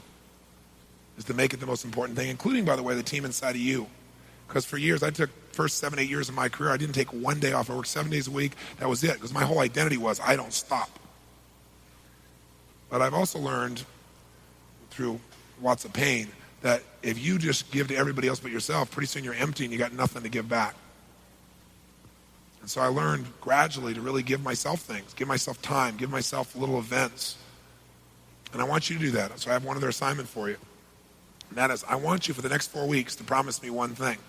Besides coming up with your plan to take care of your team, that you come up with a plan that gives you 1 hour a week for the next 4 weeks where you do something for you that you normally will not do for yourself. I don't know what it is. Everybody's different. Maybe it's just a walk on the beach or a walk away because you never give yourself time by yourself. Maybe it's buying yourself something you would never do because you go, oh, that's stupid. I don't need that. Do it anyway. Because I'll tell you what will happen. When you give to yourself, you'll have something to give to others. You know, the Bible says, love thy neighbor like thyself, which presupposes that you would love yourself. That's not a very popular thing because most people who pretend to love themselves really don't. They don't really love themselves. They hate themselves. Giving to yourself is a gift that when you give to yourself and you're so much happier, so much more alive, you're able to give to others. Maybe a part of you wants to sing. I mean, you're not a singer. You're a businessman, for God's sakes. And you've never sung in your whole life. But as long as there's a part of you that really wants to sing and you don't do it, you're not going to feel whole. So if you just take 1 hour a week and you never sing in public, it doesn't matter. You just learn to sing. The joy it'll give you will show up in your next business deal. It'll show up in the way you treat your kids. You know, you want to dance. Where am I going to dance? Who cares? Go do it. And for me, it was flying a helicopter. I went and I didn't have the money, I didn't have the time, I couldn't do it, but I took one lesson. That's all it took to hook me. You know? And I went in, it was like the most magical feeling to lift up and go wherever you want, straight forward, backwards, sideways, straight up, down, middle of the sky. It was the most amazing thing. And I found a way to make it work. And flying the helicopter changed my life because to fly a helicopter, it's so sensitive that to turn from here to here, like this, would be a movement from here to here. That's all it takes. So when you fly a helicopter, you don't do this, you don't move around. When you fly a helicopter, you're totally centered and it's more thought. It's a tiny bit of pressure, like here to here is a normal turn. I'm trying to exaggerate it so you'll see it. And my first solo flight, I looked down, there are dolphins and a giant whale floating below me on the ocean as I'm floating along. I'm like, yeah, ooh. So it taught me how to be centered. All these things you think you really don't need, some part of you, the reason you want it, there's a part of you that's wise and knows that something will come from that will make you better and allow you to give more. How many willing to give 1 hour a week for the next 4 weeks? You can always go back to the old way after that. To yourself, to do things you normally would never do, buy, create, or give. How many want to commit to do that and take care of your team and you? Say I.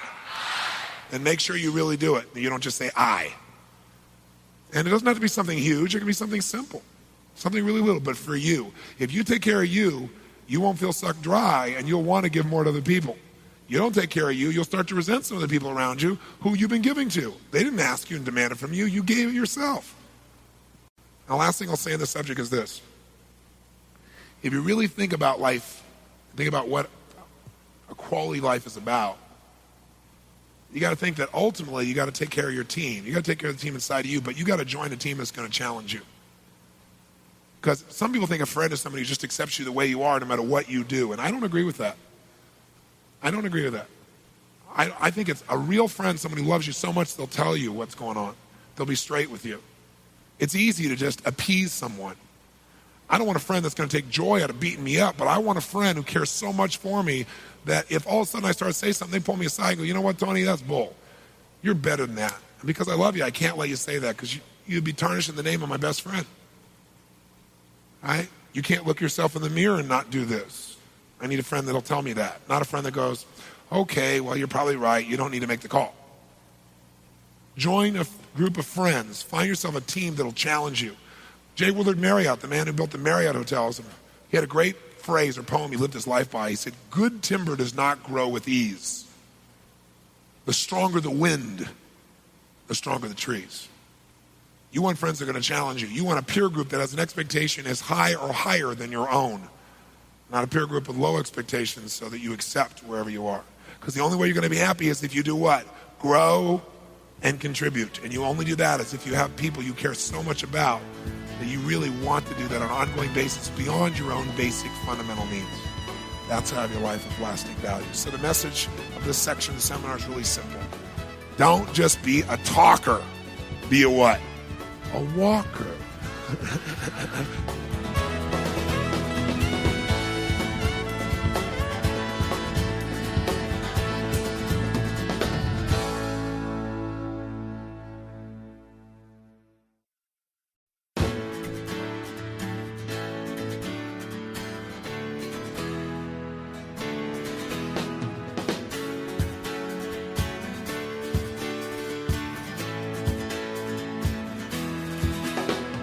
We're going to work on a little subject here called rapport.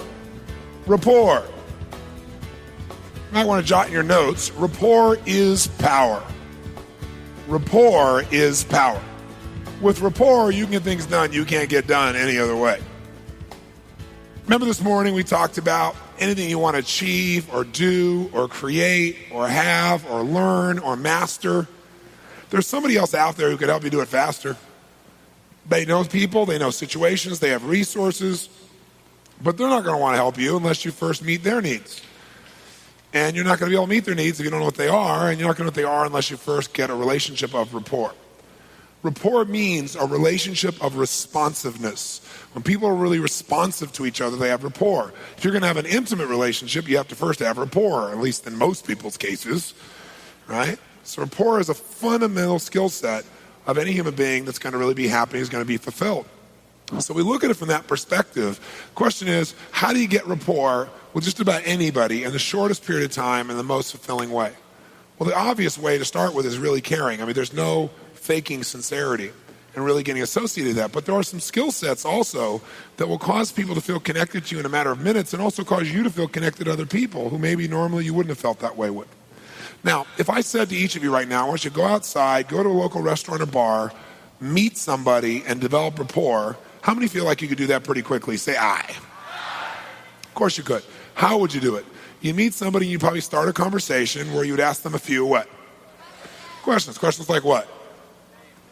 What's your name? Where are you from? What do you do? Do you come here often? Sarah, that's not a good question. And what's your sign is right next to that one at the same level of quality, okay? So now, can you ask a series of questions and still have the conversation kind of just die? Is that possible, yes or no? Oh, yes. So one of the things that we've got to look at then is when you're communicating, questions don't create rapport. Questions are a tool you use to dig for that thing you believe will create rapport, and that is you're trying to find something in what? That's right, something in common. So you might want to make a note. Rapport is created by a feeling of commonality. Rapport is created by a feeling of commonality. When people feel like they have something in common, that's when rapport really is ignited. So conversations going back and forth, and it's really not going anywhere. And then all of a sudden, you say, well, I got to go. I got to, catch my helicopter and do this. Helicopter? You fly helicopters? I fly helicopters. Oh, my God. Have you flown one of these? Have you done this? Energy. Or, I got to go. I got to go see Mary Sue. Mary Sue? You know Mary Sue? Hey, I know Mary Sue. Hey, how do you know Mary Sue? Right? Rapport. Right? So what happens is there's a spark when people find something in common. In fact, the challenge is that most people try to get rapport by finding something in common through words. And the problem with words is they don't always work. So what happens is words don't necessarily do it. I mean, what if you walk into a restaurant or bar and you meet somebody and you go, hi, what's your name? Where are you from? Why are you here? What are you here to do? And the person says, my name's Habib. I'm a terrorist. I'm here to kill people. We're going to say, amazing. Me too. Right? Now, see, words don't always work. But there is something that always works. And that little thing is something called matching and mirroring. Matching and mirroring. So the bottom line is, here's what occurs. Matching and mirroring is this concept that comes from a man named Dr. Milton Erickson. How many have heard of Dr. Erickson? I'm curious.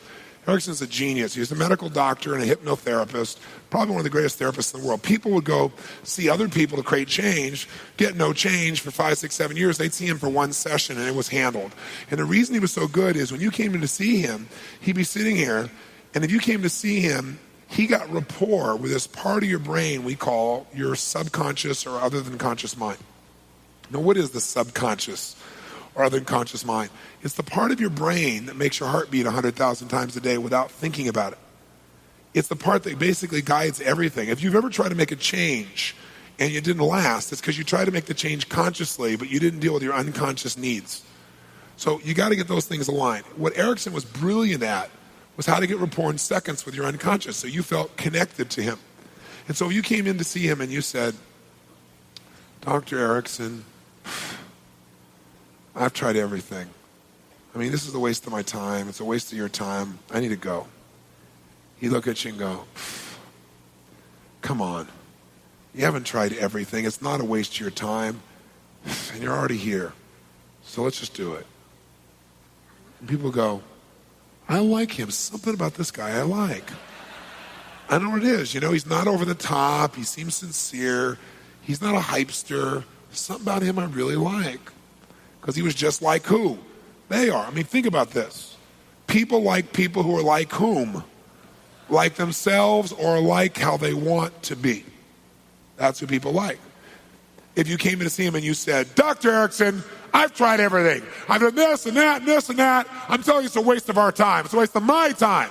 He'd say, sit down, and I want to tell you something. You may have done this and this and this and that, but you've never done this. It's not a waste of your time. You sit down, we're going to handle this. The guy goes, hey, I like this guy. He's got some spunk, man. He's got some passion. I think you'll get something done. Because we like people who are like us or like how we want to be. I mean, think about it. Somebody would say opposites attract. Bull. Opposites, you may be opposites in some areas, but you have to have similarities to be attractive. Things that you want. You might say, well, I know this couple. He's filthy and she's clean, and that's what makes the relationship work. Well, maybe what makes it work is they share the same belief about a man and woman's role in a relationship. That's the same. That's mirrored. Maybe they have the same religious beliefs. Maybe they have some similar background. And what's different are the things you're noticing. See, when we say we're having differences with someone, doesn't mean we're in or out of rapport when you say you're having differences. Which one? Out of rapport, right? Try this. Think of someone you really, really like a lot. Someone you really, really like a lot. A lot. Raise your hand if this person is either like you or there are parts of them that you'd like to be like. Let me see your hand. Say I. Okay, now try this. Think of someone you don't like. Now, I know you're a spiritual being and you love all humans and you've never had a negative thought towards any other human, but if you had a moment in which you forgot all that and you had somebody you couldn't stand, think of that person. Raise your hand if this person is either not like you or not like how you want to be. Raise your hand and say aye if that's true. Case closed. So that's what people want. So instead of trying to get this sense of being like someone by words, which rarely work, what Erickson did was he mirrored aspects of the voice and of the body. So what are some, let's just you say you're on the phone with somebody or in person, but all you're going to do is mirror parts of the voice so they feel connection. Because by the way, do we judge people in a matter of seconds, yes or no? Not you, of course, but everyone else does, okay? So now, for example, tell me what could you mirror in a person's voice so they would unconsciously feel connected to you without knowing what? Come on. Okay, tonality. Have you ever dealt with somebody where it didn't matter what they said, you couldn't listen to them because their dentist drill tonality drove you up a wall? How many of you have ever had this experience? Say aye. So when you mirror someone's tone of voice, there's an immediate connection that you feel. Somebody else, what else could you mirror? Speed. What kind of person talks at this particular pace like I'm talking right now? What part of the country tends to talk at this particular pace when they say things? Come on. What part of the country? Where? Come on. Where? That's right, New York City. Also, Federal Express commercial guys tend to talk at this particular pace. Right? How do people who talk more like this feel about those fast-talking city slickers? Do they trust them? No. They don't even know how to say the word dog. And by the way, how do fast-talking people feel when they meet slow-talking person? Mary, what do you think? Mary, what do you think? Mary, what do you think, Mary? Mary goes, well, what? How many of you have ever seen this mismatch before between two people? Okay? What else can you mirror besides tempo and tone? Okay, volume. Some people like to talk loud. Loud-talking people love loud-talking people because they know you're a real man, you're a real one too. But how do quiet-talking people feel about those loud talking people. They're obnoxious, that's how.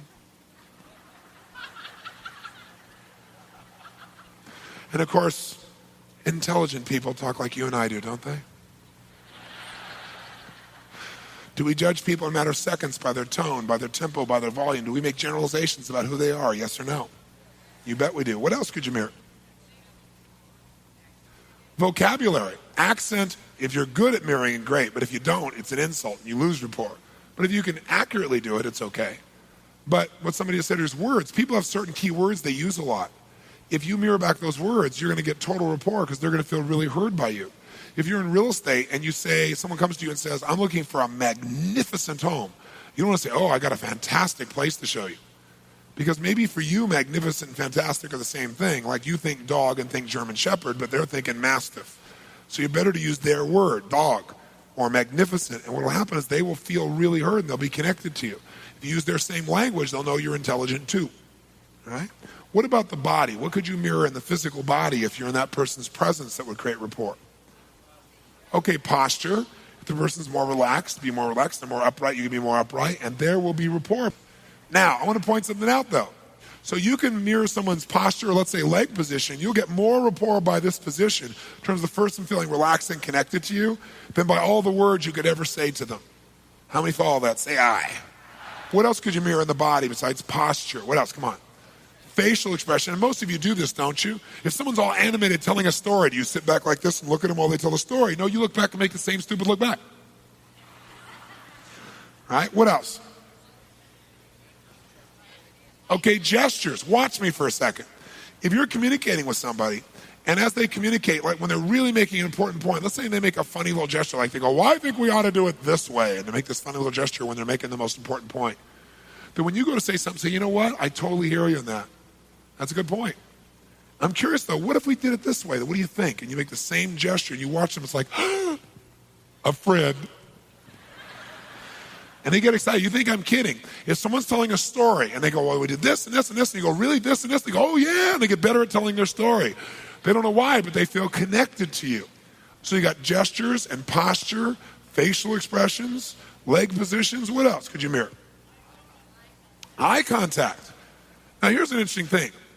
Most people who are in business have been taught that if you are going to let someone know that you're being honest and sincere, that what you should do is make direct eye contact and not break eye contact for at least 45 straight minutes without breaking eye contact. Now, there's a slight problem with this. People like whom? Themselves. What kind of person stares in your eyes for 45 minutes without blinking and doesn't move their eyes at all? Aliens, that's who.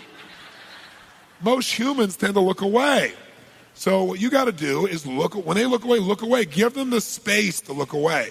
Now, if you meet somebody who locks eye contact with you and doesn't break eye contact for 45 straight minutes, you stare right back. They'll know you're an alien too. It'll build rapport. Okay? What else could you mirror? Come on. Someone said touch. Absolutely. See, you can get more rapport with some people by touch than by anything you could ever say to them. But you don't want to guess. You're going to go, hey, he looks like a toucher. Hey, Jason, love your hair, buddy. You do that, you could get killed. You touch in totally non-sexual ways. You just got to notice. If Louis comes by and goes, hey, Tony, thanks a lot, and he hits me in the shoulder like this. If I come back to you and I say, to him and I say, hey, thank you, Louis, and I hit him like this, I'll get more rapport by that touch than anything I can say. Because I'm touching the same way. If you go to shake somebody's hands, and you notice some people, when they shake your hands, they squeeze and see if they can, pop a few blood vessels. Other people have a fish handshake, like, hi, right? However they shake your hand, you shake it back the same way, you'll have rapport. If they squeeze hard, you squeeze hard. You're both real men, right? It's more of a fish, you're both fish, right? And what happens is there's a connection that comes from the same kind of touch that you can't get through words. Just can't get through words. What else could you mirror? Proximity, that's how close you get to a person.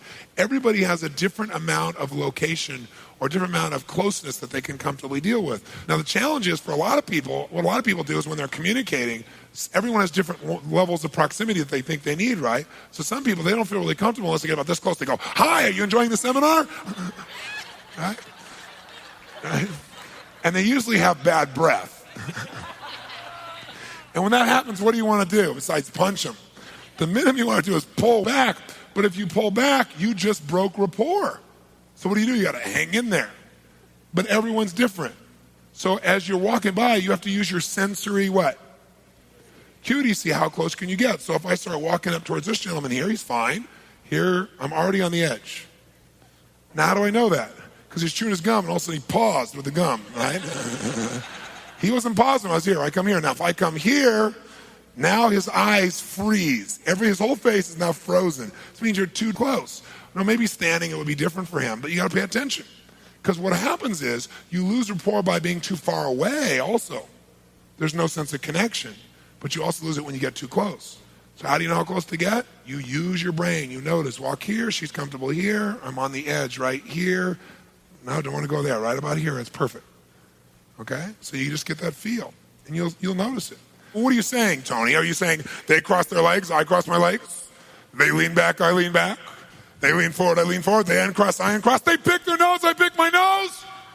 Exactly. Now, you don't have to mirror everything a person does to be in rapport. You can just do leg position and a gesture, and you'll be in total rapport. Or you can just do voice, right? Vocal qualities, like their tonality as an example, and tempo and get rapport. Or you can do, eye contact and a gesture, same as them, and you'll get rapport. So you don't have to do all these things at one time. Now, if you think people are going to notice when you're mirroring them, number one, they won't. Number two, and the reason they don't, by the way, is because it's something you already do. But here's the problem. Most of you wait till you get enough words in common, and then finally you put your voice and body in common. But words don't always work. If you go and put your body in common, if you mirror that, no one you meet will you not have rapport with. I mean, no one, as long as you really mirror them. No one.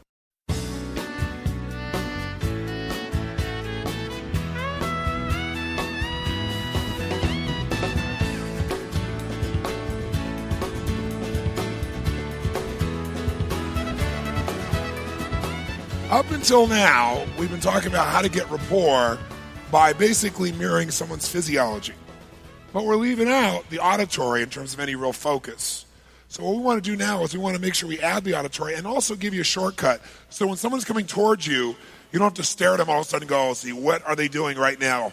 They're doing with this their hand and that with their face, because it's too complex. So I want to give you a really good shortcut that will immediately give you an experience of this. The shortcut's really simple. It has to do with understanding the human nervous system. Now, we all know that in order to take information in to our bodies, into our minds, we have 5 senses to take them in. What are those 5 senses? Quick. Sight, V for visual. A for... K stands for what? Anybody know? Kinesthetic, which means feeling, sensation, etc., right? Those feelings. O, which stands for olfactory, and G, which stands for gustatory. And gustatory is what? Taste. Okay?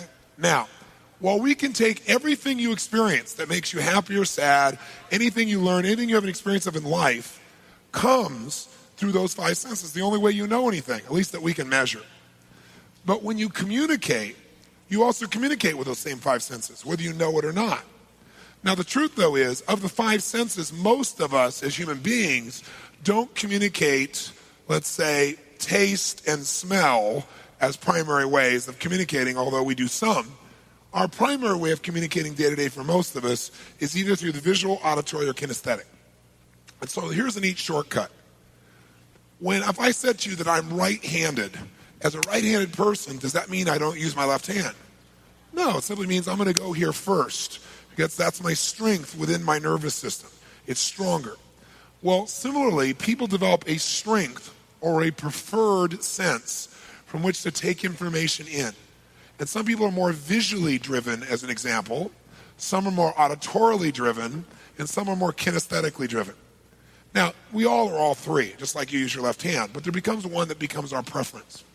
When a person is expressing a preference, you can identify what mode they're in, and instead of having to look at every little thing that person's doing, moment to moment, here's what they're doing with the leg, here's what they're doing with their face, here's what they're doing you can begin to say, oh, they're in a visual mode. And when someone's in a visual mode, they use their body differently than when somebody is auditory or somebody is kinesthetic. So, for example, when a person's in a visual mode, they tend to talk a little bit louder, a little bit faster. They tend to gesture much more quickly than normally. What they do is they say things like, hey, picture this. Take a look at this. Hey, can you see this? Take a look at this right now. And they talk more rapidly. You don't care how it sounds because picture's worth 1,000 what? Come on, 1,000 what? Worse, they don't care how it sounds. They're just trying to get out of their system. They're communicating like this with intensity. That's somebody's in a really visual state. When somebody is in more of an auditory state, then they have a different rhythm, a different tone, a different resonance to their voice. Even their gestures have more rhythm to them.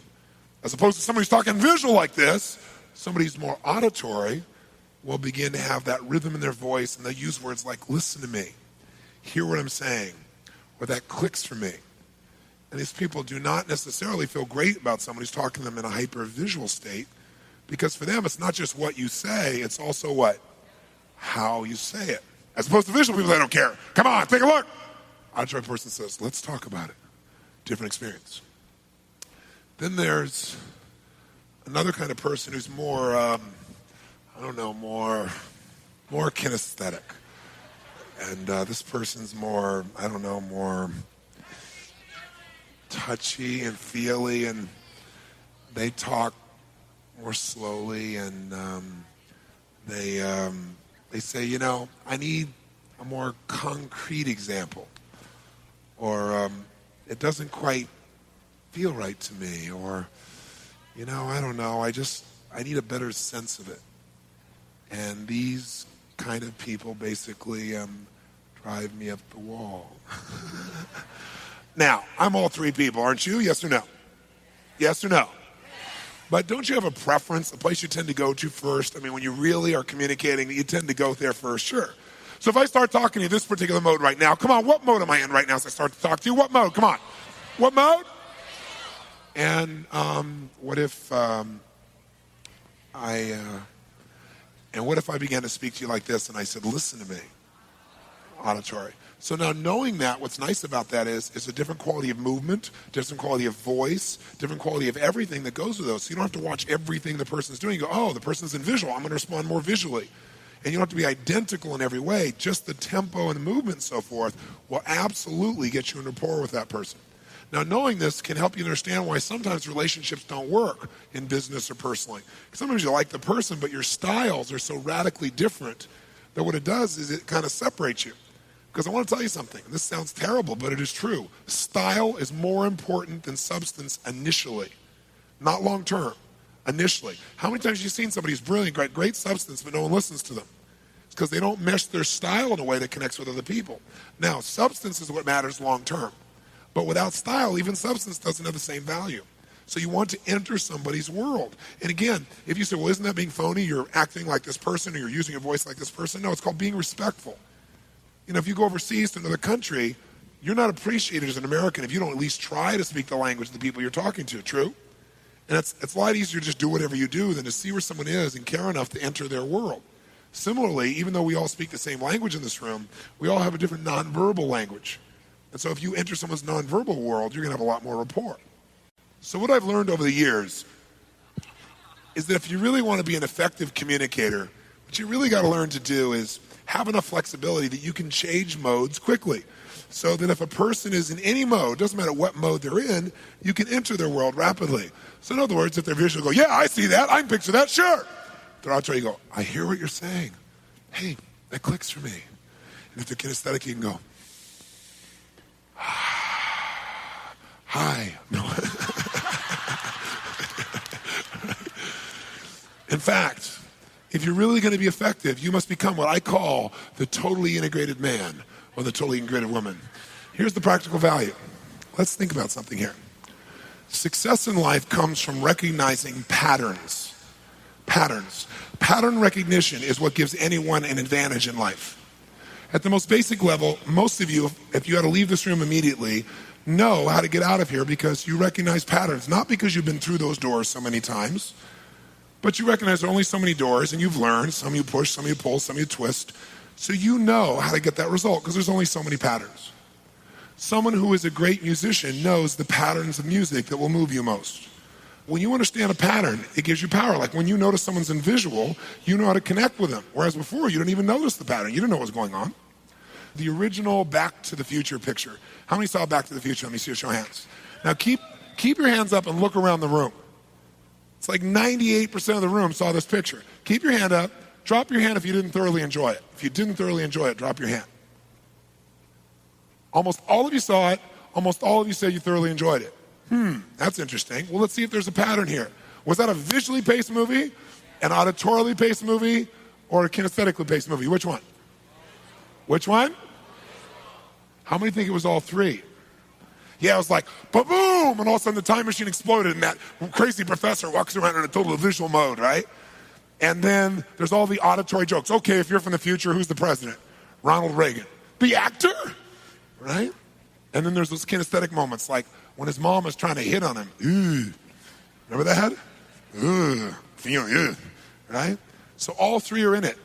So all three are in it, and it had tremendous congruency in all three modes. Really visual, really auditory, really kinesthetic in points. Oh, so it's not just music, it's movies too. Oh, it must just be entertainment. Well, how about politics? Every country I've gone to, and I go to 65 countries in my work, I can predict who will win and have in every election, because I started in the United States and learned a little technique over about 15 years, because I used to do this seminar literally every weekend, 3 weekends a month minimum. So I would poll people during those times, during all the elections. I can tell you beyond a shadow of a doubt, politics never determines who wins. What determines who wins is who appeals to the culture the most visually, auditorily, kinesthetically, and has the most congruency. And of those, the ones that's most important is that they can move you emotionally and you think they're congruent. We'll even take somebody who's ugly and in our minds make them okay because after all, the president. We change our mindset. So let's do a little test, okay? As an example, do you remember when George Bush was running against Bill Clinton in, what was it, 92, right, 92? How many remember that election? Okay, good. So you had George Bush, and you had Bill Clinton, and you had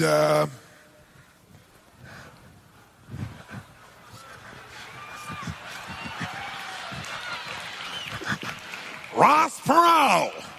Now, let me tell you something, right? Now, let's do a little test, okay?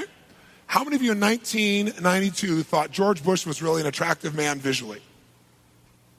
Attractive man visually. 1, 2, 3, 4, 5, 6, 7. About 15 people. How many thought Bill Clinton, regardless of his politics, was an attractive man visually? Let me see a show of hands.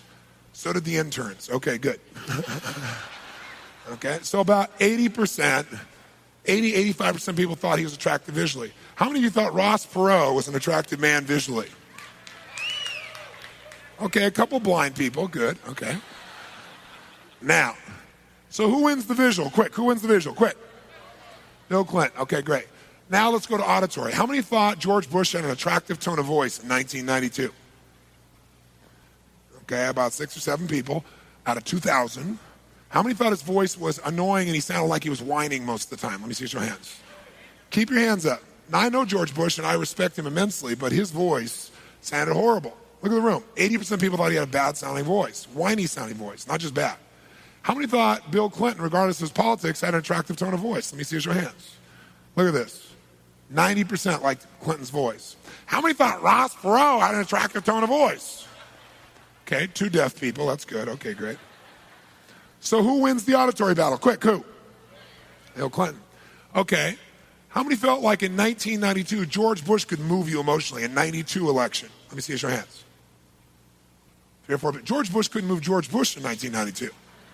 So about the last 2 weeks, he decided to run, if you guys recall. The rest of the time, he had no emotion, right? That was one of his strengths before. None at all. How many felt like this guy, Bill Clinton, could move you emotionally? Now notice, keep your hands up. Not as much as he looked or sounded, but still really high, 75% of the room versus 80 and 90 on the other ones. How many felt like Ross Perot could move you emotionally? When he said something, it was going to happen. Let me see your hands. Okay? So Ross, and by the way, I can tell you at the time, Ross and Clinton, Ross was slightly ahead of moving people emotionally. Most of you probably don't remember 92, but I can tell you, every city I went to, we asked. And the reason was he was so intense and strong, and Clinton was more quiet. You've got a lot more time under your belt with Clinton now. And then lastly, most important one, so who wins the auditory, by the way? Who won the auditory in that area was kinesthetic, was clearly Ross Perot at that time. Right now, he's about split with his audience. But here's where elections are won and lost. Congruency. How many felt like George Bush in 1992 was really congruent? What he said, he meant. Remember, at that time, the Iran-Contra thing was coming out. How many felt he was congruent? Not even 1% of the room.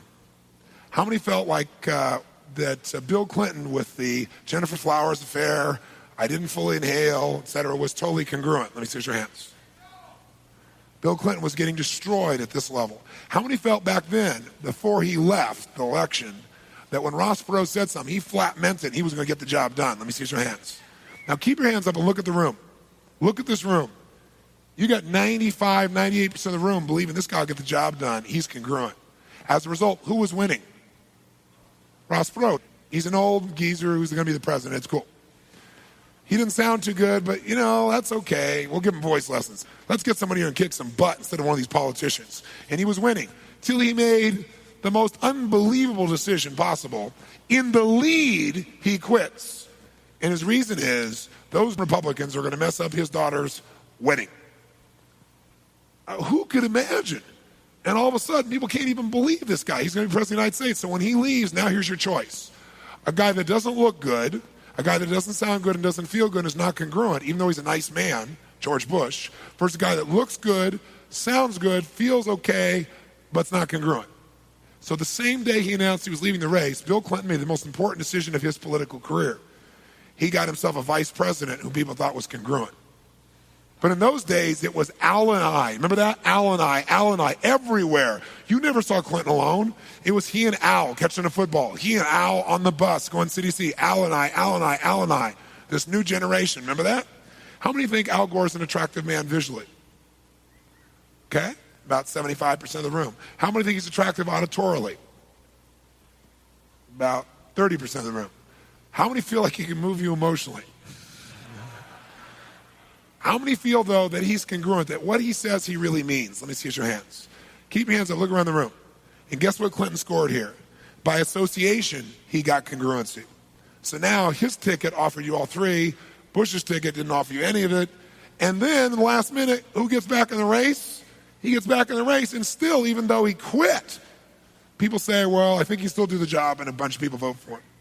And so Bill Clinton gets elected with the smallest percentage of the vote in any president ever elected. And basically because he patched together that process. So then you pop into 1996, and you got Bill Clinton run against who? Bob Dole. Who likes to talk about Bob Dole himself in the third person? Let me tell you what Bob Dole thinks. How many think Bob Dole's an attractive man visually? Okay, 6 people. How many thought in 1996 that Bill Clinton was an attractive man visually? Okay, notice not as many thought he was as attractive, but still way up there, totally beyond Dole. How many thought Bob Dole had an attractive tone of voice? How many thought Bill Clinton had an attractive tone of voice? So who wins the visual and the auditory? Clinton. How many felt like Bob Dole could move you emotionally? He did one speech, one, where he moved people emotionally, and he jumped in the polls right after the Republican National Convention. One. Just one good talk. People wanted to believe in Bob Dole at some level, but he couldn't sustain it. And how many felt like Bill Clinton, even if you didn't like certain things, could move you emotionally? Sure. And how many felt like Bob Dole was congruent? This is his one asset. How many felt like Bill Clinton was congruent? How many felt like his co-partner there was congruent? So guess what? You have the choice. Somebody looked good, sounded good, felt good, wasn't congruent, but he's already been there and the economy's going well, versus a guy that doesn't look good, doesn't sound good, doesn't feel good, but he's probably honest. Guess what? It's not hard to figure out who win, right? So I've done this in every election, anywhere you look. Now let's take it beyond this election. Think in history. Think of a president from modern history who you believe had the most power to influence in modern history. Somebody you thought had energy and charisma and power. Somebody you'd never forget. How many of you thought of John F. Kennedy? Raise your hand if you thought of Kennedy. Keep your hands up nice and high. You got 90% of the room thinking of one man. Some of you said Reagan, some of you said other people. 90% of you, drop your hands. Why? How many thought John F. Kennedy was an attractive man visually? 98%. How many thought he was attractive auditorily? Not 95%. How many felt he could move you emotionally? How many felt when he said something, he meant it, he was congruent? Khrushchev thought so also. So some people say, well, we remember him that way because he was killed. No, was he popular only in this country or around the world? Why? Because if you walked into a visual culture, he was visual. If he was auditory, he was auditory. If he was kinesthetic, he was kinesthetic. I got news for you. It's not politics. It's your nervous system. How about parenting? Which would be the best parent? A visual parent? Come here, Johnny, let's get this done. An auditory parent? Johnny, I think we should talk about this. Kinesthetic, come here, buddy. Which would be the best parent to have? You want to be a VAC, a visual, auditory, kinesthetic. You want to be one of these. So I don't care if it's parenting or it's politics or it's music or it's business. If you're going to succeed, you must become attractive visually, auditorily, kinesthetically, and you must be congruent. If you do those 4 factors, there is no limit to the number and quality of people you can influence in your lifetime for good. If you don't do that, you got to settle for something a lot less. And that's true in your career and your business as much as anything else. Any study you've ever seen, people who come across more visually, auditorily, kinesthetically attractive and congruent will move up in business even if their skill sets are not as high. There's no one that's better than the other. They're all important. You want to be all 3. You want to be a VAC. You don't want to be stuck in any one of them. You're obnoxious stuck in visual. You're difficult to be able to deal with people in kinesthetic. You're kind of middle of the road if you're stuck in auditory. You got to be able to enter all 3, and you can.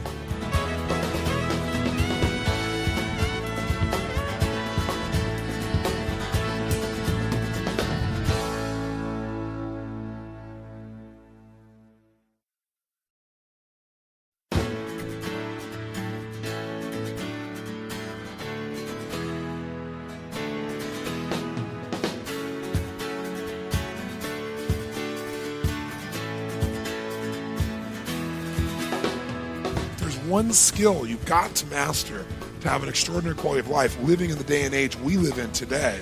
It is the skill of learning rapidly. And if you can learn rapidly, you got the world at your fingertips. If you can't, you're left in the dust. Because it's a cliche to talk about changes happening so rapidly all around us, but it's also true. We're living in a time where, things used to change over the course of an age or generations. Now an age is about 6 months. Companies manufacture a product that's a brand new innovative product. They used to expect to have a 5-year time period before somebody could knock them off. Now it happens in 3 to 6 months. I mean, the world is changing so rapidly. And there's tremendous opportunity if you're learning rapidly. The problem is none of us have really been taught how to learn. We've learned, but we've not been taught how to learn. Maybe I should first explain what learning is. Because if you're not learning something, it's not because you're not smart. It's because the teacher's strategy for teaching is not getting through to you. And you're going to want to coach them so they can get through to you quickly. So let's give you an example. Here's what learning is. If you take a human being, and here's your human being, and you want this human being to learn something. Well, what is learning? Learning is when you take something that you don't understand, you don't know. So let's call it, learning is when you take an unknown, some unknown thing. And when you've learned it is when you can link that unknown directly to something you know, a known. So the way to describe learning is nothing but the creation of a relationship. Learning is when you create a relationship between the known and the unknown. When you connect those 2 things together, instantly you've known. Now let me give you an experience of what I mean. If I come along to you right now and I do this, like,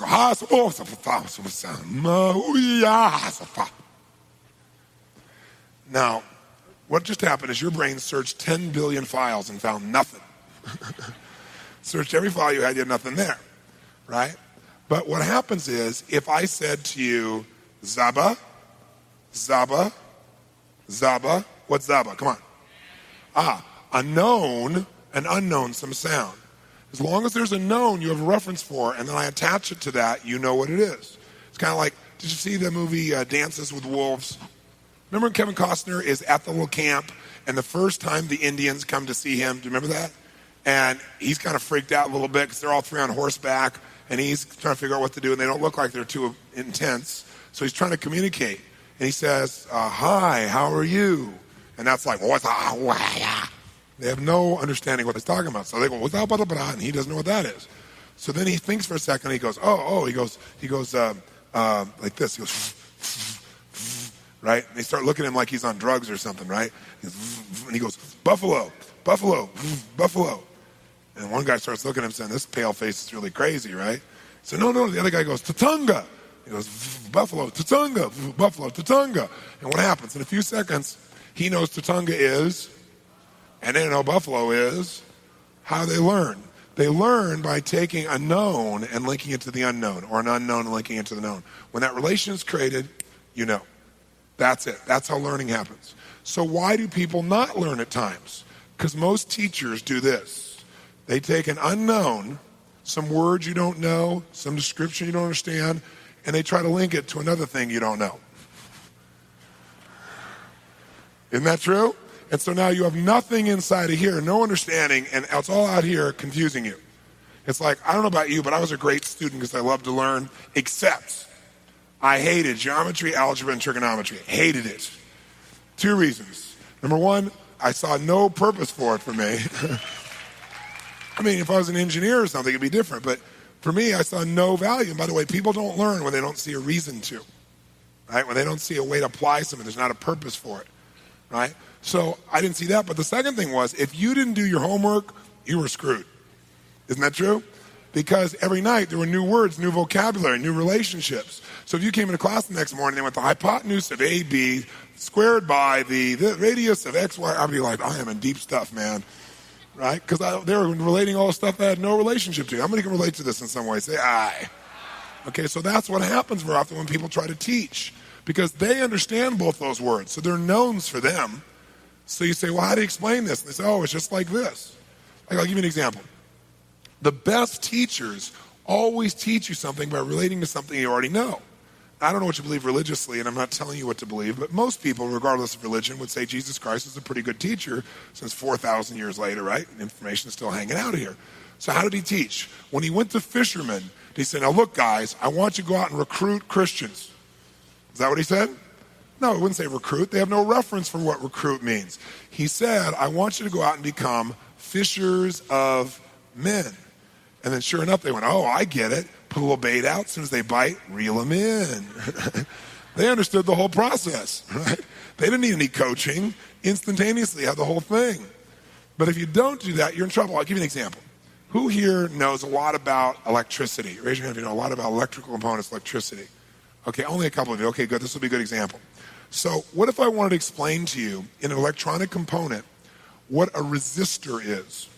Well, I can explain it to you this way. If you understand the function of a resistor, all you have to understand is that wattage and ohms usually migrate together to electrical components until what happens is the oscillation rate expands geometrically, and the resistor causes those to have a wattage that is balanced. Okay? Now, how many understand that? Raise your hand. Raise your hand if you understood what I just said. Raise your hand. What I said made no sense whatsoever. There is no relationship between those things. But I'm glad you think you know what dog means. That's really good. I'm really glad, okay? Okay. What I said had no relationship. I just took a bunch of electrical words and slapped them together somewhat congruently. There was no relationship. And all of a sudden it's outside of here. It's outside of you. You can't compute it, right? So that process, right, that process is what happens when you're not learning. But if I wanted to teach you what resistors were and I did it this way, what if I said to you, have you ever seen water running through a pipe? How many have seen that? Say I. Your brain goes, yep, I'm smart. I've seen that. So it feels confident, right? So now I say, well, imagine if you could for a moment that there was like a lever here, a flap, that you could put all the way down or part the way up or all the way up. What would that flap affect? The flow of the what? Water. This is what a resistor does to electrical current in an electrical component. How many of you instantly know what a resistor is now and what it does? Raise your hand. Say I. How long did that take? A minute. Why? Because we related an unknown to a known. So I can learn anything. Like, I went and studied these guys that were nuclear physicists, and they built, one of them helped build an atomic bomb. And I want to understand how that worked. And he started going off on all these words. But see, I don't have any embarrassment of saying, excuse me, I don't know what those words mean. Do me a favor. What's this like? Explain this to me like in a metaphor, right? And then they may give you a metaphor. Oh, he goes, oh, it's just like when atoms and electrons. No. Try bread. Try a sandwich. Let's try a different metaphor here. Something I can clearly relate to. And you know what? Sure enough, I get him to explain it. All of a sudden I understand it. Now when he uses the words, I know what the words mean. How many follow? So if you're in a position where you aren't learning something, Don't go, oh my God, I'm not getting it. Oh my God, they're all understanding it. Just know you don't have the same references as those people around you. So get them by having them say, what's that like? Find a similarity.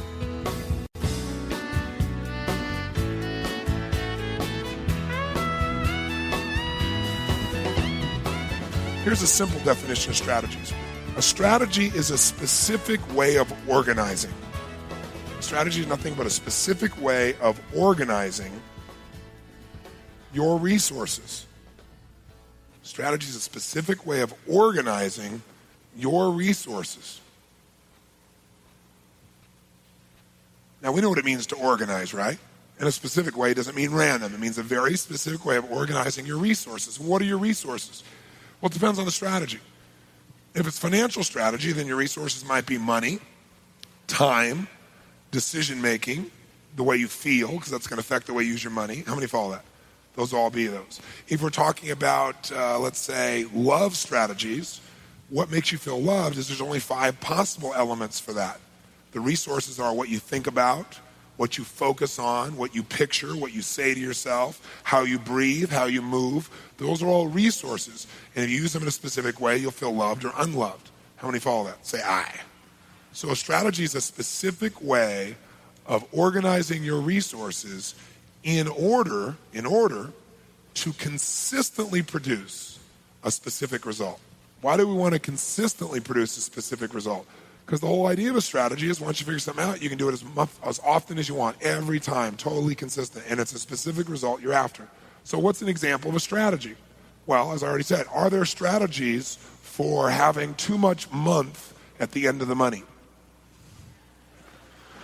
Are there specific ways of organizing the way you spend money, the way you spend your time, the way you think about things, your emotion, your feeling, that will cause you to constantly have less money than you need? Yes or no? Yes or no? How many have mastered these in your past? Are there specific strategies for financial abundance? Ways of earning, ways of saving, way of spending, way of investing that will consistently cause you to have financial abundance? Yes or no? Of course there are. What other kinds of strategies are there? You tell me. What other kinds of strategies are there? Yes, sir. Strategies for cooking. Are there specific ways of organizing various ingredients and the heat you put them in, how much time you spend with it, that'll cause you to consistently get the exact result you want in baking, for example, or cooking? Yes or no? What do we call those? What do we call those strategies? Recipes, okay? Strategies for managing your time. Are there specific ways of organizing what you focus on, where you spend your time, how much time you spend on things in order to consistently feel like your life is being managed effectively? Yes or no? Sure. Are there strategies for becoming stressed? Are there strategies for depression? Is depression a strategy? Yes, it's hard to get depression. You got to work at it. You got to organize the resource of your breathing and your shoulders and the muscles in your body and your face and what you picture and the tone of voice you use and what you say to yourself and what you imagine to feel depressed. It's a lot of work. Now, if you practice it a lot, you get good at it and do it at will. Okay, but it is a strategy. It doesn't happen unless you do things that way specifically.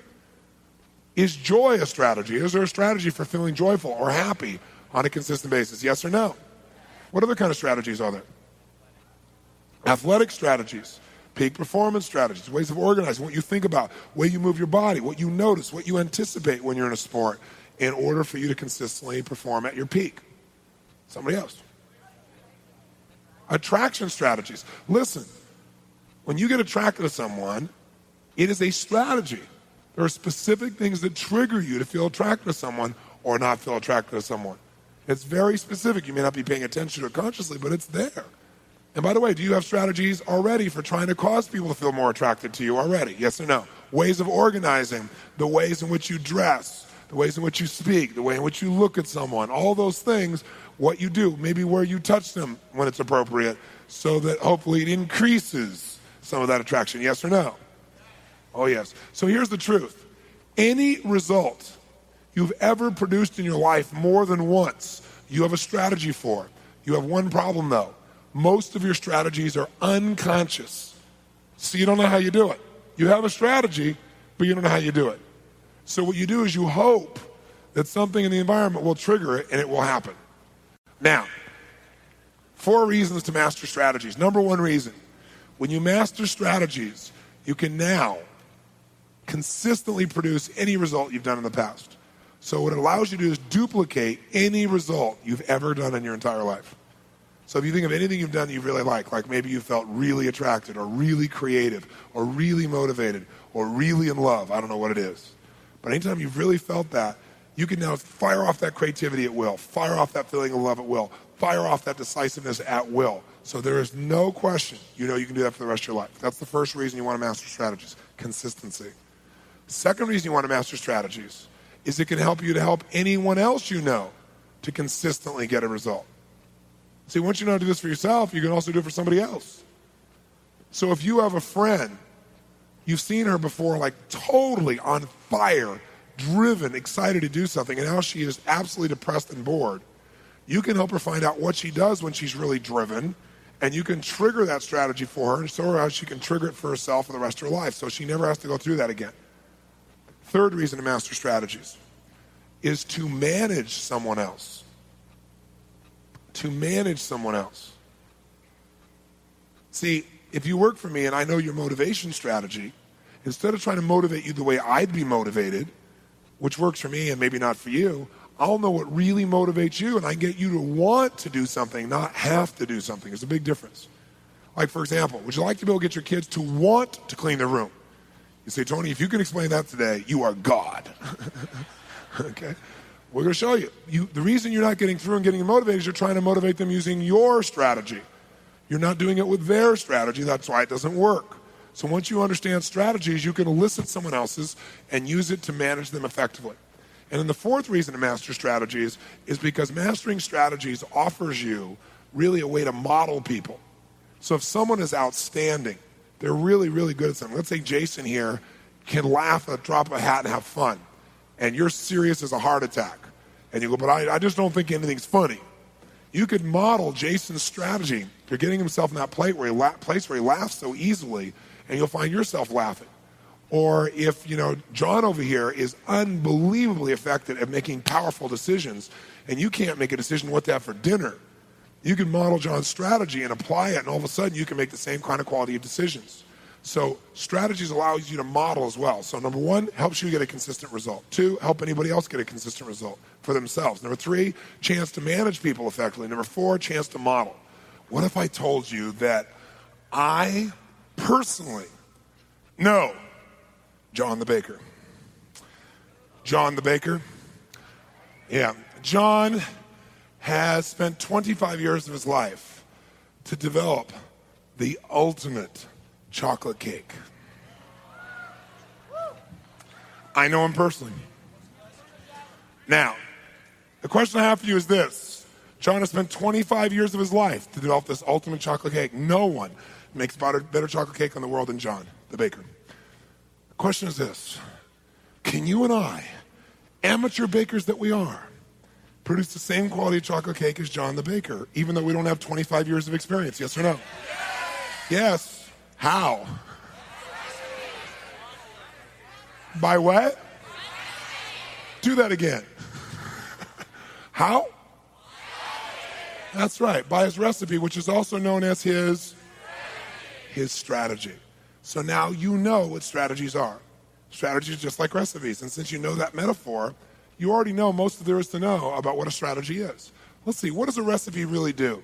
It guarantees us that we can consistently produce a target state. Isn't that right? Like a specific quality of cake. Let's say that's the result. And so what it does is it tells us how to get that, and what it does is it gives us a set of what to start with. What's the first thing it tells us? Ingredients. So it tells us what ingredients to use, what specific ones, how much, what order, etc., to get this result. How often can you get this result when you know the recipe? How often? Every time. So the result, the chocolate cake we're going to go after, the recipe for chocolate cake we're after is called motivation, let's say. We have to find out exactly what you do to consistently get motivated. And it is as consistent as a recipe for chocolate cake. Or what is your recipe for falling in love? Many of you fall in love, but you don't know what happens. Or you have people you want to fall in love with you and you don't know their strategy. And you really love them, but you're communicating in a way that doesn't meet their strategy so they don't feel it. So we want to be able to find out anyone's strategy, but first of all, our own to start with. So if John the Baker gave me his recipe, the first thing the recipe would tell me is what are the what? Ingredients. Now, are there unlimited elements that could go into some form of baking? Yeah, virtually unlimited, right? So you don't become overwhelmed. Years ago, bakers, people in the food business, came up with a way to take all these zillions of items and kind of group together the ones that relate to each other so they could think of them in smaller terms. And what that's called is chunking things together. And they created what's called the 5 basic food groups. So even though there might be almost unlimited types of foods, they all fit in one of those 5 groups, right?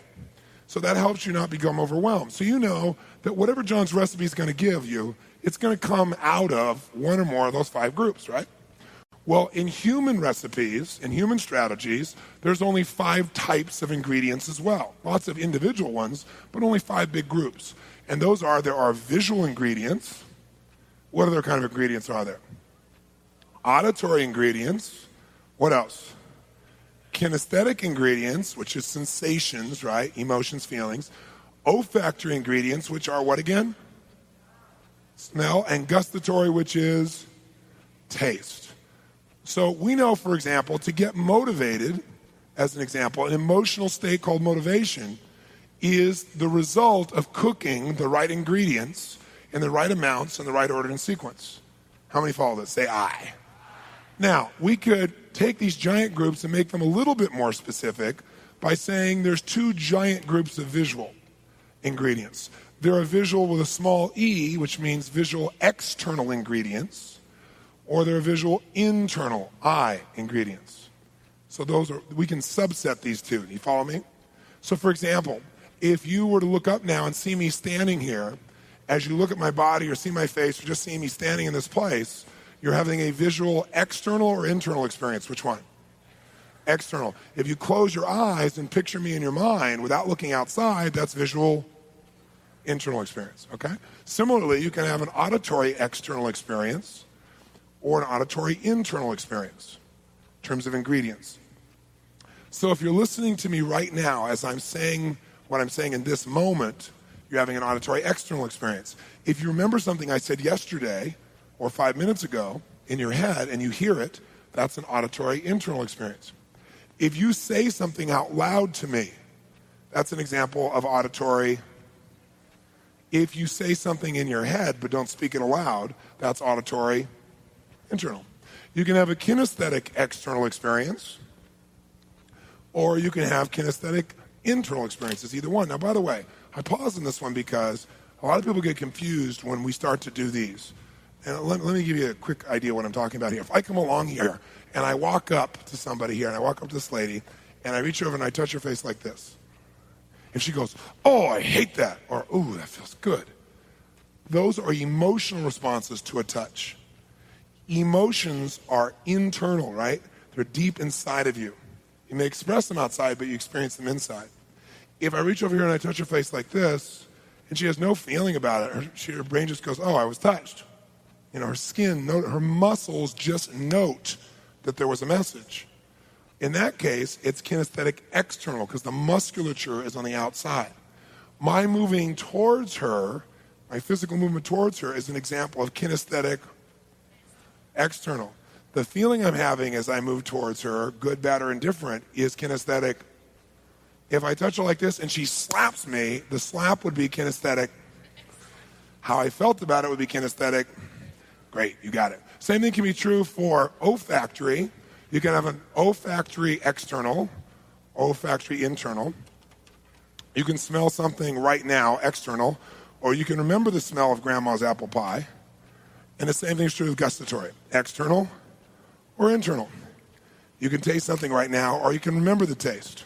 By the way, I should tell you that if you overeat on a regular basis, one of the reasons you overeat is you're not actually tasting your food, you are tasting the memory of past food. You're having a gustatory internal experience. What happens is you get something, you've had a lot of good feeling from in the past, you go to eat, or you're stressed especially, you go to eat, and as soon as you see the food, it triggers the hypnosis and you go into the state of that. And so you keep eating because you actually aren't feeling what's going on now. You're not feeling and tasting the sensations of now. You're tasting the memories. And so since you're not connected to your body in the present, you keep eating to keep triggering the memory. So it's an interesting process. So oftentimes it's so easy to change someone's overeating pattern just by taking them out of gustatory internal and putting them in gustatory external, where now they actually become associated to what's really going on. So these are the 5 ingredients. Most of us know these as the 5 senses, right? But there are 2 other words that are used for these. So when I use them, you'll know what they are and you won't be confused. They're also known as the 5 representational systems. That's a big word, but it just means that anything happens in the world, the only way you know what happens is these 5 senses represent to you what just happened, right? Visually, you get a representation. Another word for that is representation. So a representation of what you just saw or heard or felt through your 5 senses. So if I said, what representational system is this person using right now? You might say they're in visual, right? A short for that is we might say rep system, which is just short for representational system. The other word that's used to describe these 5 senses or these 5 ingredients is the word modality. Modality or mode. So if I said, what modality is that person? And you might say they're using visual modalities right now. Or they're in a kinesthetic mode or modality, okay? So whether I say senses, ingredients, modalities, rep system, representational system, your brain will just nod and go, yep, I'm smart. I know what that means, right? Modality just means one of the 5 senses, all right? Now, if John the Baker gave me his recipe and it gave me the ingredients, but that was it. It said, use some flour, right? Use some chocolate. Use some milk. Are you going to be able to make the same quality of chocolate cake as John the Baker, yes or no? No. So we need to know more than just the ingredients. What's the second thing we got to know? Tell me. That's right. We need to know the amounts and the qualities. What are going to be the amounts and qualities of each of these ingredients? And do we use 6 gallons or 2 teaspoons? Do we use, normal milk, or do we use low fat, or do we use buttermilk? Right? We use the same ingredient, but a different quality of it is going to create a very different chocolate cake. So if you and I are using, let's say, motivation as our strategy, and you said, Tony, I made a picture to get motivated, I need to know the amounts and qualities. Was it moving or was it still, as an example? Will that change how you feel about it? Yes or no? Yes or no? A little or a lot? Okay?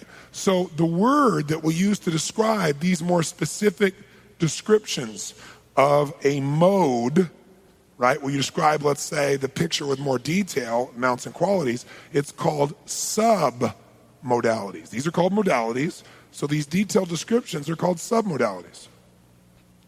So a visual submodality might be, a way of measuring visual might be, let's say, for example, whether it's in color or black and white, whether it's moving or still. If you change those submodalities, will you get a different chocolate cake? You bet. What are some other examples of visual submodalities? Tell me.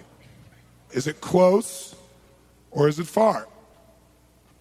Good. Is it bright or is it dim or dark? What other visual submodalities besides brightness, color, moving still, close, far? If the image is really big, really small, what else? Is it focused or is it defocused? Makes a big difference. Okay, someone said the speed of the movement. Is it moving slow or fast? How about the direction of the movement? Does that make any difference? What if you imagine watching a monster movie and the monster's coming at you like this? Does that feel different if the monster's going, or if the monster's going, does it feel different in your body? You bet it does.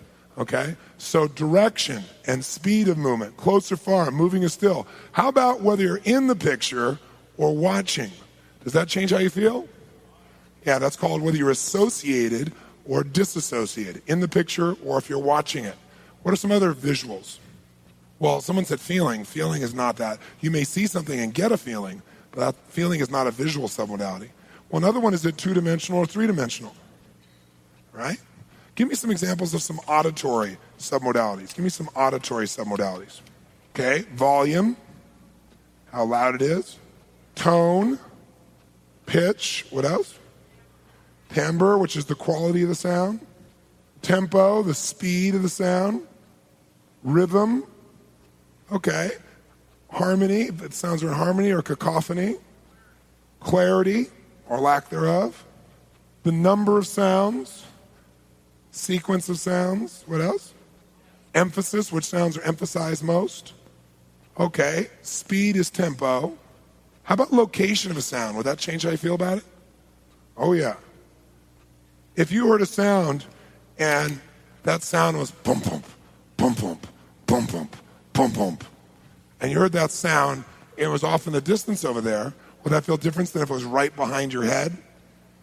Or what if it was in your own chest? Right? You start going, aliens, right? Right? All that process, location makes a difference. And sound has a direction very often. So if you hear an ambulance and you hear it like this,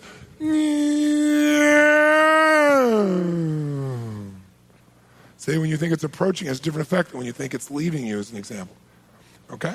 Give me some examples of kinesthetic submodalities. How many realize this ain't algebra, baby, at this stage? Say aye. This is the secret to turning on any emotions you want at will.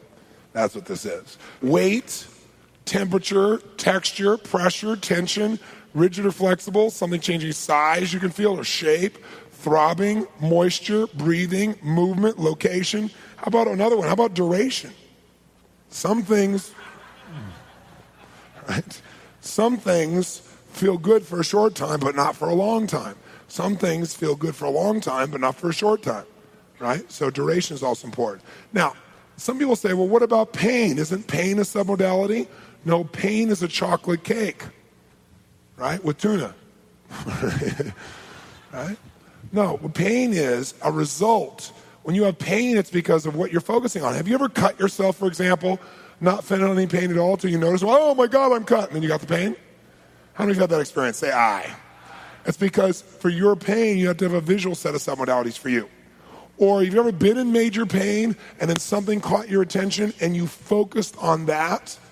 And while you're focusing on that, you focused on a different set of submodalities and you had no pain during that time. How many experienced that? Say aye. So pain is a strategy. Now you may not be setting it off consciously, but it's a strategy. And by the way, pain will happen automatically to signal to you something's wrong. But sometimes you know it's wrong and you correct it, but you keep feeling the pain, and the reason is because you keep running the strategy.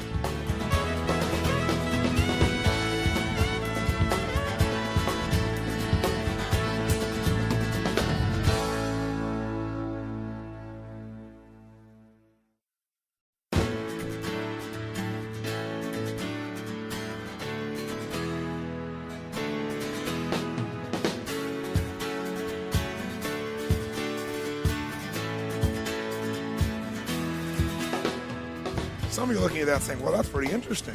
How many thought that might be a useful skill to be able to get out of pain and directly into ecstasy with 1 or 2 shifts? Say aye. Okay? Now, you might say, well, this is great, Tony, but I'm confused. I mean, how am I going to do this? Well, let's finish figuring out what it is we got to know strategies. If we go to John the Baker, he's got to tell us his ingredients, and he's got to tell us the amounts and qualities. Is there anything else he's got to tell us? Yes or no? Yeah, he's got to tell us the order and sequence, right? Because even if you have the right ingredients, put them in the wrong order and sequence, you won't get the same quality of chocolate cake. Same thing's true with a telephone number. You know somebody's number dialed in the wrong order, you're not going to reach them. You know the keys to a vault, the numbers to the vault, put them in the wrong order, it doesn't work. So you have a sequence for being motivated, for example. Some of you see something, and then you say something to yourself, and that gives you a feeling called motivated. Others of you say something to yourself, and then you get a feeling and you say, I'm motivated, and you're motivated at that point. And sometimes people use more than 3. You know, they use those 3 and they recycle them to get motivated. So there is a sequence that's very important. And by the way, the order and sequence, we also call the syntax. It's like if I said, the dog bit Johnny. You all know what that is, right? But what if I said, Johnny bit the dog? Same exact ingredients, different sequence, very different experience, especially if you're Johnny, right? So sequence is called syntax also. For short, we say order and sequence is the syntax. So you got to know the ingredients, the amounts and qualities, and the syntax, the order and sequence they need to go into. And then the fourth thing is you got to be able to know how John cooked it. Meaning you can have the same ingredients, right? Same order and sequence of those ingredients, same amounts and qualities.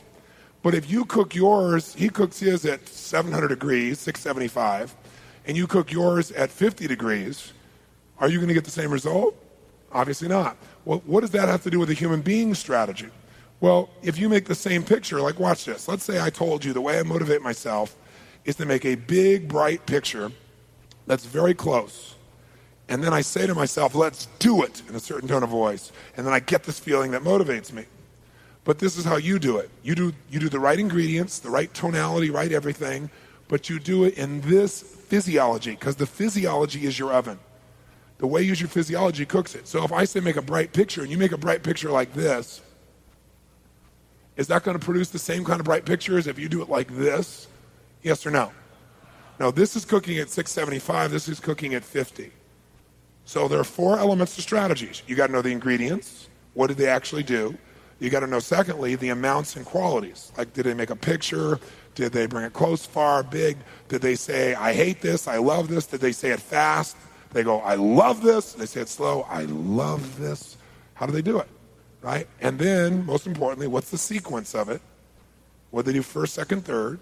And then lastly, what was their physiology like when they were doing it, and for how long? They didn't cook it for 50 years. They cooked it for a certain period of time with certain intensity. Okay? How many follow this? Say I.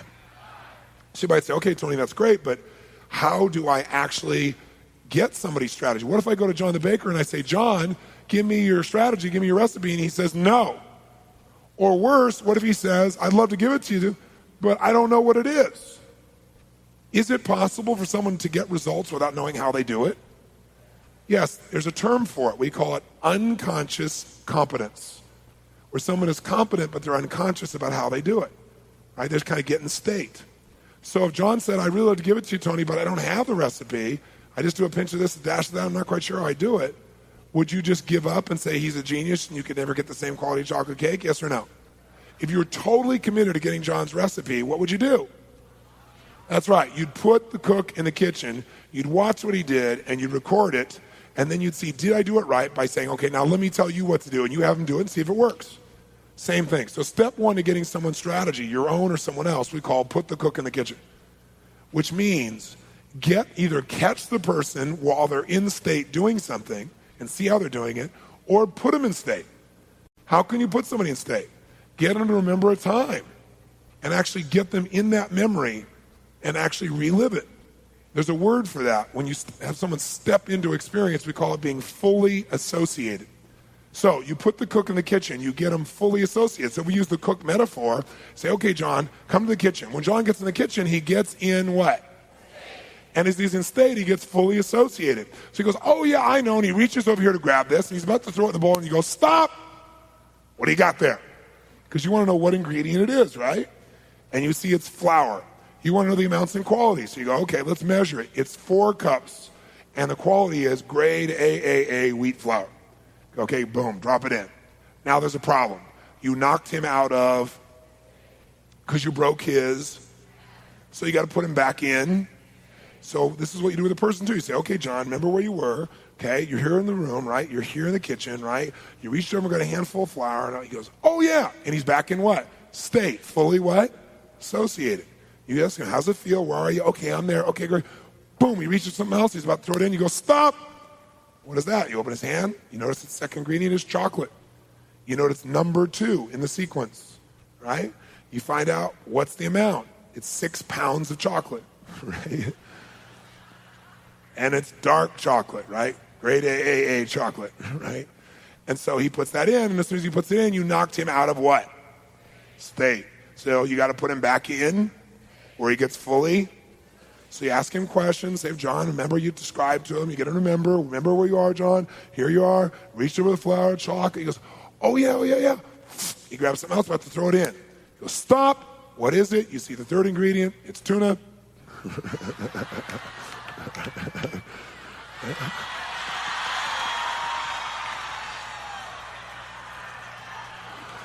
Think of chocolate cake right now. Think of chocolate.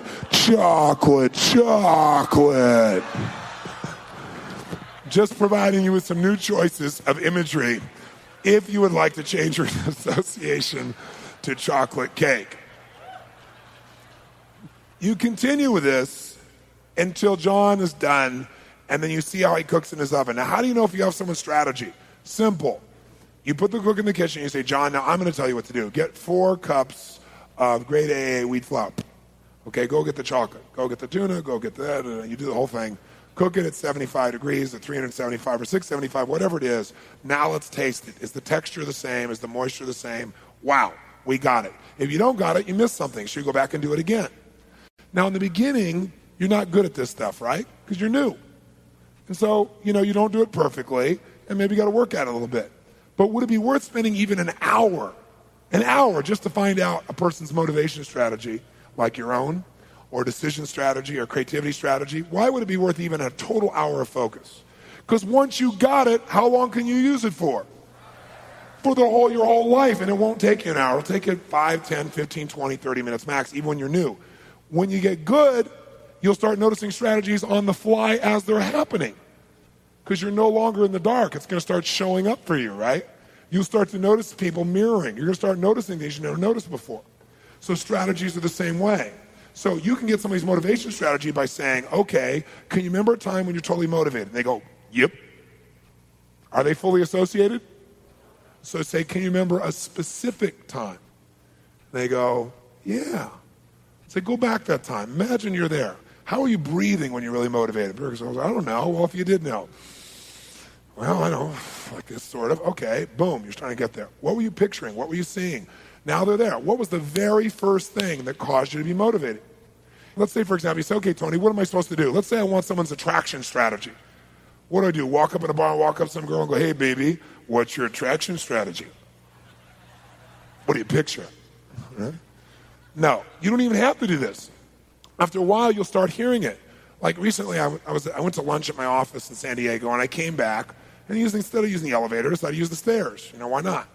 So the stairs, they'll lead up to the back of the building, and they come up into our lunchroom area.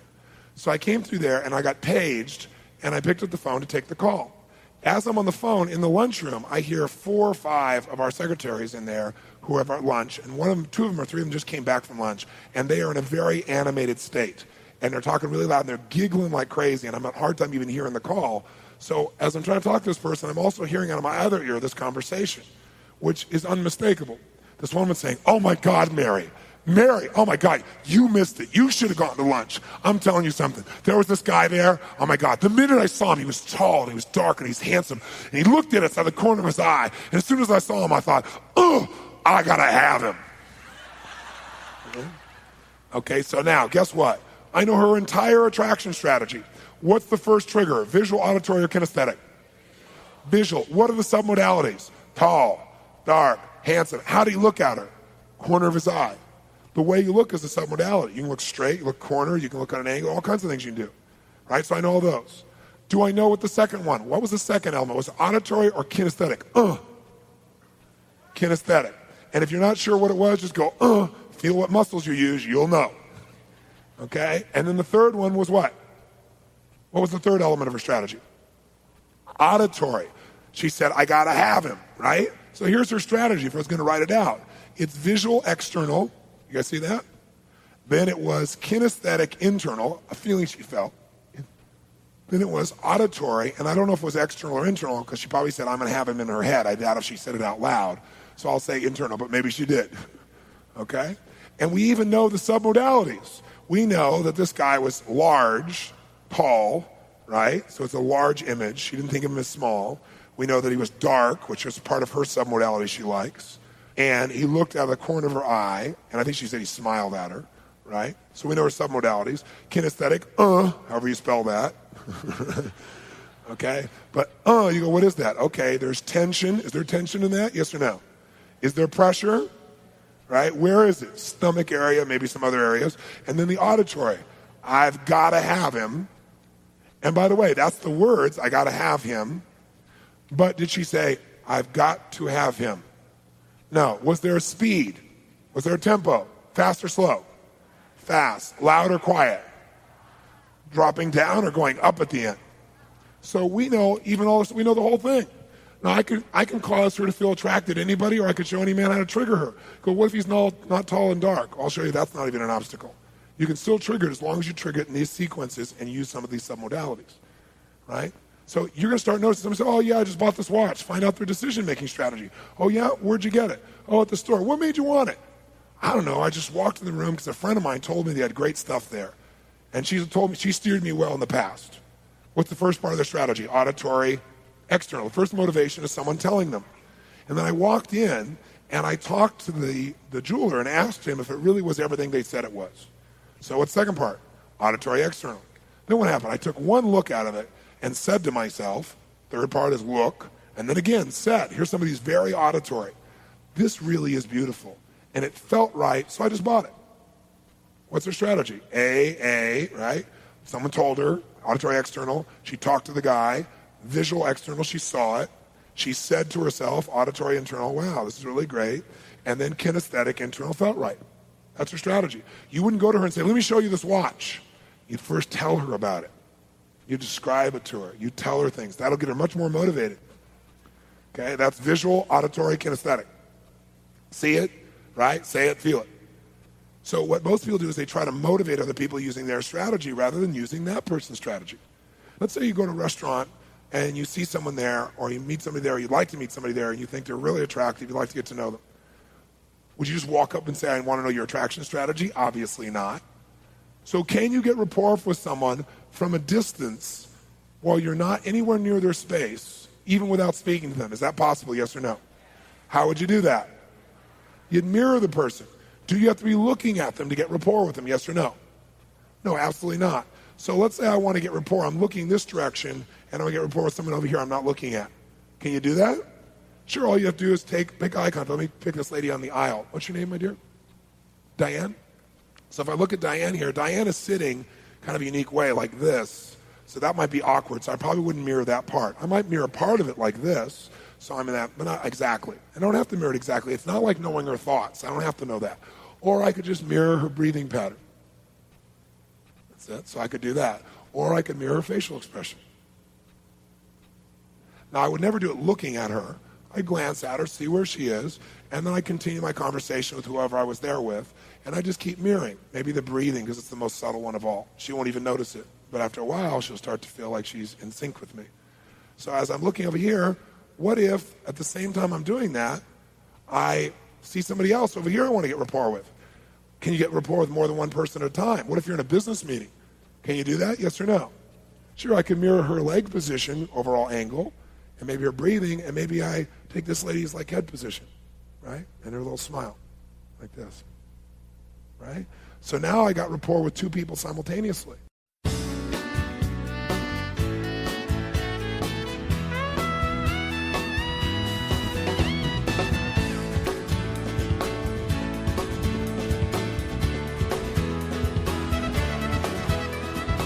See, when two people meet, if there's rapport, if there's mutual respect, mutual caring, if the person doesn't feel you're trying to manipulate them, if you really do care, when two people meet, if that rapport is there, whoever is most certain will eventually influence the other person. Period. Period. I'll give you a corny example. Columbus. How does he get the queen to give him all these ships to go on a trip that no one comes back from?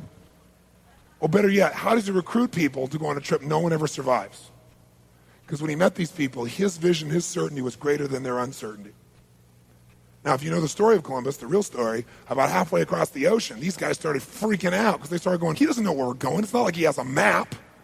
We're all going to die. Kill him. And they were going to kill him. One guy said, don't kill him. He's the only one certain we're going to find land.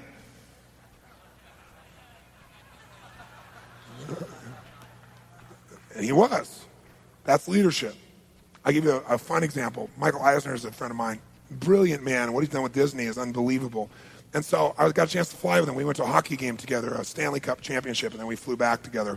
And I asked him, I said, I heard this story about Disney. I said, I wonder if it's true. And he said it was, because a lot of things are urban legends, you know. And the story is this. I said, I'd heard that when they opened Epcot down in Florida, that what happened was a reporter came. First of all, it was really successful, obviously. Huge success. Opening day. And all these reporters were covering things. And one reporter was a real jerk, approached Roy Disney, Walt's brother. And he said to Roy, Roy, this must be a real bittersweet day for you, huh? And Roy looked at him incredulous. He said, what do you mean, a bittersweet day? I mean, Epcot's open, it's magnificent, everybody loves it. He said, yeah, Epcot's magnificent, it's beautiful, but it's got to really hurt you to know that Walt never got to see this. What a scumbag, right? But Roy was so cool, such a class act. He looked at the guy and he smiled and he said, gosh, it's obvious to me why you're merely a reporter and not a visionary.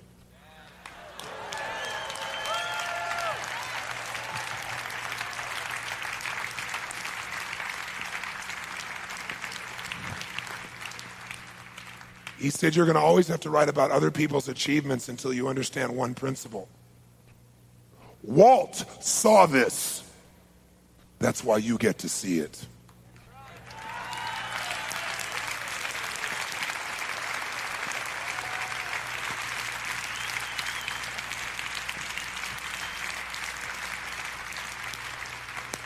You can have so much certainty you can transfer it to others that can live beyond your lifetime. It is a precious commodity that few will ever exercise, but all have the key to. Everyone has the key to. Leadership is not born. It's a decision to lead and not follow, to believe and not doubt, to create and not destroy, to be a force for good or maybe a force for God. But to do that, you have to defy all your fears. You have to defy all the odds. And you got to set a brand new standard for yourself, and you got to step up. And when you do that, you have a totally different experience in life. Totally different experience.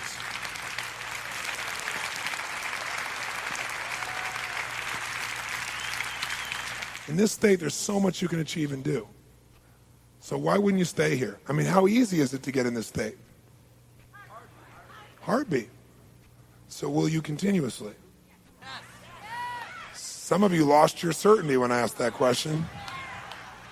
Those of you who lost your certainty, what you did is you entertained another thought. You went, oh, I've done things before and not fall through. Oh, there must be some exception. You just created a different representation, so you went into a different state. But the answer is most of you would not keep this if we don't make another change. Because, see, you could feel good all the time. You could feel attracted all the time. You could feel all the feelings you want all the time. But the only reason you don't is not because you can't. It's because you don't. And the reason you don't is you have a set of beliefs about what it's appropriate to feel or to think or to experience. So it's the appropriateness that is the real limit. It's not the capability. So as long as you have a bunch of rules, a set of beliefs, they're basically rules, that you really never thought through in detail. Your rules are reactions to your past. You had pain, you make up a rule so you won't feel that pain again. Or you see somebody else and you model them. They may not have been a very good model, but you modeled the rules. And now you find yourself in a box where there's only so many things you can do and most things you can't do, and you wonder why you're unhappy. Most of us start out as a kid where there were no rules.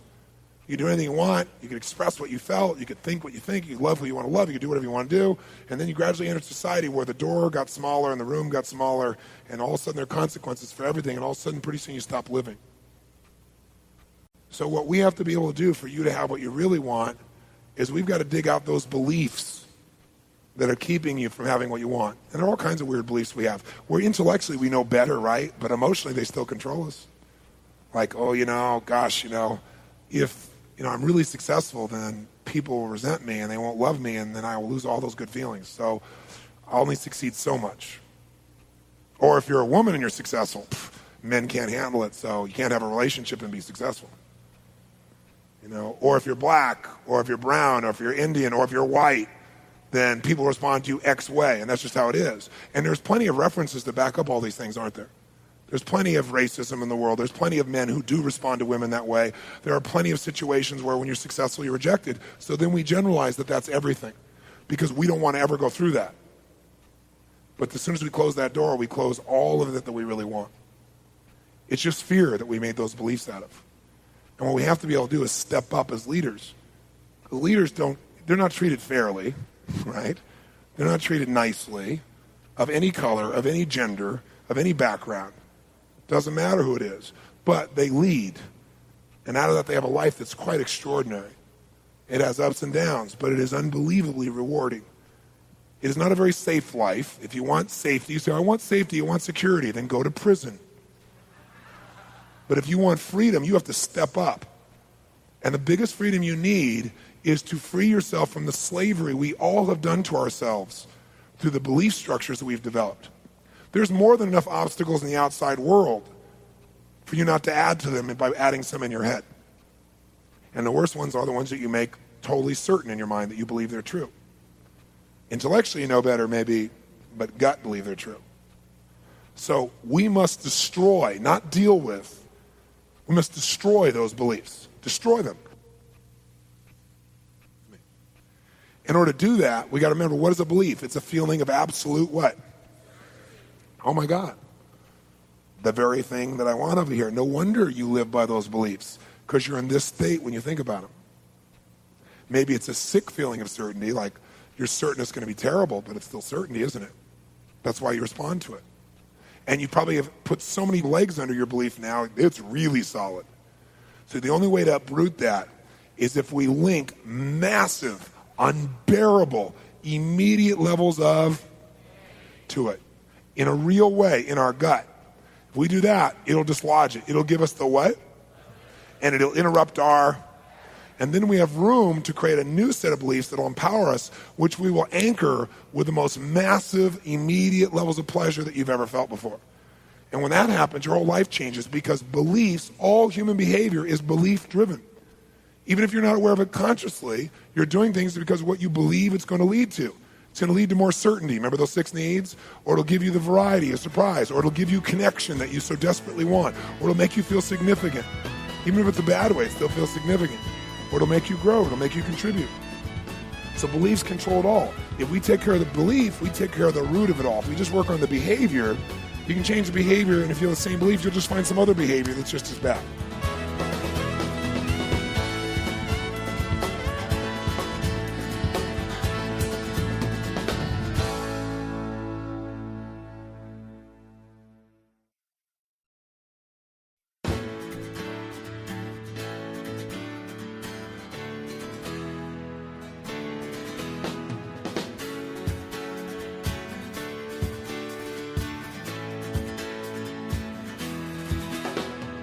Many years ago, some of you know a little bit about my story, but many years ago I had succeeded by what I thought were great standards. And I thought I knew a lot about human behavior, and things are going really well. And as my business grew, I never wanted to be a businessman. I never got into business to do business. I was more like an artist, and my work was people. And I help people sculpt their souls. Teamwork with them to make that happen was my vision of what I did. And I had a lot of skills at a very young age. And then here I was, this artist, and then I realized to do your art, you have to go to art shows, and you got to set up the shows, and you got to hire people to build things and do things. And so I kind of got in business ad hoc. Never studied business, never had that my focus. It just changed people's lives. And so because my skill was good, my business grew. But I had no business skill because I wasn't focused on that. And so I realized I had problems in that area, so I hired some people, and that was tough finding the right people. Many of you own your own businesses know how difficult that is initially. And then I finally got some people to be partners with me who I thought I really could count on. And I made them a deal. I said, look, I'm the best in the world at what I do, and I'm humble about it. I need somebody who's the best in the world at what they do. And I said, I want to be able to do what I do best. You do the rest. And they said, that's perfect. This is our skill. And we made a deal because I was already doing very well at that point. So I'd earn X amount. I do so much business. I said, here's my goal. My goal is to impact even more people than I do now, but to do just as well, or obviously, hopefully better financially, so that I'm home with my kids, because at that point I was on the road almost 200 days a year. And they agreed to do that, and they would get a percentage of my profit beyond that. Well, long story shortened, I woke up a year and a half later, and I had a lot more people in my seminars, and I was reaching a lot more people, and I was doing my best work ever. But I was also on the road now 275 days a year, because their thing was supposed to give me bigger seminars, fewer of them, so I could be at home. That wasn't happening. I was doing more events, way more events, a lot more people. And then in spite of all that, at least my saving grace for me was, wow, look at all the people's lives I'm having a chance to interact with and impact. And I came home and found out that I was $758,000 in debt. Not when my company was doing $50 million, when my company was doing like $3 million. So that was a huge amount of money. And I didn't have any way to figure out how I could pay it off. And then I found out one of them had embezzled $250,000. One of my partners, one of my good friends. And I was so hurt by that, I can't even tell you. And, everybody told me to go bankrupt, but I refused to do that because I have a belief that says, even if someone else did it to you, I'm still responsible to the other vendors, regardless of what someone else did to me, right? So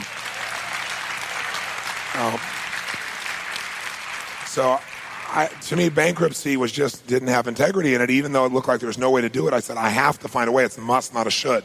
And if you give yourself that escape route of bankruptcy, people will take it. I didn't give myself that escape route. And so I figured out how to turn around. A year later, I paid everything off miraculously after going on the road for about 310 days. It was unbelievably intense. And, my intensity the whole time for that many days, to give you perspective, and traveling, et cetera, et cetera. So, but in the midst of all that, I had to look at my life and go, you think you're so smart, Robbins, and that you know so much about human behavior, but you didn't predict these guys stealing your money. So maybe you're not as smart as you think you are, and it made me reevaluate things. And I flew to Fiji. I didn't own a resort there yet, but it's always been the place I've gone to escape and think and create. And I remember I was so angry, and I kept asking really empowering questions like, how do I kill these people, and things like that. And for some reason, that wasn't going in the right direction, so I got better, and I started saying, what really makes people do what they do? What really makes us do what we do? And as I asked those questions, I found myself in a place where one morning I woke up in Fiji about 7:30 in the morning, and I was like, I don't know if you had that experience where stuff just starts coming through you, And I grabbed my journal, I started writing like crazy, and I sat down in this thing called a bure, this main bure, and people came in, because I wrote from 7:30 in the morning till about 7:30 at night, 7:15 at night, and I took one short break for lunch. And I wasn't like thinking or writing, it was like writing like this as fast as I could. I filled 2 journals. And my arm was all crunched up, my fingers were crunched up at the end of the day. But at the end of that, I had created what I call Destiny Technologies. I couldn't read any of it, but I had created it all. And I was on fire. And I then took these principles and I did them to myself, which made the most radical change of my entire life. It was the gift that came out of that experience. It seems to be so terrible, was taking my life to another level. And I thought my life was extraordinary. I thought it was really a phenomenal life. But I got to feel a different level that I'd never felt before as a result of this. And when I came home, my staff, people come up to me and say, what happened to you? And I'd say, what do you mean? Because I didn't tell anybody what had happened. And they saw me, they said, you just seem so centered. You seem so happy, you seem so strong. I said, well, aren't I always centered and happy? He said, well, most of the time. And what was different was this shift in me. And what I learned, and what came through me, I guess, at that time is a lot of things, but I can tell you the essence of it, and we're going to deal with part of it here. But what I learned really, or what came through me really, was that 2 things control your entire life. 2 things control what you think about every moment, what you feel, what you do, what you wear, what you drive, what you say to people, how you react to injustice. And those 2 things are your beliefs and your values. That's it. I realized that everything we do to avoid pain or to gain pleasure.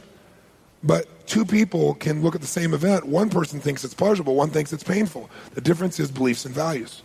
What it is you believe about it, what you value in a situation makes you make different decisions than other people. And your decisions are what really shape your destiny more than anything else, more than the environment. It's not the conditions, it's the decisions that really shape you most, okay? So I'd like to give you an example. First, let's define what values are. You might want to jot this someplace in your notes. Values are really the emotional states that you and I believe are most important.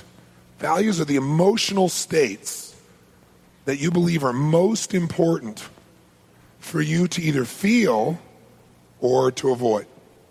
Now, if you value something and you want more of it, it's probably because you link to it a large level of what? Pleasure. If you value something, that is, you think it's important to avoid, it's probably because you think it leads to a lot of what? Pain, okay? So you have 2 types of values, basically.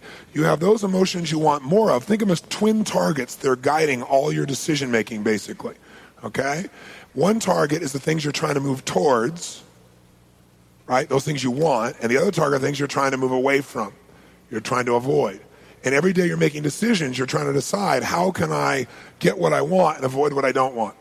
Now, what's interesting is we all have different emotions that fit these categories. So on the towards list, for example, tell me if you would, just out loud, yell out some emotions you'd like to experience a lot more of. Okay, success, love, passion, security, adventure, peace, joy, freedom. Okay, we'll stop there. So I got success, love, passion, security, adventure, peace, and freedom.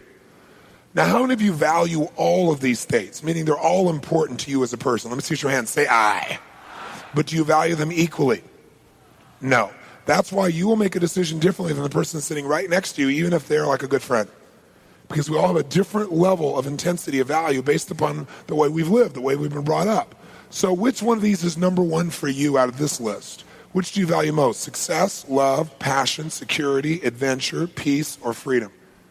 Okay, now, let's take an example. Let's say you got a person whose number one value is, let's say, adventure, and sitting next to them is a person whose number one value is security. Are these two people going to make decisions the same way, yes or no? No. Are these two people going to want to work in the same kind of environment? Are they going to want to live in the same kind of environment? Are they going to want to drive the same kind of car? Are they going to want to go on the same kind of vacation? Not even close. Not even close. Because your values determine your direction. It's the most important thing to understand. They determine direction. So these are radically different directions.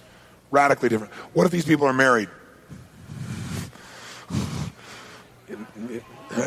Does it happen? Yes or no? Sure it does. You know why? Because when you meet somebody and you're attracted to them, you go, first, before I get attracted, let me find out what your values list is and the order and hierarchy of them so I'm clear. Is that what you do? No, you get totally attracted, you fall head over heels, and then you wake up one morning and go, who's this? How could you possibly think that way? That's insane, right? Because you fell in love with the package, you didn't know exactly what their value structures were, right? So this is the kind of thing that happens. What's more difficult even is when this is within you. See, what if a person's number one value in life is security? And I say to you, let's go skydiving. They're going to do it, yes or no? No.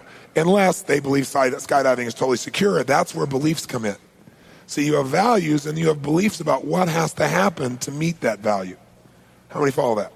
Like rules, if you will. Or beliefs about what's likely to happen. Like if you go skydiving, you're going to get killed. Well, if that's your belief and your number one value is security, no way. If you think skydiving is the most fun, exciting thing in the world and your number one value is adventure, you're there. How many follow? Okay? So this kind of tells you how that works. Now, we also have a list of emotions we're trying to avoid. Tell me some of the emotions you'd like to avoid feeling. Anger, guilt, rejection, feeling like a failure, feeling depressed, feeling alone. Notice how quick you guys were to make this list. That didn't take any time at all for you guys to come up with this list. People are much more associated with what they don't want than what they do want. Now, out of this list, feeling angry, guilty, feeling rejected, feeling like a failure, feeling depressed, or feeling alone, how many of you would like to avoid all of these emotions if you could? Say I. But are they all equally important to avoid? Or some more painful to you than others? So some you'll work harder to avoid than others. You're more motivated to avoid than others. So which one on this list would you work the hardest to avoid having to feel? Anger, guilt, rejection, failure, depression, or feeling alone or lonely? What happens, though? Let's take an example here. What happens if you got a person whose number one value in life is they want to be successful, and the emotion they want to avoid against everything else in life is they don't ever want to be rejected? Anybody see a bit of a challenge here? You better believe it. What's the problem? In order to be successful, at least in cultural terms, must you risk rejection, yes or no? Absolutely. Now here's the kicker. People do more to avoid what? Pain than they'll ever do to gain. So if these are equal, like one's the top of your towards list, one's the top of your away from list, you'll do more to avoid this. So here's what you'll do. You'll work hard to succeed. You'll take 3 steps forward, and then as you do, you go, oh my God, I could get rejected. And you'll take 4 steps back. And then you'll call that self-sabotage. You're not sabotaging. You're simply following the rules that you've set up for your brain. It's just executing what you set up. Like, for example, when you become more successful, as you succeed, you have to risk rejection to succeed, right? Once you succeed, your chances of rejection increase or decrease with success. Increase geometrically. Why? Because when you succeed, many people look at you and that reminds them of what they've not done. And so in order to feel significant, they make you wrong. Like you must have done something or taken advantage or you're not honest or you're not whatever. Because if you're honest and good and everything else and you succeeded, then why didn't they, is what they say to themselves. Now you may not judge them at all. You may think they're the greatest person in the world. They judge themselves. So they have to tear you down so they can still feel significant. So when you succeed, people don't even know you, never met you, will judge you. And have very strong opinions about you. Never spoken to you, know nothing about you whatsoever. It's all their fear coming out. So the bottom line is, when you got this person will what you call sabotage, what I would call follow instructions, right? So how many of you found yourself taking 2 steps forward and 3 steps back at times? Let me see your hands. Say I. Then I guarantee you have values that are in conflict. And unless you resolve these, you will continue to have this problem. You must solve this. Whether you feel successful or not is based on your beliefs about what has to happen to succeed. Are you capable of succeeding? What is success, right? So even if you have it up here, your beliefs still play a huge role in whether you feel it or not. Same thing with rejection. To be rejected, you have to have some rule that says when this and this and this happens, then I feel rejected. Like, for example, how do you know when it's time to feel bad? How do you know? Someone said you subconsciously tell yourself, yeah, you have not values. The values are the emotions you're after. The beliefs tell you when it's time to feel good or feel bad. So some people think they should feel bad when they should feel good. It's because they got some weird belief, right? So the beliefs really determine when you feel pain and when you feel pleasure. The values determine the direction of your life.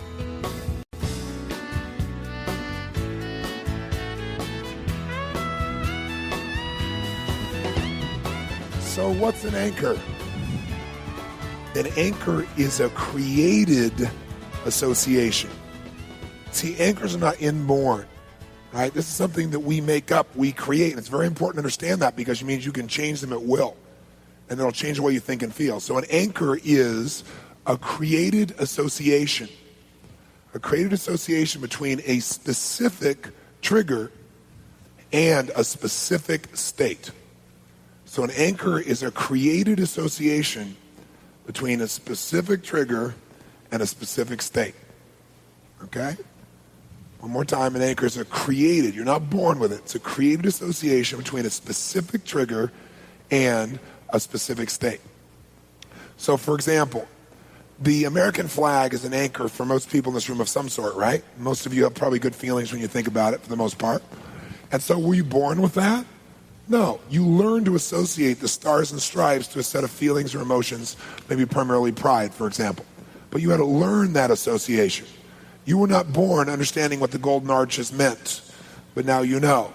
You were not born having certain phrases built into you, like if I said to most of you something like plop, plop, fizz, fizz. How do you spell relief? You people are scary. You know better. Okay, or if I said Winston tastes good like a, okay, good. So all those triggers, those are anchors. Advertisers understand the power of anchoring. That's what most commercials are. A commercial is an anchor. Now, how does an anchor occur? Let's take a look at that, because I don't have to teach you how to anchor. I have to teach you that you are anchoring so you can do it consciously, because some of you with good intent are actually creating negative anchors with yourself or people that you care about. So let's look at what creates an anchor. An anchor occurs anytime a person is in an intense state. So an intense state is one in which a person is fully what? Fully what? Outstanding. So is depression a fully associated state? Can it be a negative state? Yes or no? Can you anchor in negative feelings? Can you anchor in positive feelings? Absolutely. So anytime somebody's in an intense state, positive or negative doesn't matter. All that matters is they're there, man. They're feeling it. They're fully associated. If, two key words here, if at the peak of that experience, if at the peak, someone, second key word, consistently does anything unique. Okay, so if someone's experiencing intense feelings, however they got there, you put them there, they were already there.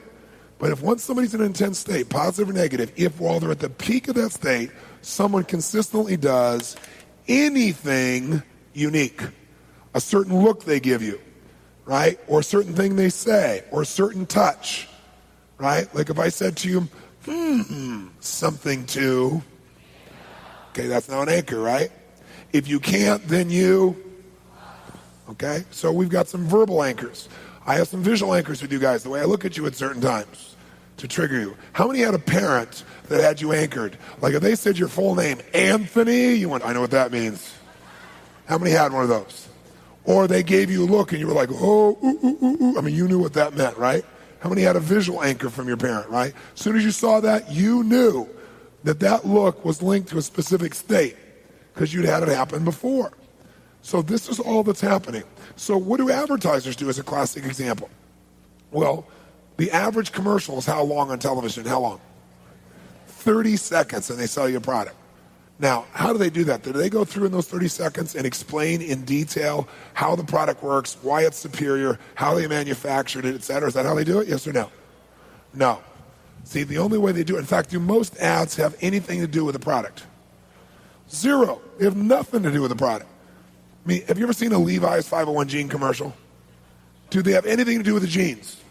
No. But how many of you at the end of it know, beyond a shadow of a doubt, that sex happened nearby? No question. Because they link that feeling to them. Or how about a beer commercial? What happens in a beer commercial? Do we get reality? Do we get two big fat guys with giant beer bellies, drunk as skunks, grab each other by the head, pounding, vomiting, going, love you, little buddy. No. What do we get? We get sex. Have you seen one of those Coors Light commercials, the new ones? The Coors Light commercial, the new one, starts with a camera zeroing on a woman who's unzipping her pants. That's how it starts. She rips it off, and she's wearing a bikini underneath, and she goes jogging on off. And the guy goes, give me a silver bullet. That's a hard one to figure out, isn't it? Right? It's all about feeling and emotion. Now, not everybody goes for sex. Some people say, that disgusts me. I want family values. So the commercials that get you are the ones like McDonald's, the family place, right? McDonald's is the family place. McDonald's is the place you're supposed to go when you want to be close with your family. That's what they'd have you believe. Like, I really want to be close to my family, so let's go to McDonald's, right? Let's bring a candle, put it on the plastic tray, sit there and have a dinner together, right? But the bottom line is, it's all about, what do? They use imagery. A beer commercial, a jet goes by. What's a jet doing in a beer commercial? If he's drinking, we're all in trouble. But it puts you in what? So they use imagery, sounds, etc., to put you in a state, and then consistently at the peak of that state, they flash the beer, they flash the item, they flash it, till later on you know better, but you buy it. There's no difference between Nike shoes or anybody else's shoes. They're the same shoes. But the whole thing's based on an illusion that if you wear this, you will be anchored miraculously into peak performance, right? You're going to be peak performance if you're peak performer. It's not the shoes. And we know that intellectually, but they still anchor us. Now, this doesn't just happen in advertising, though. Where it really affects us most is where we live. So how does anchoring occur? Well, here's an example of a negative anchor. Let's say John's father just died. Is he likely to be in an intense state, yes or no? So in our culture, most of us consider someone passing on a great loss. So now he's in a deep state of depression or sadness. So while he's in this intense state, some well-meaning friends come by, and they look at him so sad, and they go, John, hang in there, buddy. Hang in there. So if one person goes up to John, like two people are there, and one goes, hang in there, John. Now he's in an extremely intense state, and at the peak of that intensity, someone is doing something kind of unique. If that's not bad enough, the other person right next to him sees him and goes, yeah, John, hang in there, man. Same thing. What's happened? Without realizing it, these two men have negatively anchored John. So now let's say 10 months have gone by. John's okay about his father passing away because after all, he was 132. He was beginning to stink. It was time to go. And he was okay about it now, okay? And he's really happy. And he goes to a party, and he goes inside the party, and somebody comes up to him and goes, hey, John, how's it going, bud? What happens within 5 seconds? Anybody know? He's totally depressed, and he doesn't even know why. How many of you ever had this happen where you're doing fine, all of a sudden something happened? You really had some real anger or real sadness or real hurt? How many of you ever had this experience? Say, I. You say, but Tony, no one touched me. Is touch the only kind of anchor? No, anchors can be smells. The most powerful anchor of all is smell.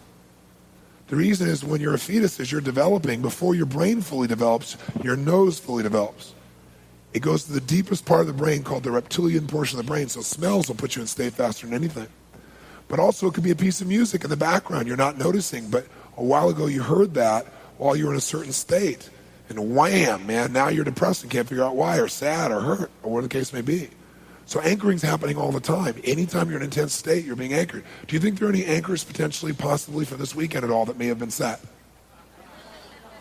I've got you anchored so many ways so that I've picked anchors when you go into the world that I know will be naturally triggered by your environment.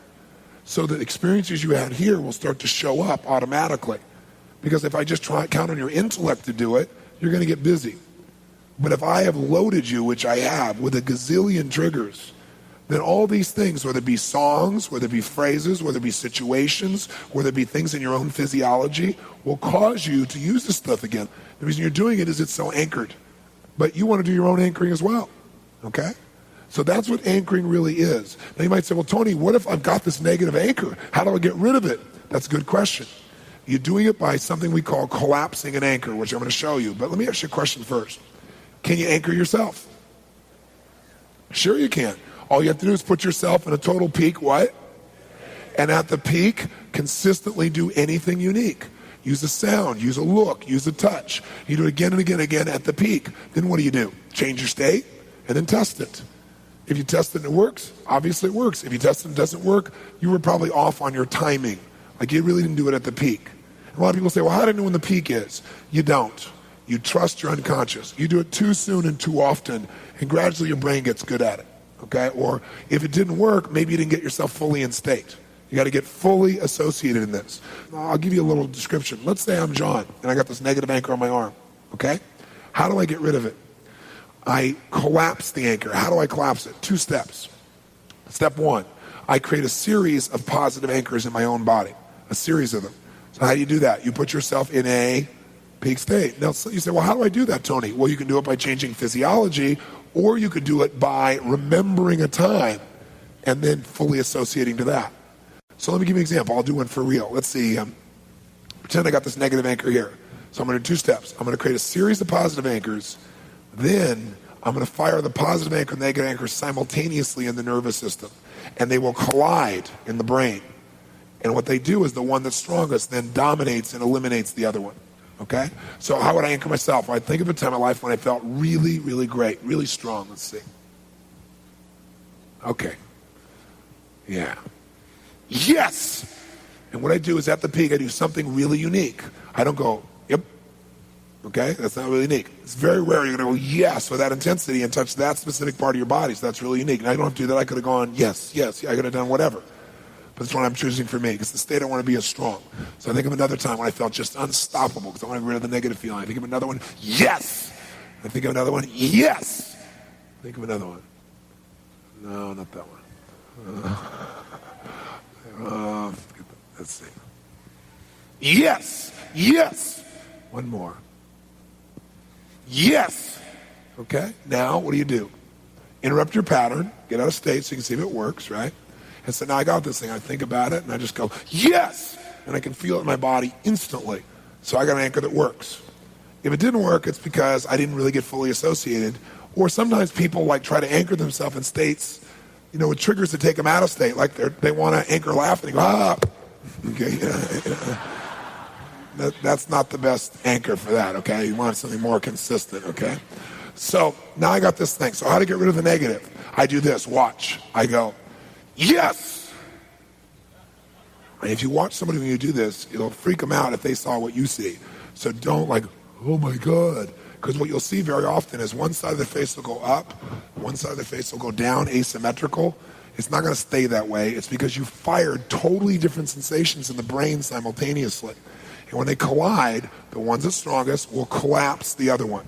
So, or sometimes they'll just look at you for a second like this and they'll just kind of stare at you and see almost no change. And if you just wait, hold their hands together or whatever it is you're collapsing, you watch them and then all of a sudden they'll go. You'll see this change in breath. Then you pull their hands apart or whatever it is that was being anchored. In my case, I pull this apart. Now, it's really important you stack the positive anchor. What stack means is you do more than one. Why?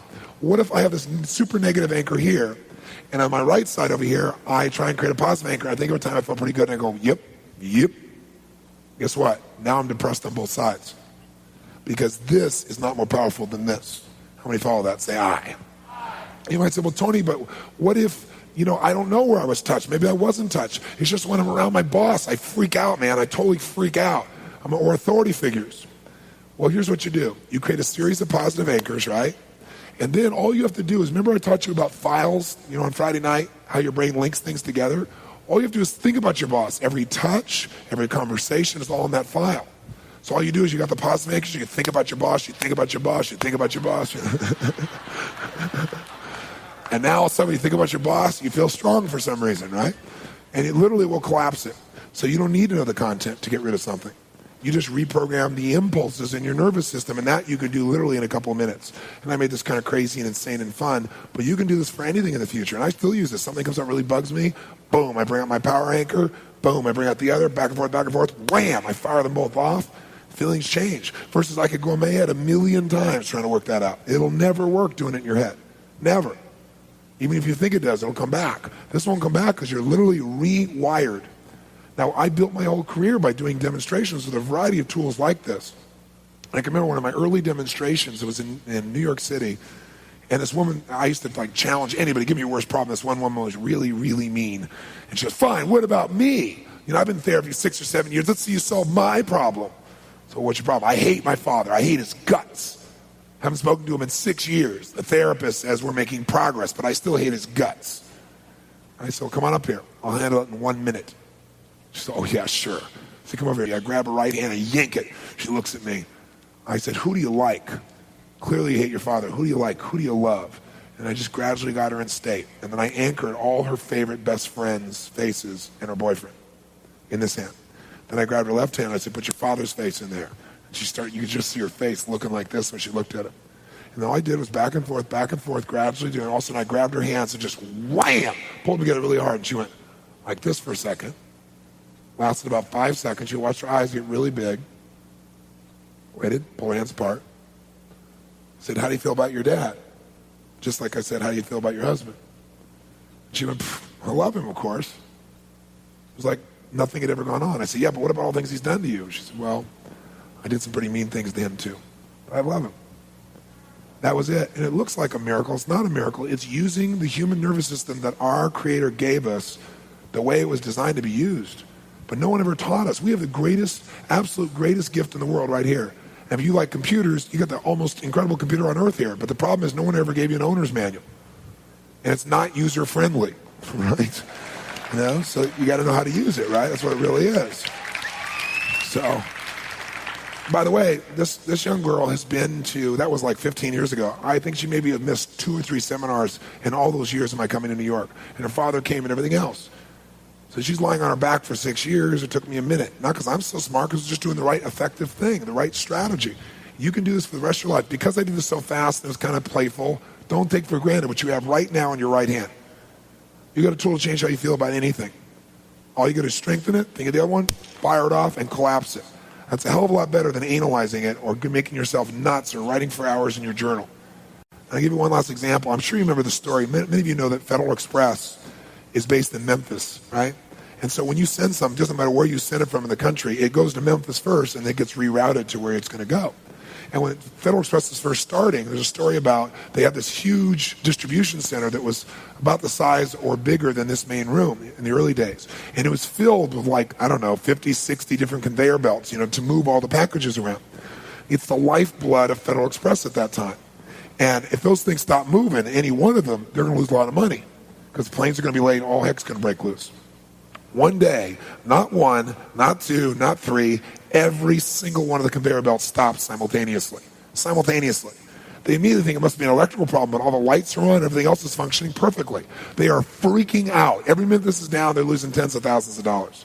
So they call the repairman, and they said, look, we got an emergency. We need you here now. And are you ranting and raving? He said, look, I'm 5 minutes away. I'll be right over. Guy comes over. He walks in the room. The place is dead stop. The owner is just freaking out. You got to help me. Guy looks around, assesses the situation for a moment, then walks straight to this one pole right in the middle of the room. He opens this little metal box. He takes out one screwdriver. He turns one screw 1/4 of an inch, and everything in the whole place starts up. Every conveyor belt's moving. The noise is working perfectly. I mean, the owner is beside himself. He's so happy. So he comes to the guy and says, oh, my God, you saved my life. How much do I owe you? And he said, $10,000. The guy said, $10,000? He said, you were here for what, 4 or 5 minutes? He said, that's right, $10,000. And the owner's a little upset. So he says, well, you know what? How about you give me an itemized bill on that? The guy said, I don't need to leave to do that. Give me a pen and paper and I'll give you an itemized bill. The guy gets a pen and paper, he writes it down. Owner reads it, nods his head, smiles, says, you're right. Goes to the safe, pays the guy in cash. You know what the note says? Turning screw, $1. Knowing which screw to turn, 9,999.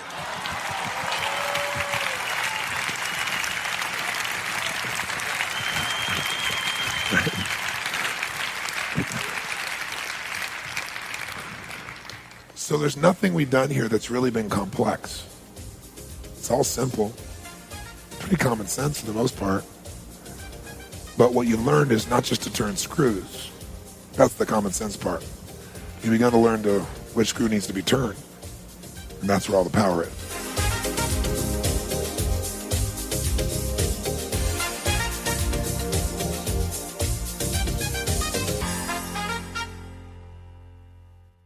Before you finish listening, Nightingale Conant wants you to know about another inspiring, empowering program by Tony Robbins. Are you tired of settling for less than you can be, less than you can achieve, or less than you deserve? Would you like to learn to live with passion so that you can turn your everyday experiences into extraordinary, life-changing events? In the best-selling Tony Robbins audio program, Live with Passion, you'll acquire the vital life tools that will help you tap the power of your own passion. No one can live a life that's fulfilled without a sense of meaning. See, we've been put here for a reason. The question is why? And the answer, I think, is different for every one of us. It's different for me than it is for you, and yet it's the same. Every one of us has been put here. Every one of us is unique and different and special. And I believe our Creator, if I may use the word God, if I may, God has put you here for a reason. The question is, what is it? God does not create things without a purpose. Everything on earth serves a purpose. Why are you here? What are you here to do? What are you here to become, to create, and to give? These are some of the most significant questions that you can answer in your life. And even when you answer them, I'm sure that as your life expands, you'll come up with better answers as you get more experience and you get closer in touch with your own innermost being and maybe closer in touch with your Creator as well. I'm really going to the essence of giving your life what you deserve, which is knowing that there are no mistakes, knowing that every little thing you do has a consequence. It can be a positive consequences if you choose it. The most powerful thing that has consequence in your life, though, is the thing we talk about so often, but I got to say it again, and that is what's really ultimately shaping our lives are our decisions. Join America's results coach, Tony Robbins, for Live with Passion and begin to push past your obstacles, redefine and improve your life, and get started today, living with more passion, happiness, and fulfillment than ever before. This concludes Tony Robbins' Unleash the Power Within. Thanks for listening. This has been a presentation of Simon & Schuster Audio. Audible hopes you have enjoyed this program.